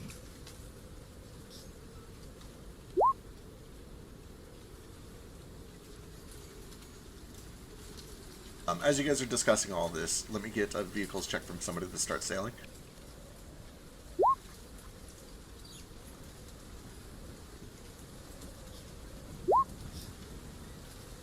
I need to rest, says Nomad. He's going back inside. Gale is Woo! killing it. The kobolds seem to be in top form today. They're very well organized, like a machine. They've got everything down pat. They're following orders. They're working like a smooth, adjusted, well-formed unit. The weather is also fairly favorable today. You guys actually make very good progress. 2, 4, 6. That actually gets you almost all the way to Eisenmark. Oh God, are we there yet? I don't want to cut things off early if you guys have anything else you want to talk about while you're sailing over. I'm just gonna probably bug Gale about crafting stuff. You need my assistant. If you'd be willing to offer it, I'd be greatly appreciative. Always I'm a an little honor. busy, driving the boat. Oh, I mean, like, not now, but, like, maybe later tonight or something, when one of the other captains starts driving. If I can, I'm gonna try to prod Eddie Jamjar to see if he knows anything. Sure, about what? I'm gonna ask specifically if he remembers anything about the Raiju more than we're coming up with on our own. More than that, he just looks like a tiger when he's super strong. Sure, let's see what Eddie Jamjar knows. I know he's kind of like a lockbox, so I'm not expecting to get a ton. Maybe you are the key. No, everything you guys were talking about sounds right. I know that they sometimes get weaker and stronger, and I know that those are their forms when they're in, peak physical strength, but I don't know, the deep lore of the elements. That was kind of basic stuff. I honestly wasn't paying very close attention. That makes two of us. Can I make an insight check? Sure. Yeah, I was about to say the same thing. You guys don't trust Eddie Jamjar implicitly for no reason? You don't know that. I trust him immediately because he's your friend. He seems sincere, and he also seems invested. He is intrigued by this mystery, too. You feel like if he had information that would help solve it, he would have offered it. You get the sense he's being genuine. That's my Eddie.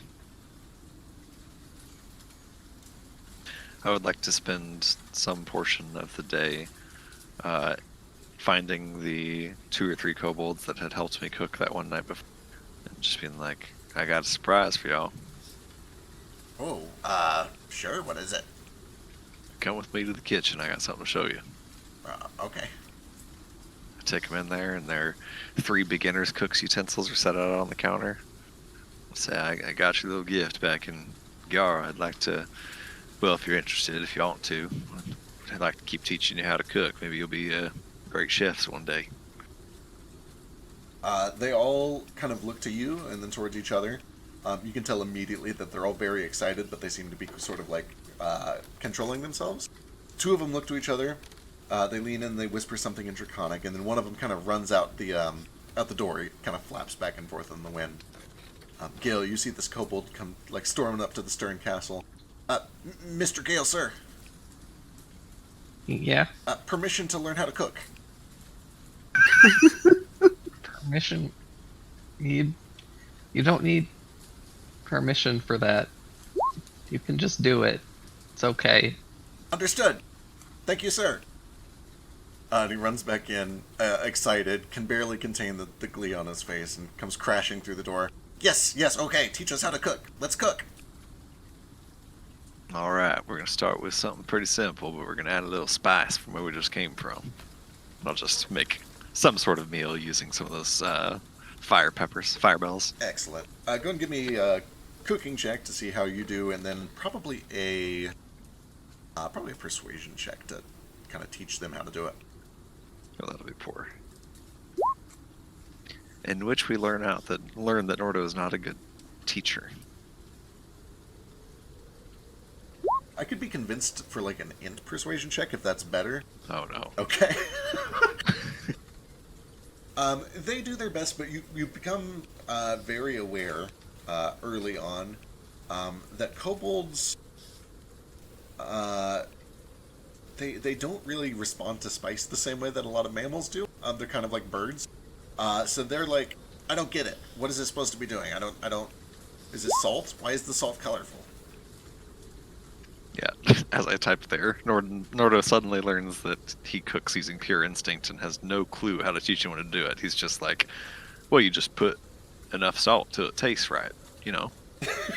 Excellent. Just sprinkle it in there and try a little. And if it's not salty enough, put a little more. If it's too salty, you remember that for next time. By the end of this experiment, they've at least learned like what each of the tools is and what it's called and what, in theory, it's supposed to do. Their test meals are all terrible, but they're learning and they're excited and they're on board for all of this. You feel like maybe some more practice and maybe some different recipes, they'd be a little more apt to it. Fun. I'm gonna walk in the kitchen and see that they're cooking and just take a plate of it and eat it. It's either not salty enough or way too salty. Oh yeah. Nordo's is really solid. Theirs, though, it's just like you bit into like a peppercorn. And there's just this instant wave of like, oh god, that is not supposed to be eaten on its own. That is just spice. Oh, I smell something spicy. Here, Buster, you might like it. Let me try all of them.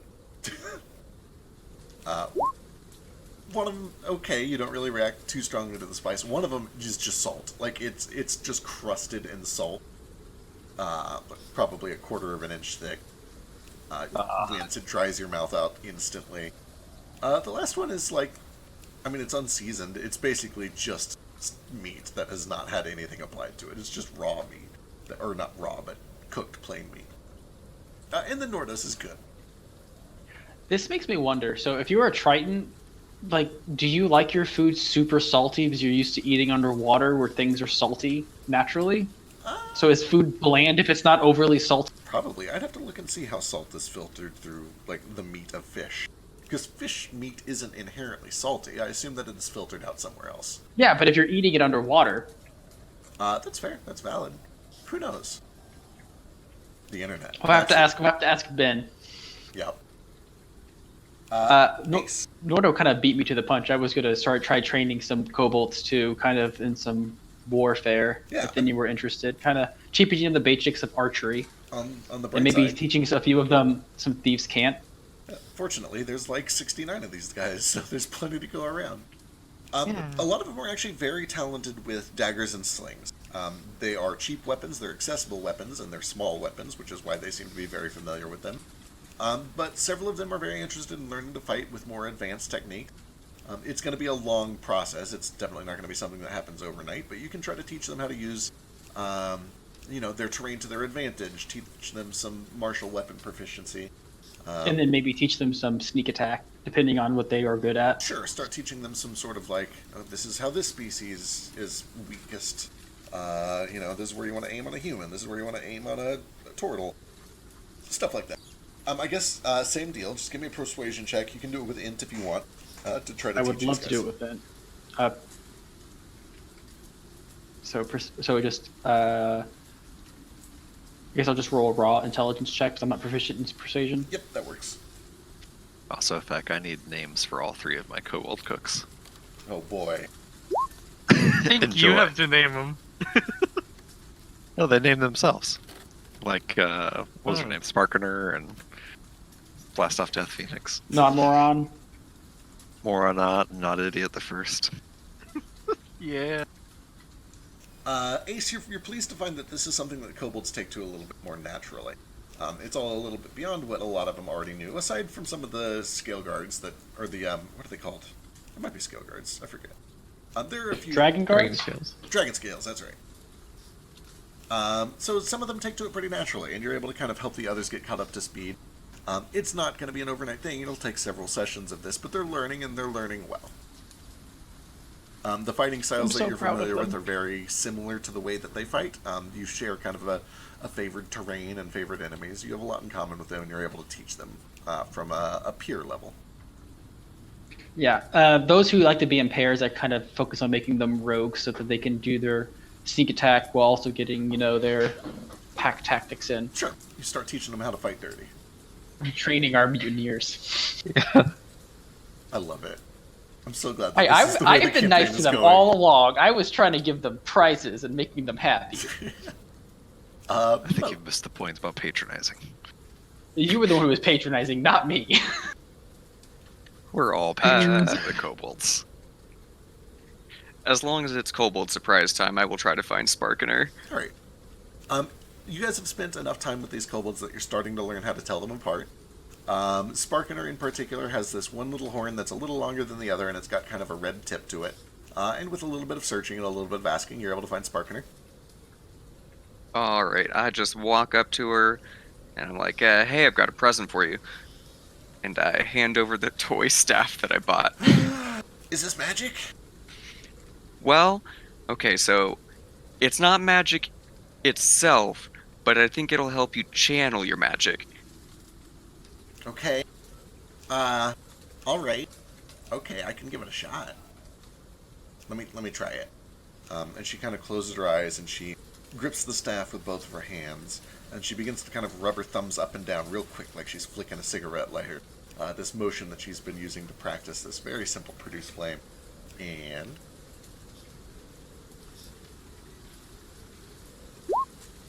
you do see that the stick right where she's touching it, where she's flicking her thumb, starts to kind of like smoke a little bit. There you go. It's just sometimes nice to have something to, focus on while you're practicing. Sure, focus. Yeah, I've heard that word. That sounds right. Like a focus, like an arcane focus. A focus Right, for the right. arcane. Oh shit! But I you think know, it's gonna. Oh no. That'll happen a lot. Happens to everyone. Okay. All right. Oh. It's like training wheels. We'll start with this mundane focus, and then someday I'll upgrade you to an arcane focus, and All right. I'll keep practicing, sir. that's all I got. All Good right. luck. So Nomad is approaching kobolds one by one, kind of leaning over and pushing his face really close against them, and then leaving them saying, "You are not the one." He's looking for someone smart enough. Okay. How do I find that? Do you want me to write a test for everyone? Smart enough for what? What are you trying to do here? An IQ test. You're just trying to find out which kobold is like the smartest in general. Yes, the smartest, dorkiest one I could find. Maybe he or she is not like physically capable. They just need to be intelligent. Okay. All right. Give me an investigation check. Here we go. Ooh, can I cast a spell before this? Sure. I mean, it's gonna weird them out a little bit, but they're already pretty weirded out, so sure. So, enhance ability, intelligence. All right. Excellent. Gives me advantage. Let me just subtract some mana. Investigation. 28. I didn't need a turn. Alright, you spend a good long time kind of going from kobold to kobold. You do a little bit of just probing straight out, which kind of creeps some of them out. You do some questionnaires, you do some basic tests. You start like asking them riddles, and a bunch of them, they really latch onto that. They love the riddles. Some of them are good at it, some of it are not so good at it, some of them are pretty great at it. And you do eventually find that there is a group of probably 3 or 4 of them who were all kind of their lead trap makers, who show some aptitude for learning and engineering and like spatial reasoning. You're not entirely sure like if they're geniuses or anything crazy like that, but they're definitely they're the clever ones. You find the clever ones. Right. I asked them what they specialize in.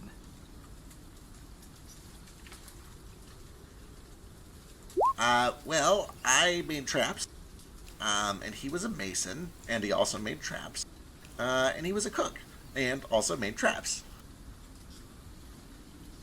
You all make traps. Well, I mean, yeah, that's what all kobolds strive to do. Then perhaps we can learn from each other. I would like to learn how to make traps. That's easy. Do you have any sticks? I do not have. I have a friend who has many sticks. Oh, friends are good. Friends are good resources. Do you have any wire? I have wire. How many explosives do you have? Approximately 0. How small can you make your body?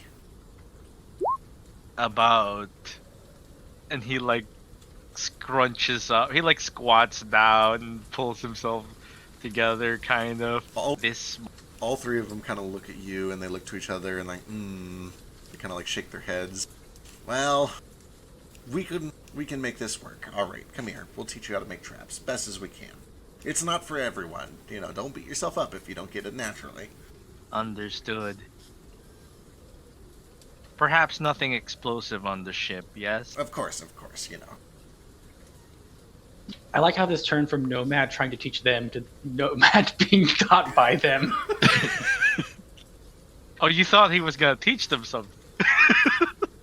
No, he's just finding the tastiest brain. Over time, you realize as you kind of go back and forth through this entire session, these kobolds, not just the 3 here, but the entire collective pack of them, they're individuals, they're distinct, they have their own personalities, but they are especially gifted at seamless integration. They can look at a problem, and they can all 3 look at the same problem and work on 3 different parts of the same problem, almost as if they were a single unit. They're very, very good at cooperation. It's very much their strong point. Even the way that they move, like when they're going up and down the line, they move around each other like they're not even there. It's almost like they have this hive mind style of communication and understanding of each other. Woo! This I'm familiar with, but also, was this similar to the kobold pack I was with before? It is. This is definitely a trait that you've experienced with a lot of kobolds, but the kobold pack you were with before was probably about 24, 25. And you know that the place that they were at was like several hundred of them. And it's clear to you that they have adapted even more to working as part of a very large organization. We can use this to our advantage. How would the 4 of you like to learn magic? That sounds very dangerous, but I would certainly like to try, I suppose. I don't think So I was are really born explosives. any. You do not need to be born with magic to learn magic. I've never heard of that. I always heard it had to be like given to you, or you had to be born with it. It can be given to you. Oh, no, you just take a feat when you hit level 4. It's really easy.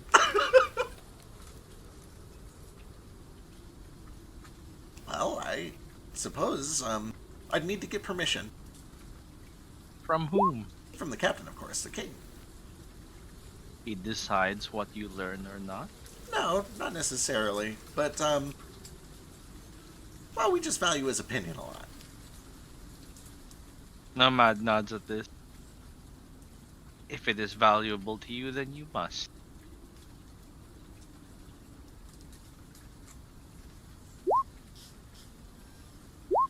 I think Gale is currently AFK, but I assume that when these guys run over and ask permission to learn magic, The same thing. he probably gives them approval, and we'll hear if he changes his mind when he gets back. Yeah, it can be like, no, do not learn magic. They can learn magic. It's okay. Okay.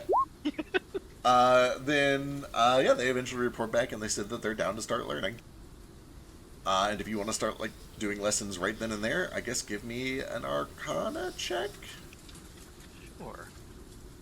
You would know that, like all the others, this is going to be a very long process. Nobody learns to become a wizard overnight, or even over a week or a month. It's something that usually takes years. With that said, You learn your first cantrips. they very quickly learn the first 10 or 12 glyphs of the Draconic magic alphabet. They learn some of the basic notation that is used to write and describe spells. You're a very good teacher. You've spent a lot of time with kobolds. You are able to very clearly understand not only the way to communicate well with them, but because you're part of a community that was also very comfortable working as a collective unit, you kind of understand how to disseminate information amongst several of these kobolds and let them share it amongst each other naturally. It's a very good, familiar relationship for you to kind of teach a group instead of teaching a bunch of individuals the same repeated information over and over. You learn to trust that the kobolds will share what's important. Yeah, I find that alone they start getting bored. But this way, when something is difficult, they start teaching each other, and that's great. Exactly. You learn by teaching as well. Yeah. And this is good. I give them like notes. Then work on them. So we will meet again eventually. They enjoy the whole thing. They're enthralled by it. They're fascinated by it, and they like the way that you teach them. It's a very good, fitting style for them. With that said, though, unless anybody has anything else for today, the sun is setting, and off in the distance ahead of you, through patchy storm clouds, all of you start to notice, over to your west, the Hook Diamonds. These enormous, towering, floating islands. And at first they are just natural, green on top of brown rocks, and the occasional exposed vein of still stone, oftentimes white or pink or yellow, just holding these massive stones aloft. But then ahead of you, as night falls, you start to see campfires and other magical lights in many different colors, dotting the horizon directly ahead of you. And Vasu, you recognize your home coming up on the horizon. Ain't it beautiful? That it is. I ain't never seen anything nothing like that. Yeah, it's something. I have no comments that have already been told. That have not already been said. Some folks have probably already started going to bed by the time you guys pull in. But some folks wake back up so that they can get docked properly, and also so that they can enjoy the vision coming in. Once you get closer, Gale is doing a fantastic job of running the ship, so he has no trouble with it. But it's very strange kind of navigating this vertical space. There are times where you have to pass under islands, and it's weird for the wind and the rain to suddenly stop, and then to have to kind of shunt yourself through this waterfall of all the rain that is being slid off one slope or another, just kind of like coming out from under a broken gutter. And you do find that a lot of the times when you're under these islands, you'll find yourself surrounded by these enormous glowing fireflies, about the size of like a large rat. They tend to just kind of flock together in swarms, and they hang out in the dry bits under the islands, sometimes clinging to the rocks, and sometimes just flying and floating freely. You find that all the wind here is carrying these brightly colored pink and red leaves and petals that are being blown free from the trees that are in bloom. It's just a very colorful, vibrant place, even with the storm blowing it around. But eventually, you find... Where is it? We had this before. Nordo whispers the Orcish word for firefly, Kakishi, and a single Native American tear falls from his eye. Kakishi. Whoa, this map is beautiful. It's such a cool map. Fuck. Oh. Look at all the pagodas. It's so neat. Eventually you do find one particularly large, flat, spread out island that has this circular lake of rainwater that is collected and spills out in slow trickling waterfalls down to the sea below. That is just dotted with these colorful buildings, each lit up, even pretty late into the night, about 2 in the morning, by the time you guys are greeted by a docking crew. They immediately recognize your colors, Vasu. In fact, some of them probably recognize you specifically. Like, hey, welcome back. Hey, you didn't think I'd make it, did you? We have faith. We were a little worried, though, after what we heard about Juro. We thought maybe you, ran into trouble, too. Just a little bit, but nothing we couldn't handle. I mean, I would have handled it fine on my own, but I met all these guys too, and they're pretty good at handling their own. So we're real good at handling each other. Hey, nice tugboat. What are you doing with this thing? Okay. Tugboat. Yeah. Oh, that's for all the kobolds. Oh. And not everybody that I'm traveling with can fly, unfortunately. Well, that sucks. I would have been back here way sooner, eh? I was gonna say, that what took you so long. Anyway, we'll let you go. We'll get you situated at the dock so you can go home or wherever it is you're going. Yeah, I'd probably better check in with Orna, but if I don't talk to Ma first, she's gonna skin me alive. Oh, she'll kill So, you. yeah. But, anybody still serving grub? Oh, I'm sure there's somewhere still open. I could go for some flapjacks. Ooh. You guys like What's the flapjacks? They orcish kind word for Who flapjack? doesn't like flapjacks? of call past Vasu to all the groundies. Don't call him that. Oh, I'm sorry. I lean down towards Ace and say, "What's orcish word for flapjack?" Oonga Pancake. boonga. Flat cake. Flipper. Flat Flap flipper. Got it. I ain't never had no flapjack. Upside down flat cake. A flapjack does sound amazing, but actually, are any postal services open right now? I need to check my mail.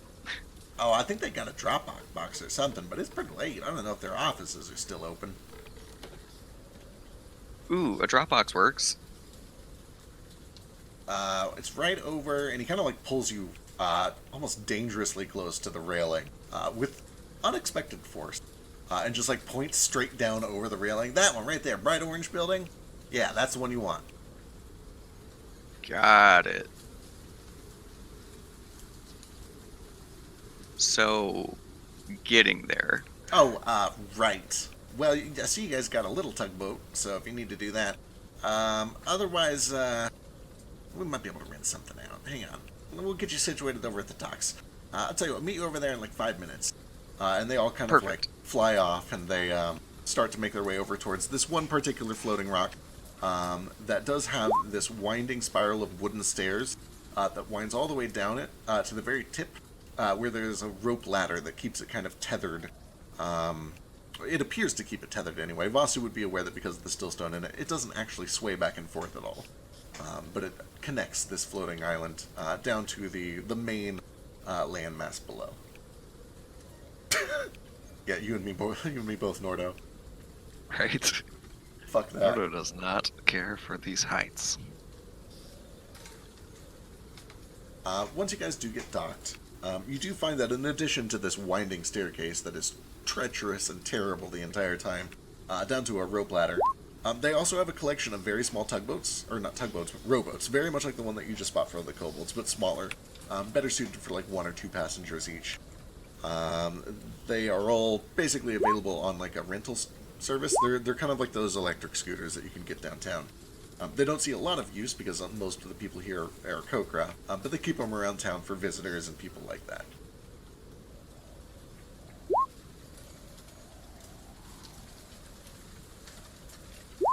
It is actually pretty late at night. It's about 1 or 2 in the morning when you guys finally get into town.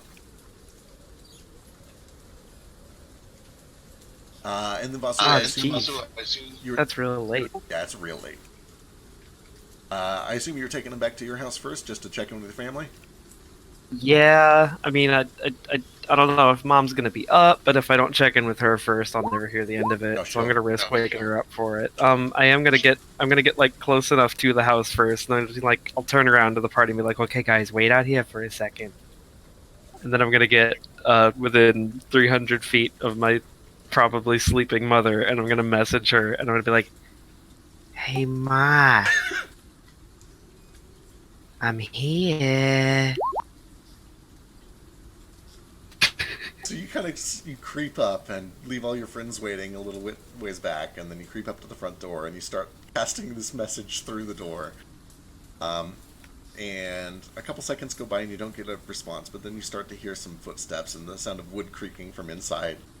And eventually you see that a little pale yellowish light flicks on, and one of the windows, the colorful blinds are pulled back.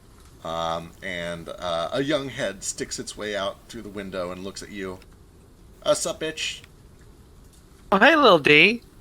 Hey, you want in or something? Ideally, yeah. What's with the gaggle?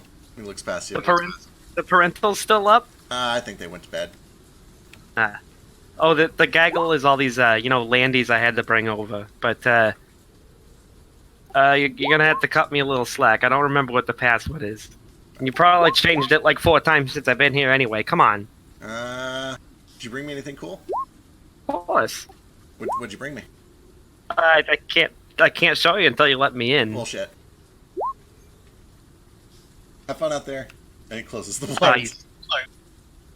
What, you think I forgot my fucking key? I don't know, did you? I'm gonna unlock the door. Alright. You unlock the door, and as you do, you hear another door kind of open up down a hallway to the left. Vasu? Vasu, is that you? Of course it is. Who else would it be? Oh, honey, I'm glad you're back. I mean, worried sick, all these weird messages. I couldn't make out half the words, and it was the voice was strange. I didn't recognize it. Who was that? Yeah, I'm sorry. It was one of these friends that I just met. I can't... Company? Oh my gosh. And she kind of looks down. She's got this nightgown on, and she starts like, oh, no, I'm not even dressed. The house is a wreck.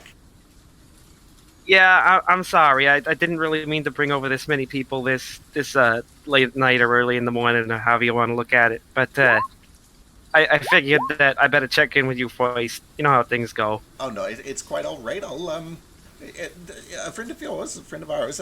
Come in, please. Oh my, there are a lot of you. Okay. Yeah, you don't really need to get us all inside. I figured we'd just say hi and then maybe go find a hotel or something. But sure, that's probably a good idea. At least for them. You aren't gonna stay. I mean, I'll stay here. Okay, good. Yeah, gotta catch up. Of course. We were all real worried. Nobody found anything, and they all came back real quick, except for Juro. Have you talked to him? I haven't been able to. I came straight here after we talked, and it's like 1 in the morning. I haven't seen him yet. Nah. We'll get you all rested up. Rumor is he came all the way back from Kijani. Found some weird stuff out there. Oh, jeez. I mean, we found some pretty weird stuff too, but I don't think we were quite that far away. Yeah. But yeah, I got plenty to tell you. Okay, well, let's get caught up. You eventually kind of sort out sleeping arrangements. I assume you stay here and send everybody else to go fuck off at a tavern somewhere. Yeah, I mean, if they want. I will introduce everybody, of course. A pleasure to meet all of you. You been treating my boy all right? Pleasure to make acquaintance as well, Colm. We've heard a lot about you. Got a beautiful home, and if I do say so myself, a heroic son. Oh, well, that's my boy. You aren't just talking him up, though, is he? Has he started any fires? That's all I do. He started Like creating one or a twice. bonfires. There was a flashback to the fire with the what was that in the desert? It was like it was like episode 2 or whatever. You like lit a building on fire. Oh, that's my boy. You should have seen it when he was just a wee little boy and he was studying. He must have lit his own pants on fire like 6 times. I thought he'd never get the hang of it. Okay. While the party is regaling my mom, and while she's doing the same with all of these stories of all the fires I've started, I'm just gonna go to the kitchen and grab a banana and start eating while I watch all. I look a little proud. Dito's come up to you and slugs you right in the arms. Like, okay, where's my shit? What'd you bring? Fuck. Okay, hold on a second. I'll get my bag off my back, and first, you're gonna have to help me out a little bit here, Feck. I have in my inventory a thing that I just wrote down as a little silver statue. Hang on a second, let me find it again. Yeah, a little silver statue worth roughly 5 GP. Do you know what that was or where we got it? I think it was in the Temple of Bast, maybe? Or around that time. Oof. It was pretty early. It doesn't really come to mind, and the fact that it just has like a gold value associated with it makes me think it's probably just treasure you picked up somewhere. It might have even been something we got like in the arena. I've had it for a really, really long time. Yeah, something like that. Okay. You can kind of have some freedom with it. Just whatever you want it to be a statue of. Alright. Well, I'll assume it's probably some kind of effigy or some sort of statue to some goddess or whatever, so I'll give that to him first. And I'll be like, okay, I got this from some ancient temple. There were like water elementals and all sorts of crazy shit there, but we scared them off. And of course we got the treasure, because that's what adventurers do. So you like rich now or something? A little bit. This is just like pocket change, souvenir stuff. But I thought you might like it. Yeah. Until you can start adventuring and get some cool shit like this of your own. Yeah, it's pretty cool. I've been practicing a whole bunch. You should see it. Oh, yeah? Well, hold on. That's only the first part of the gift. There's more. Of course. I'm going to pat him on the head. And then I'm going to rummage around in my bag a little bit more. And I'm going to pull out that slaver coat that we got. Like pirate slaver coat. Yeah. Oh yeah. I'll be like, okay, now you're probably a little too small for this now. But, maybe you can ask Ma to, like, tailor a little bit for you. And, maybe take some of these patches and stuff off because they're a little incriminating. Crowds you don't want to, think, you don't want people thinking you're associating yourself with. But I think it's a really nice color. And, this kind of fashion is all the rage out there right now. All sorts of adventurers are wearing this kind of shit. Isn't this what, like, the people that sell, like, donut nuts wear? Are you trying to, like, make a joke about me working fast food or something? No, this is like a slaver coat. That's why I said you should probably take some of the stuff off of it. Oh shit, jeez, okay, yeah, no, I get it. Oh my god, where did you kill someone? No, I was the one who killed him. Also, to be clear, the slaving people do also work for the donut nut people. They're all kind of one big thing. Wait, they probably were like a little slightly different colors branding though. Wait, really? I hope. The donut people yeah. are like selling slaves? Oh, yeah, you haven't been eating that stuff, are you? Yeah, all that food is also cursed. It'll mess with your taste, make it so you don't like nothing else for a long, long time. What? Been eating that shit, it'll rot your teeth right out of your face. Oh, now you're just messing. That's also true. Nah. I eat that I don't stuff know all the about the time. teeth Everything part, else sounds but- great. I eat other food. Is Mom not eating this garbage? Of course, she buys it. Hey, Ma! Wow, don't go in the house. I'm gonna storm back into the living room where she's talking to all these kobolds and the rest of the party about all the fires I've started. Vasu, keep your voice down. People are sleeping. Yeah, I'm sorry, but I just heard from Dee that you're feeding them this donut nut shit. Oh, Come on, you know this is garbage. They're his favorite. What am I supposed to do? Fucking wean him off of it. You had it when you were a boy. What? Look how you turned out. It turned out fine because I kicked the shit. You never even told me you fed me that stuff. It must have been when I was a baby. I didn't know any better. Oh, come on, you would cry and cry and cry until you gave it. What else was I supposed to do? Aw, jeez, Ma. All right. This is raising all sorts of problems in my like moral compass. Well, you just tell me what this Reputation. weird new diet you're on is, and maybe I'll try to wean him onto it or something. Vegetables and spice. I mean, sweets are fine, just as long as they're not like addictive. Addictive? I don't think they're addictive. How many boxes of those does he eat a week? I don't know, maybe like 1 every 2 weeks. Guess that's not too bad. Right, yeah. Is Dad eating that stuff too? It can't be good for his blood pressure. Well, I think he's been sneaking more than he lets on, but... Aw, jeez. They must not be cursed in this town. Cursed? Hope not. Yes, these are cursed confectionery. Cursed confectionery? What are you talking about? Oh, also, by the way, Nomad, Ma, this is the creepy voice you've been hearing over your head. Oh, it's a pleasure to finally meet you. You're not at all what I expected. He's a lot taller, right? Is I what what's behind the mask, if you don't mind me asking? A face. Well, I understand. I won't pry no more. I could take it off, but you have to promise not to scream or panic or throw things. She looks like real wide-eyed over to you, Wasu. These are your friends? Oh yeah, they're good people. Oh, I trust you.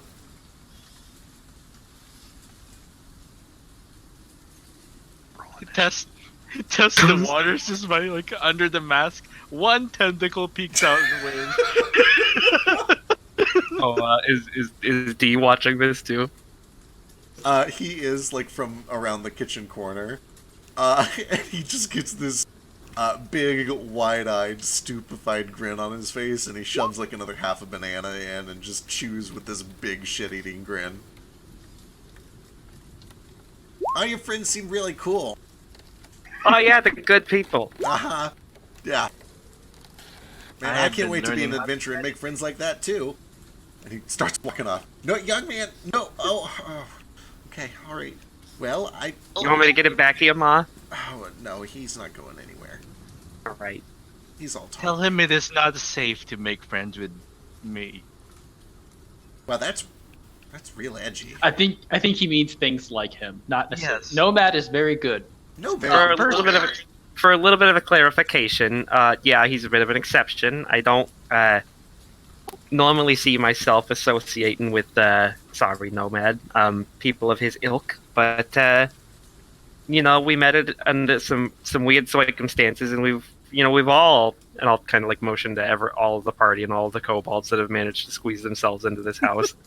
We've all really had each other's back, and I probably wouldn't have made it back here if it wasn't for any of them or all of them, or a few particular of them on multiple occasions. But sorry, my point is, he's fine. No, your racism is warranted. Plus, it's not every day you get to meet a god in person. We're gonna kind of build up to that thing. Yes, bless you. There is a moment of like nervousness, but then it gives way to confusion and interest, and then it gives way to curiosity, and then you sense just this tiny little glimmer of what looks like pride or nostalgia or some combination of both. And she eventually kind of reaches over and she gives you a big squeeze. She's like, I knew that sooner or later you were going to be a real adventurer, and I guess I knew what was going to come with it. I just didn't expect to see it so soon. But this is it. This is what we all strive for, right? That's Yeah, really I honestly didn't expect things to get so weird so quick, but here we are, and I'm glad you understand. You know, he's a little weird, but I figured here of all places, you of all people. I mean, we're a little open, we're a little more accepting, right? We're like a big old melting pot. I mean, I'm a fucking griffin. Sorry, I didn't mean to curse, Ma.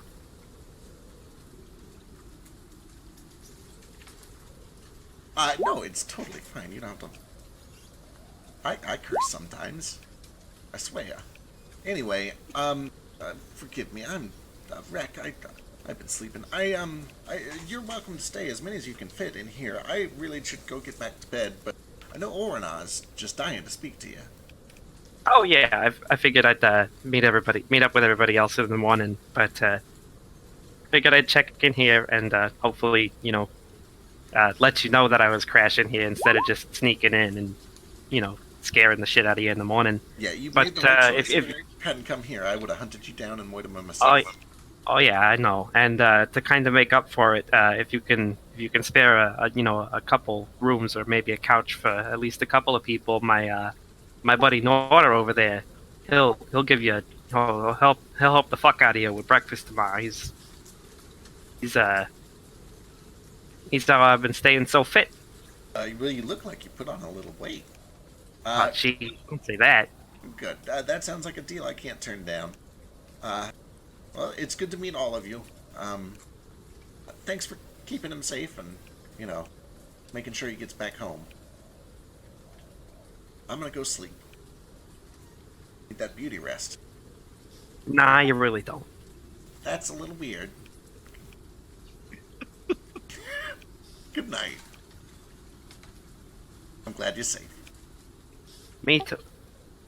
And she'll kind of go off and trust you and the 70 kobolds with the living room and as many couches as you guys want. Pleasant dreams. I'm gonna go find a little perch up area. Christ, Nomad. What? How he says it. So I kind of missed that. Did you take off the mask all the way, or just slip a tentacle? He just slipped a tentacle under his wave. Okay. Alright, I'm gonna go probably sleep outside. I want to go. I like it up here, so I'm gonna go find a nice little perch to sleep on. Sure. Oh, yeah, there's plenty of places. Yeah. Like a nice little high up area where I get a nice view of everything. Nordo, sorry, I kind of roped you into helping my mom make breakfast tomorrow for possibly 70 kobolds. Oh, that'd be just fine. Do you have maybe a room with no windows I could sleep in by chance? If that's something you want, Nordo, I could learn a spell that makes you one specifically with no wit. I don't need you to do any magic or nothing about it. I'll manage. I've gotten used to their ship. I'll get used to this too. You are very brave. I don't Really know about all hankered. that. You are pleasantly relieved, Nordo, to find that once you're kind of on this big flat island, it doesn't sway like a boat. It's very sturdy. It feels like you're on solid ground. The wind blows very, very hard up here, and you can kind of smell salt spray all around you. So it's very apparent that you're in kind of a weird foreign place, but it doesn't necessarily feel like you're high up, at least while you're in the center of this large island. It's still in the back of your mind, but it is not a present thing. That is until you look up and see all of these floating islands above you and realize that they're suspended above you and can crash down at any time.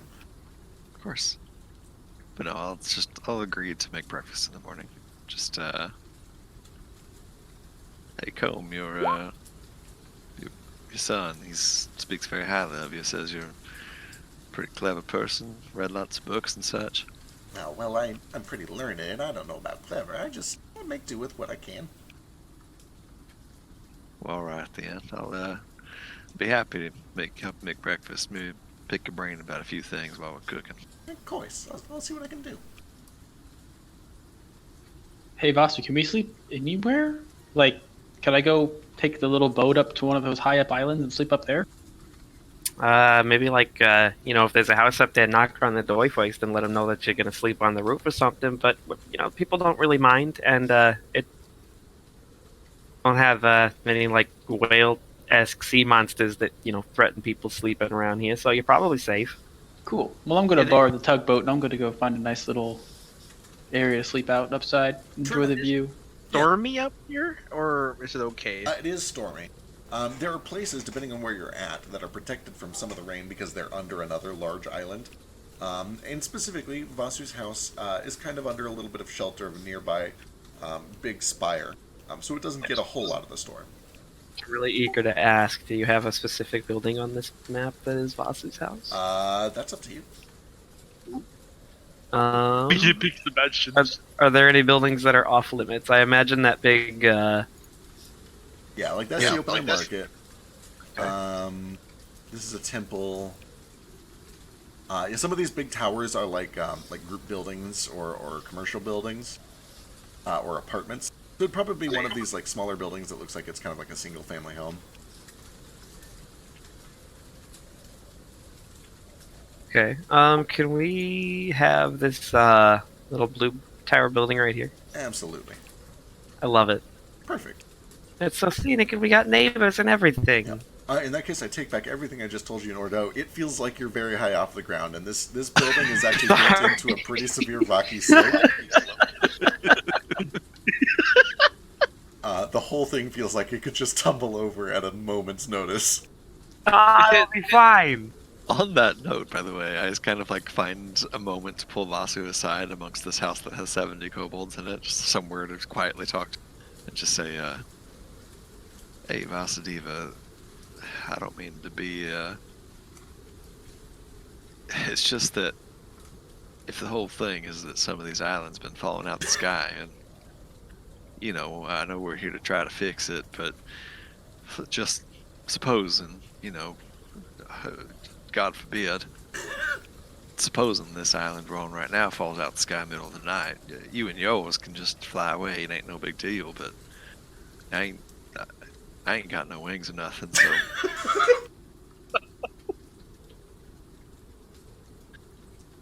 Well, I can certainly understand your concerns, but I mean, these islands don't really fall out of the sky very often. It takes a lot of suddenly very removed still stone to make that sort of thing happen. all right. I mean, we'll be fine. Come on.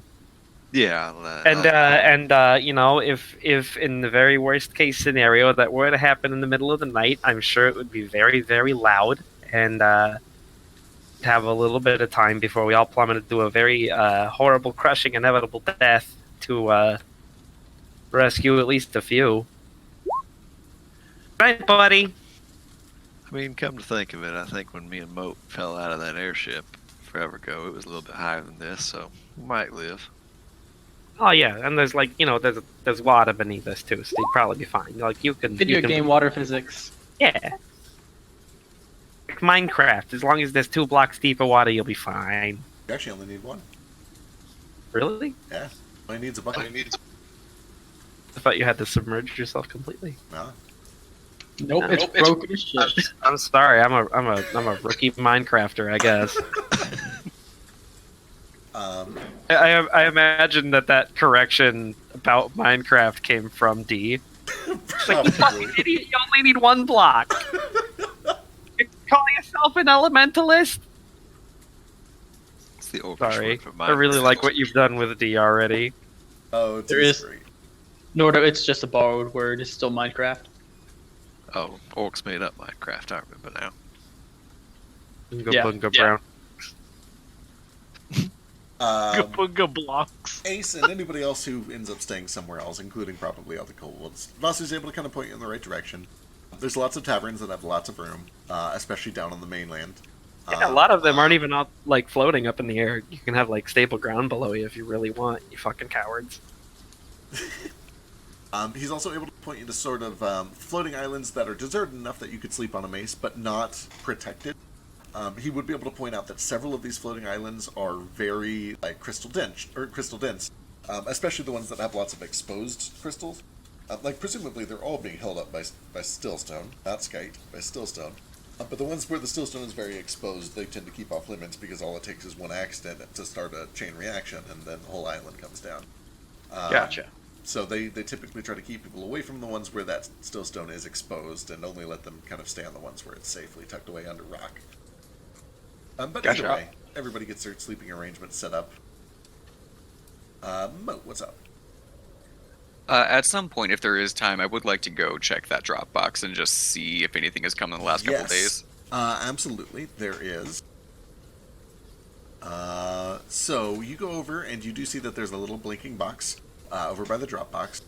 There's a very little sleepy Aarakocra who is kind of sitting on a bench at the corner of the shop holding one of these little boxes that is blinking for you. And as you get closer, almost without a word, just kind of turns and holds the box up to you. So you can open it up. I will open it up. And inside, there is a package. And inside of the package, there are 2 things. Is one of them the Ryujin? It's a One of them's the giant- Ryujin, the other one's the Raiju. It's a lightning tiger that jumps out and kills you. The first thing is a small green rock, about the size of a golf ball, that has this kind of chalky texture, like it could be crushed in your hand if you were to squeeze it too tight. and it is shaped like an eye. You've probably encountered these once or twice with the Order. It is basically a remote communication device. It's kind of like a one-time use sending thing, although sometimes it has a visual element associated with you. It kind of lets you do a brief conversation over the course of a few minutes. And then the other thing is a small necklace, very simple, kind of a dark iron chain, and a closed eye made out of pewter, suspended as kind of like an amulet on it. Okay, you were cutting up for a lot of that. I got a weird ball that I can squeeze and do like a modified sending and an amulet that has a what on it? It is an amulet of a closed eye carved out of pewter. And both of them kind of vibrate a little bit as you pick them up. You imagine they're both magical. And you've encountered the green rock before. You know that you're supposed to kind of just crush it and that will start a meeting of sorts. It's kind of like a one-time use sending that lets you have kind of like a remote discussion with someone. Okay. Do I know whether... Does it work just like sending? Do I know whether, like, usually people get sent these and they just use them right away to, like, start a dialogue when you call the, like, oh shit button, or... You would imagine that as long as he's awake, you can crush it and it'll kind of alert him and he'll have a chance to respond to it and begin this conversation with you. The closest comparison is actually the dream spell, except it's done while you're awake in the form of illusion. Gotcha. You would also imagine that it's probably early enough, and because this is an urgent matter, he probably is staying up for this. Just an educated guess. You're not 100% sure. Okay, cool. I probably wouldn't use it until the morning anyway, but... Alright. But yeah, you're able to pick that up, no problems. Nothing else in there for you to pick up. I will approach Yule and ask her if she can identify this amulet for me. Sure. She's kind of corralling all the kobolds and helping Gale try to get them organized and figure out their sleeping arrangements. But she does stop and identifies them both. She does identify that the amulet is an amulet of proof against detection and location. It does require attunement. And then the stone, she's able to confirm, will start basically an illusory conference with whoever holds the paired stone that will last for about 10 minutes. Cool. I will attune to that necklace before I go to bed. Alright. Ace, what's up? I'm going to prime you for awareness. Okay. You sense lots of humanoids all around you. The verticality of this place is new to you. Even in the Underdark, where things tend to occasionally be in caverns above or below you, it's still kind of a weird and unusual event for that to happen. But here, there are more people above and below you than there are to your sides, which is strange.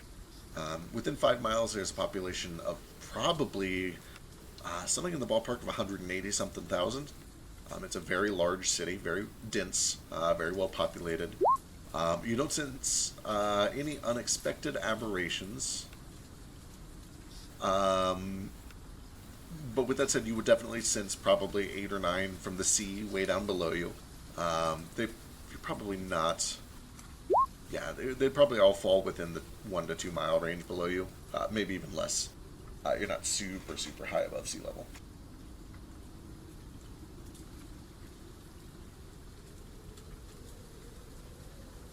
I don't want to imagine a plane of mayonnaise, Flick. I don't either, but I don't think that's how it's it works. there. I think that you just put the mayonnaise in the jug when you create it, and then it just keeps recreating it. I'm pretty sure it comes from the plane of mayo. I need you to stop. I think there's also a plane of beer. You stopped. Is there a plane of chipotle mayo? See, Because that's my cut. if you're gonna do chipotle or sriracha mayo, okay, that's fine. But like regular mayo, I don't know. It's just. Are we gonna fight? Any alchemy Mayo jug was elementals? gonna have spicy mayo. It would have been mayo from there. Oh, we can kill them, and then Nordo can take their mayonnaise to make food with. Heck yes. I mean, we could just use the alchemy jug to use the mayonnaise, but Also an option. Why is mayonnaise an option of all things? I don't know. Is mayonnaise Because an it's easy to make, It's easy to make eggs into mayonnaise so that it lasts longer. Of all the like condiments, why mayonnaise? I think it's just because in this time period you try to make food that would last a long time. So cheese was made because it would make milk last a long time, so you can guess. still have it. And then making mayonnaise from eggs makes eggs last a long time, so you can. I still want eat them. nacho cheese to come out of my alchemy jug, please. That is disgusting. I need you to stop. Gross. I hate nacho cheese with a passion. With that said, It's okay. even mayonnaise does not last that long. I remember having to cycle it like every 3 or 4 days on Factory. So like, don't hold on to that shit for too long unless you want spoiled mayo in your bags. With that said, the night does go uneventfully, unless any of you guys have events that you want to make Just with real it. quick, before we go to bed and we probably wrap up the session, if Gail does have some free time, I'd like to try to do that thing with my cloak.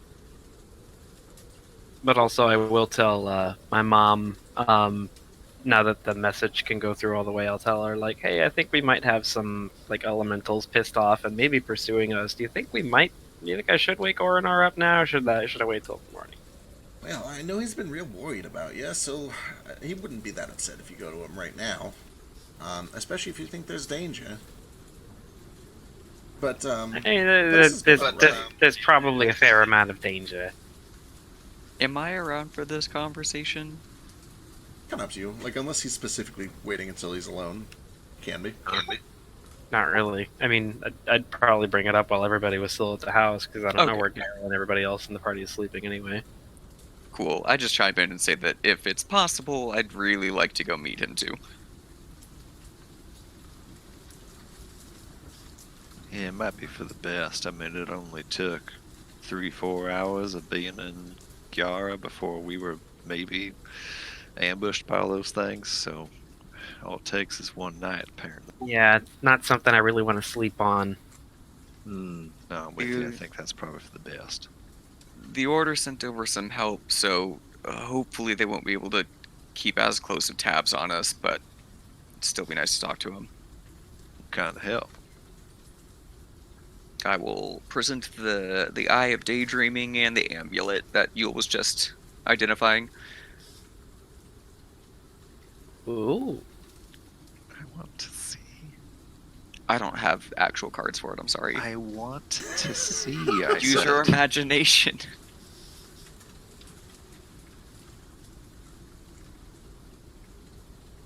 Does the Eye of Daydreaming have 3 pupils? It does not. It does. It has 3 pupils and it's yellow. It's green. Ah, and it has a single It's pupil. all coming together. You now notice the moat also has 3 pupils. Roll initiative. Perfect. Okay, you guys are able to head over easy enough. Who all are you taking? You just taking the whole group? Reckon so. Cool. Keep things simple. You are pleased to find when you kind of take a short trip over to one of these islands that at first appears to be deserted, but then you find that it has a small white building that is kind of built into the side of one of these caves. You land in what is almost kind of just like a balcony on the side of one of these rocks, surrounded by green and these vibrant colors that are dancing in the wind and the rain. And you step inside, the sound of footsteps on rock kind of echoing out through the cave. You're eventually greeted by Orinar, who seems to be still very awake, and a little surprised, but more excited and glad to see Vasu at the lead of this group. He's like, oh, good, you've made it back. I didn't know how long it was going to be, but we were very worried. Yeah, sorry for taking so long and also getting here so late and also bringing so much company, but I have some news, and some of it might be like, imminent danger, so I figured I should, let you know. That's good. So far, you're basically the only one with the lead so far, except for Juro, and, well, he's got quite a tail. We're still trying to make heads or tail of it. Yeah, I've been hearing a lot about him. Is he still up too, or around anyway? I guess I should probably talk to him in the morning. He's been in and out. We can check on him. I think most of the pain has subsided. He's just kind of, in a hazy state. You'll see for yourself. Pain? Well, I'll let him tell it, because, frankly, every time he tells it, it changes a little bit, and we haven't really sussed out what to make of all of it. And he starts to kind of lead you towards this long, winding hallway kind of carved into the stone. And eventually in through a big wooden iron-bound door that opens up. And inside you do find that there is just a very simple cot where there is another Aarakocra, a little shorter, probably 5 foot something, gray feathers, little beak, kind of simple looking, but wearing robes similar to yours. And he's got his arms folded over himself. He's doing this kind of stuttered, labored breathing. But he does seem to be awake, and he kind of lurches forward as the door opens and looks at all of you as you step in. Like, oh, good. Good, I'm not the only one who found something. Tell him what you found. Back me up here. Oh, where do I even begin? I'll kind of just go through everything. Sure. I'll start with taking off and finding Gale, and then coming back here. But they all probably remember that anyway. And then when I took off again, we got ambushed in the desert, and then woke up in Laughing Jack's arena, and then all that other shit from there, and then all this crazy wackadoo elemental shit, and then going to the Underdark to like overthrow some kobold hierarchy. That was kind of fun. I'll tell them basically everything, and then the slight small lead we might have about the big fucking piece of stillstone missing from here, possibly being at Hell's Fly Trench, I think is what it was called. Excellent. Yeah, that tracks. Yeah. Eventually, after telling the whole story, Orinar listens to all of it, and oh, that does sound grim. Some of it does line up with what Shuro's told us. Shuro, do you mind one more time? And he kind of like sits himself up in bed real slow, lurches forward, and he kind of clutches at his ribcage as he does so. But he begins to tell the story. I went east along the coast of Gyar in search of the missing stone. And this trail was cold the whole time. Nobody seen nothing, and between the fact that Gyar is a pretty quiet place and the fact that they've been very cooperative, I had no reason to think they snuck or bribed their way through. It's a total dead end. I didn't want to turn up totally empty-handed, though, so I started asking around for, soothsayers and priests and such. Figured that if nobody around here had seen him, maybe then some of them Gyaran gods might at least know something about it. So I went from temple to temple, and some of them were able to give me some hints. Some said the gods were pointing them southwest towards Willinquet. Some said the gods were pointing them up north to the middle of the ocean. Some said they couldn't find a giant missing stillstone at all, and one of them said the whole thing had been killed. Whatever that means. I didn't know you could kill a stillstone, short of exploding it. Yeah, that's kind of what I was thinking too there. Either way, I got a whole lot of wishy-washy stuff until I finally gave up and started to find myself a tavern. And at this point, Orinar kind of... Okay, I found myself a particular sort of tavern. I found myself a brothel. And I figured I'd done a good day's work, I deserved a good night's rest, and it doesn't matter, because instead of what I asked for, the broad showed up in my room. No broad at all. It was this weird, bug-looking fella, kind of like an overgrown ant. Except he had this creepy extra eye right in the center of his chest. The fella didn't have no pupils or nothing, but I could tell that it was just that one staring at me the whole time. Huge mood killer. I don't think I'll ever get a boner again in my life. Oh. Anyway. Sorry. Did he stick around? Like, did you? I'm sorry to pry. I know this is kind of poisonal for you, but that's not what I ordered, if that's what you're getting at. This story's going somewhere. I'm not here to tell you about what happened. Okay, I'm sorry. I'm just... Anyway, this guy doesn't say a word, but he starts buzzing.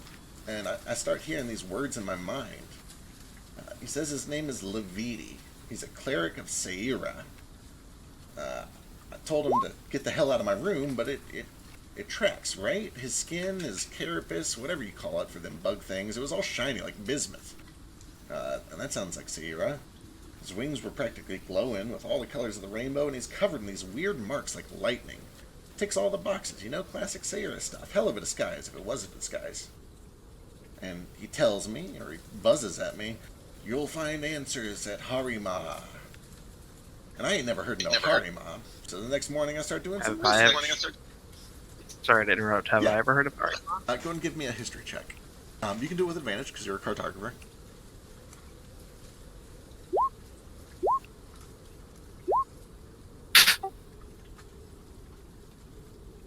You have, it's familiar to you. You have to kind of rack your brain to think of it, but then you do remember that there is an island called Harima way, way, way, way down to the southeast, past Ajavyada, over in Kijani, which is kind of just this untouched jungle, wildlands that people typically don't travel to because it's a very long distance over the sea. It's all the way even past Melnoa. And he kind of backs it up. He says, I start doing some research, and it points me all the way down to the southeast, to Kijani. The wildlands, beyond Ajabyada. So off I went. Traveled for weeks, fought my way through all sorts of danger, until I eventually got there, and sure enough I find this beautiful, abandoned, jungly chain of islands, more wildlife than I'd ever seen in my life. And that's saying something, because some of the jungles along the way are pretty nuts, too. When it first gets there, nothing too strange, dangerous, but no answers. But I stayed a few nights and, well, I saw it. I thought at first maybe I was just losing my mind, so I started drawing to be sure, and I'd look out over the beach in the evening, and I'd draw what I saw. And there are these islands all along the horizon. A few of them were even floating. It was kind of like home. It's beautiful. But then I'd wake up in the morning, and I'd draw it again, and there'd be things missing. Sometimes it was just a little chunk of land. Sometimes it was a big rock. And sometimes it was a whole island. So I set up a stakeout, right? And sure enough, I spotted a group of them. Looked like 3 of them. All in these dark blue robes. I didn't get a good look at them, but they were all normal heights. One of them looked like they had a tail, maybe Dragonborn or Lizard Folk or something. That sounds mighty familiar. I was going to say, it sounded kind of like the guy you saw. Although I didn't see him up close, so who knows. We didn't get too good of a look at him either, unfortunately. Anyway, whoever these guys are, they just pop out of nowhere and they start casting spells and shit. Big ritual, can't miss it. The water starts swirling, the wind starts twirling, the grass starts to glow, and they pull out this rock about the size of a fist. It was black or gray. It didn't honestly look like nothing too fancy. Maybe a magnet, a lodestone, something, iron. It starts floating through the air over towards this little flying island nearby, hits the side of the island, and just whoop, passes right through it like a ghost. A few minutes go by, the spells stop, and they just stand there watching all creepy like for like 10 minutes. Sure enough, I start to hear it creaking and groaning, and boom, just like that, whole island just falls into the ocean. Oh, jeez. Catch them a few more nights, and then there are some nights that I don't, but I'd wake up and there'd still be things missing. But then one night, I caught them early while they was just walking through the jungle. They were speaking some weird language I ain't never heard before, but I figured, if I could get a little closer, maybe I'd be able to tap into their key, do some monk shit, and find out what they were talking about. And it worked. They were talking about these experiments, about tearing down these islands in the middle of nowhere where nobody noticed they were missing. But then one of them also chimed in and said, it's not just the obscurity that matters. We need to weaken the area around the roost so it's cut off from the rest of the land. Or something like that, and whatever their weird made-up language was. About that time I got a little, overzealous, and I think they saw me. I started flying, but they were fast, man. I couldn't believe how fast they moved. Turned into birds and wind and lightning and shit, and the last thing I remember was something sharp and hot running down my spine like lightning. Didn't even feel the splash when I hit the water. At least not till I woke up later. But, well... See, that's the thing. I don't know why I woke up, or how. As far as I can figure, they were just trying to kill me. But instead, I wake up, drenched in seawater with a sore everything, on the beaches of West Kona, miles away, nowhere near that place. I'm real lucky. I met some of the nice orcs before I met some of the mean ones. They said I could join them on their way to Kona, and from there I made my way back here to report. But you see, when I woke up, and he kind of starts to sit up and pulls aside this colorful vest that he wears, just like Vasu's. And he pulls it aside, and he shows his rib cage. And you can see that there are these streaks of red all along his rib cage. Hidden by the feathers at first, but then he kind of reaches a hand down and starts to ruffle them back. And as he does, you can see that there are 7 or 8 of these slices that have been cut into each side of his ribs, in between the ribs. But they don't bleed. When he breathes in, they kind of expand and separate, and then when he breathes out, they close back up.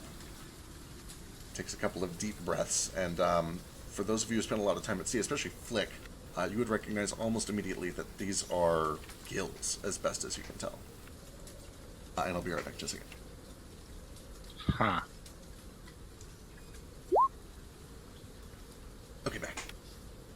Welcome. I don't know what this shit is.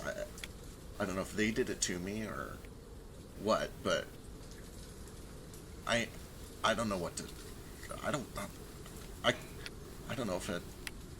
I don't know if this is good or if I'm dying, man. I don't know what this is. I mean, you can still breathe, right? Yeah, I mean it's a little bit hard, but I'm here. I'm breathing air. Take a Okay. couple of deep breaths. Now, I hate to, just feed the room a mill and make everybody think that this is all connected, but I mean, I imagine that I did tell him about like the crybaby shit too. Yeah. I'll be like, I mean, there was all sorts of wackadoo mutations and stuff going on there. I mean, I think I even grew gills for a little bit, but I mean, I'm fine now. I mean, we can probably fix this sort of thing. But I need to. Sorry, what was this guy's name again? Juro. Juro. Okay. Juro, I need to ask you a favor that might be a little weird, but promise it'll be better for. It'll help everybody out here. Nomad, can you come here for a second? I am here. Oh, hey. Juro, this is Nomad Juro. He's one of the friends I met. He's very good at helping people remember things. Or, remembering things vicariously through them, I guess. Nomad, you're better at this spiel than I am. Shit. So terrible. Is Elise here too? Yeah, she can be with you if you want. Okay. Basically, what I want to do, if Juro is willing, and if Nomad is also willing and has the mana for it, I'm not sure if he needs mana for it. I want to have Elise cast Tongues on Nomad, and then Nomad just do a little bit of mind probing about that scene, with at least especially what he heard them walking through the jungle. Do you kind of explain this plan ahead of time? Yeah, I mean, I'll bring Nomad over, and I'm kind of asking Nomad to do it because he can do it better than I can. But I'm like, hey, he's gonna just kind of, look in your head for a little bit. It's not gonna be anything too weird. He's not gonna pry any deeper than you want him to. Sure. But, The weak spell. So I'm okay with this plan if you want to do it, but once I got close enough, I could understand him. It's one of those, and you would be aware as a monk, especially of this order. At a certain level, monks are able to understand any language innately as long as they are within a certain range and can tap into their ki. but is he a higher level monk than me? Who knows, man? Sounds like he's a higher level monk than me. He got fished. I don't mind. You can take a peek if you need to verify my story or whatever. Just maybe ignore the bit of the Crosswinds because after that bug guy left, Anyway, that's not important. I mean, it was mostly just to see if you could recognize what he didn't from the dialogue. But if he could understand them when he got close enough, that might not help a whole lot if it's just you listening to it again. But Yeah, he could have understood it, but can I understand through what he remembered? Let me double check. Yeah. also, it might not hurt just to have you watch through it again, and maybe you can make an Arcana check when you see the weird spooky bug guy. Maybe you recognize him or something. Sure. You would be aware that with the tongue spell active, if you hear these things again while detecting thought, you would be able to understand them. It would be secondhand. You're only going to understand it as well as he remembers it, but it's something. Elise doesn't need to. I have comprehend languages. All right. And I just I fucking ritual cast it. All right, he sits up and kind of gets ready for all of this. Is comprehend languages concentration? Let me check actually. It is not concentration. Excellent. It's always prepared for me, so I just have to actually cast it. But I'd rather ritual cast it because, mana is a premium. Totally fair. Why they're there. All right. Comprehend languages This is a ritual, and it's not concentration. Yep. So after about 10 minutes, your comprehend languages goes up. If you want to begin detecting thoughts, he will let you in. Let me in! No. All right. You cast a spell, and he kind of closes his eyes, and he focuses. He takes a deep breath. He watches these gills kind of flare for a moment. And then he gives a nod to let you in. And you begin to probe. And you find suddenly this wealth of memories, almost in fast-forwarded motion. Everything that he's just been talking about. You see flashes of all of these stories that he's told you, and it's kind of waiting for you to navigate. You have a minute to dig around wherever you want. Where do you want to try to go first? Yeah. Vasu wants me focused specifically on Bug Guy. Alright, you kind of start guiding his thoughts toward Bug Guy. You are almost surprised to find yourself in a very familiar environment. Although when you show up in these thoughts, the storm has not been nearly as bad. In fact, the sun is still shining. It's kind of a hot day. You can see just visions of him going from temple to temple to temple, all in rapid succession, one after the other, just flashes of image. The rolling of bones, the tossing of dice, the smoking of incense, getting all of these bizarre mixed answers from different people, until eventually it fast forwards up to a certain point and you see in teal and gold the familiar words Crosswinds as he steps into this resort, and he begins to speak with the desk clerk. He orders something. It fast forwards a bit. He's sent into a room. He's waiting on this luxurious bed, and then this creature, this three-creen, you would recognize almost immediately, but with these just bright rainbow-covered oily wings, bismuth-colored carapace that looks like it's made of mineral or metal almost. It looks very unnatural, just glimmering in these impossible colors. And at the center of this chest piece made of bismuth is this single beady dark insect eye with all these tiny little lenses. And you see just focused straight on you. It's like you can't break your attention away from that eye. And you hear it repeats in your head telepathically. The comprehend languages doesn't even need to kick in. You understand the message as well as he remembers it. And again, that message is you will find answers at Harima. You will find answers at Harima. This creature resembles a three-creen. We've met them, but it had wings, and its carapace was not a natural color, I think. Yeah, definitely you've never encountered a three-creen like that. It's not unheard of for them to have wings in very rare situations, especially queens and leaders. Yeah, do I feel like this is a queen? It's possible. I guess you could give me like a medicine check or a history check. Here we go. History is better. I'm proficient in medicine still. Possibly. The carapace color is very unusual to you. You've never heard of anything like it. But wings typically point to either royalty or sometimes sorceress origins. It's definitely an abnormal trait that only shows up in exceptional three-creen. Yeah. This place is definitely that island, right? It definitely reminds you of Gyara. You weren't there yourself, but the sign was pointed out to you of this Crosswinds tavern, the Crosswinds. Right, we were just there. Oh. This is where it appeared. Yeah, specifically you would see that this vision took place in this room, as best as you can piece it together from the memory. Granted, you haven't actually seen the interior of this place, so you really only get like what you can see from that room.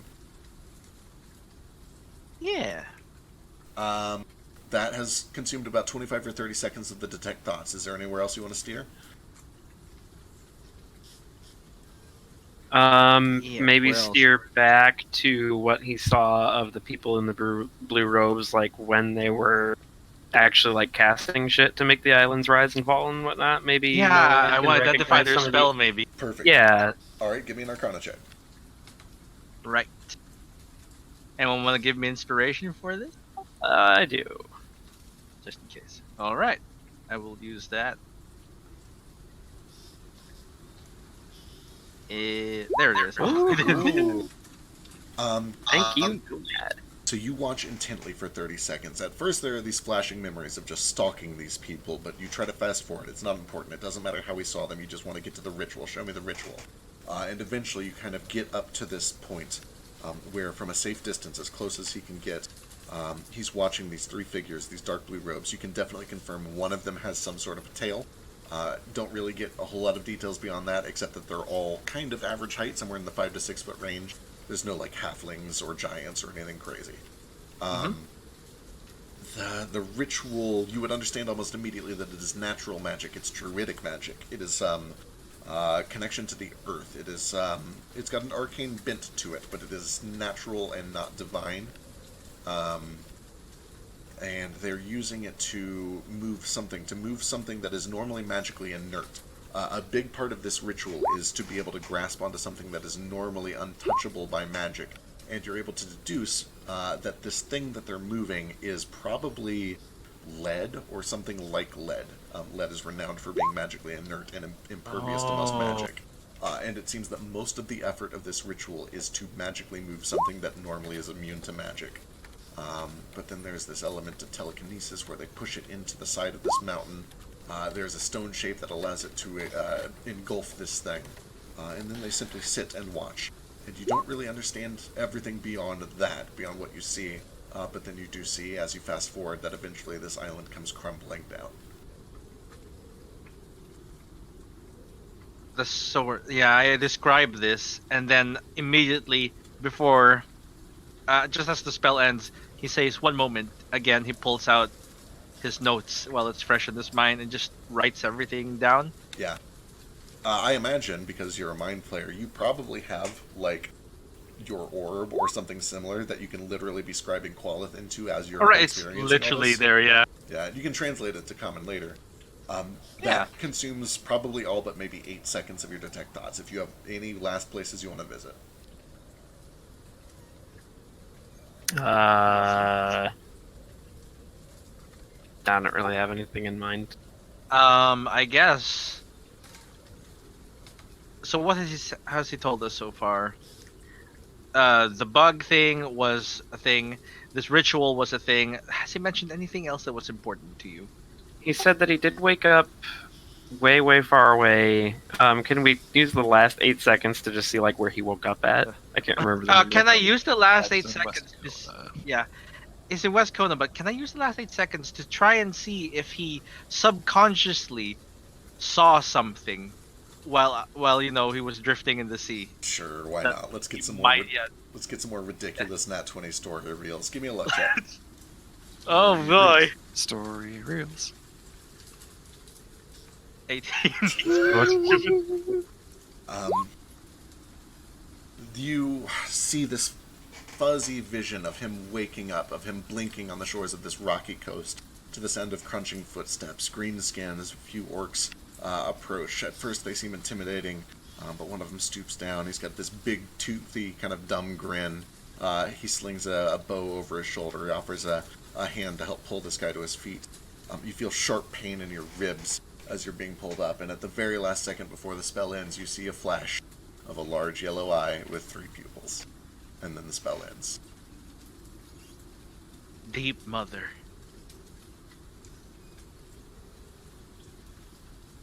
He says again. Where in West Kona you saw her? Was it West Kona? Or like that was when he was being helped up by an orc, right? Yeah, he said that he woke up on the shores of Kona, which is just the entire island that West Kona is on. Yeah. And the last thing I saw was an eye. Was it like on the orc? It was not. It was just a quick flash of vision that kind of interrupted as the spell was ending. Yeah. No. As the spell was ending, I saw the eye again. The eye of the Deep Mother. Well, that's a little troubling if you're seeing Hey, Dad. visions. No, Makes this 3 is of us. excellent. We are having more information. This is great. That more information? Do you think like do you reckon it's like the Deep Mother watching us back? It is possible. but we've already aggroed elementals. Why not more? It also gave us a lead with the Church of Sayura if they're watching this situation, which it sounds like they are. Yeah.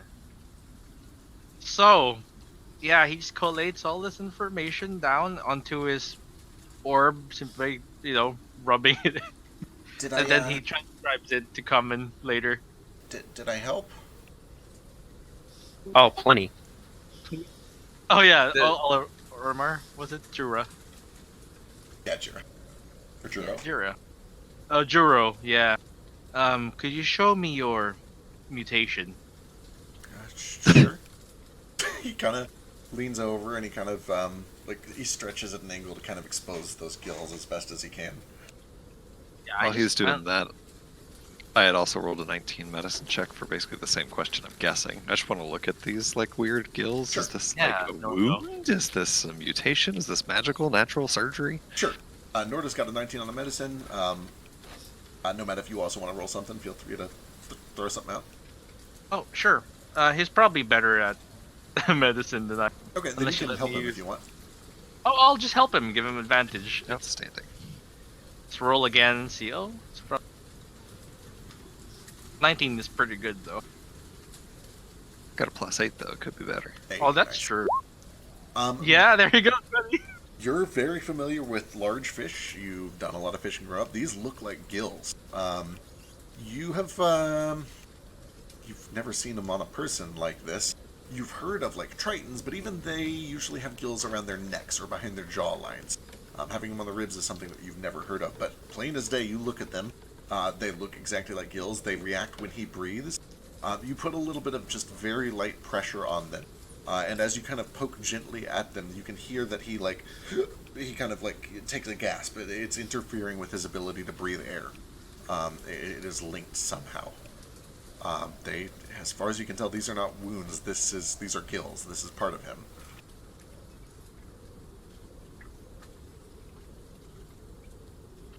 Well,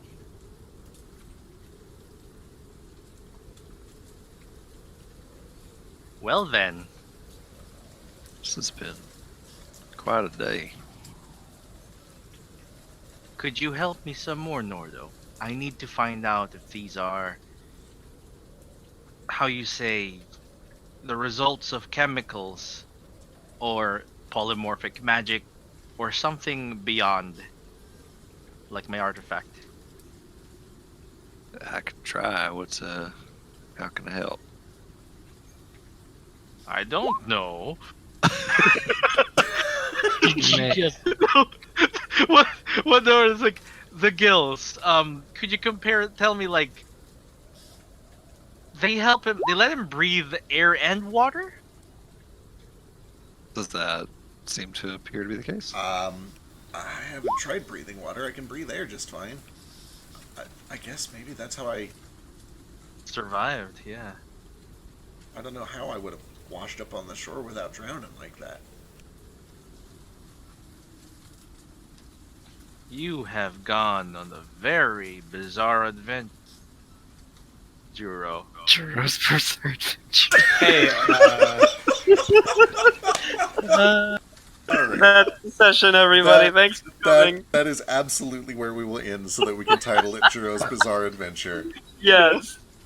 We're already way over. We'll pick up can I next ask time. one question for Nomad before I forget it next time? Sure, go for it. In the visions, when did you realize you had the gills? Yeah, when? It happened after you. Did you feel them before you saw the eye? It was as I was... you didn't... Like, in the vision, you didn't really inspect him having gills at any point. He says that he remembers having gills as soon as they, woke him up on the beach and he tried to stand up. He realized something was wrong, he felt pain in his ribs, and he reached down and kind of touched him and realized Do you something think was up. the Deep Mother gave him the gills? I think Sayura gave him the gills.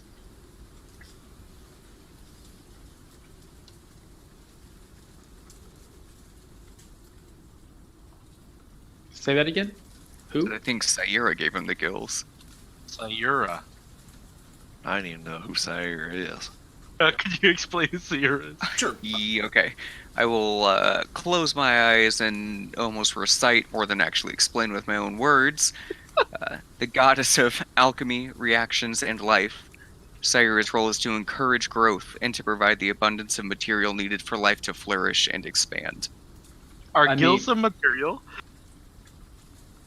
I mean, he was visited by a priest of Sayura, goes unconscious in the water, and then wakes up with the miraculous ability to survive that and continue living. It does sound accurate. Do you think Sayura is the deep mother?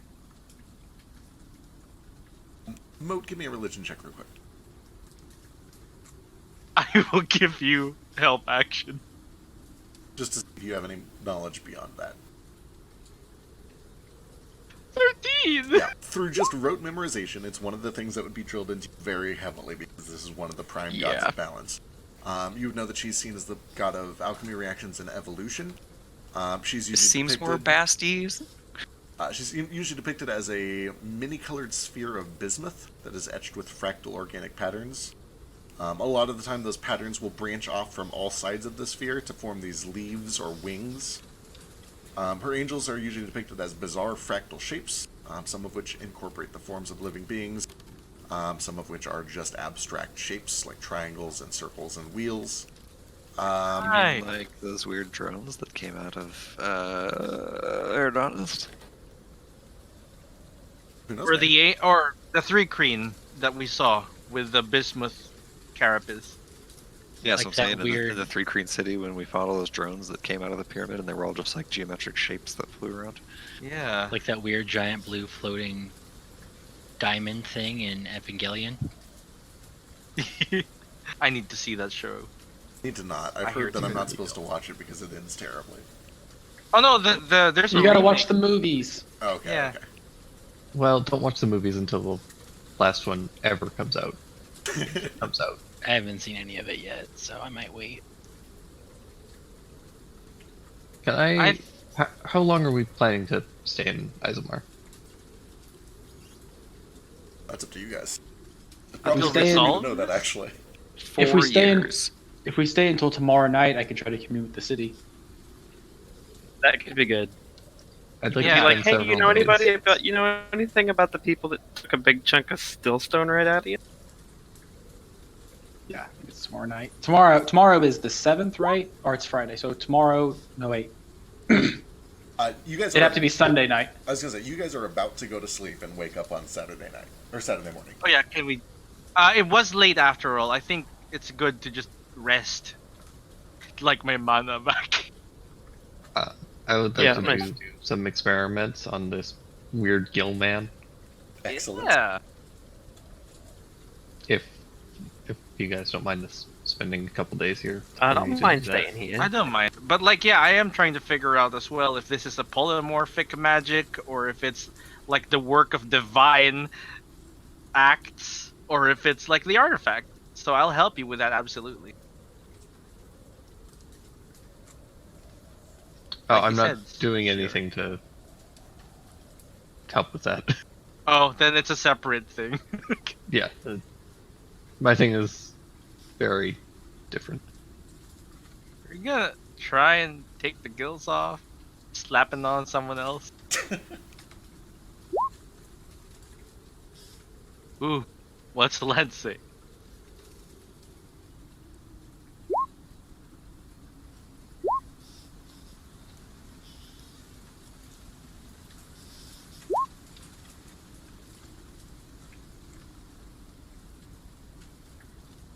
Oh my. Yeah, that sounds important. Real important now. I think that's the last time we heard that name was, 30 Yeah. episodes ago, but Like, do you remember this? Flick's dead. Griffin What? I think he's doing FAFSA, isn't he? Isn't that what he said? Oh, right, yeah, he is. What am I We'll doing now? mention this. What? The Deep Mother was name dropped in episode 4 by Threemis. And Oh, this is I don't yeah. remember that at all. It's here in the chat. She branded you. Oh, well, that's fun. You're mutated too?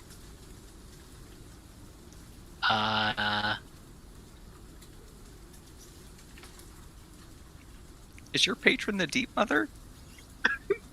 Oh my god! I mean, I don't exactly know their name. I don't Don't know the name of so. your patron.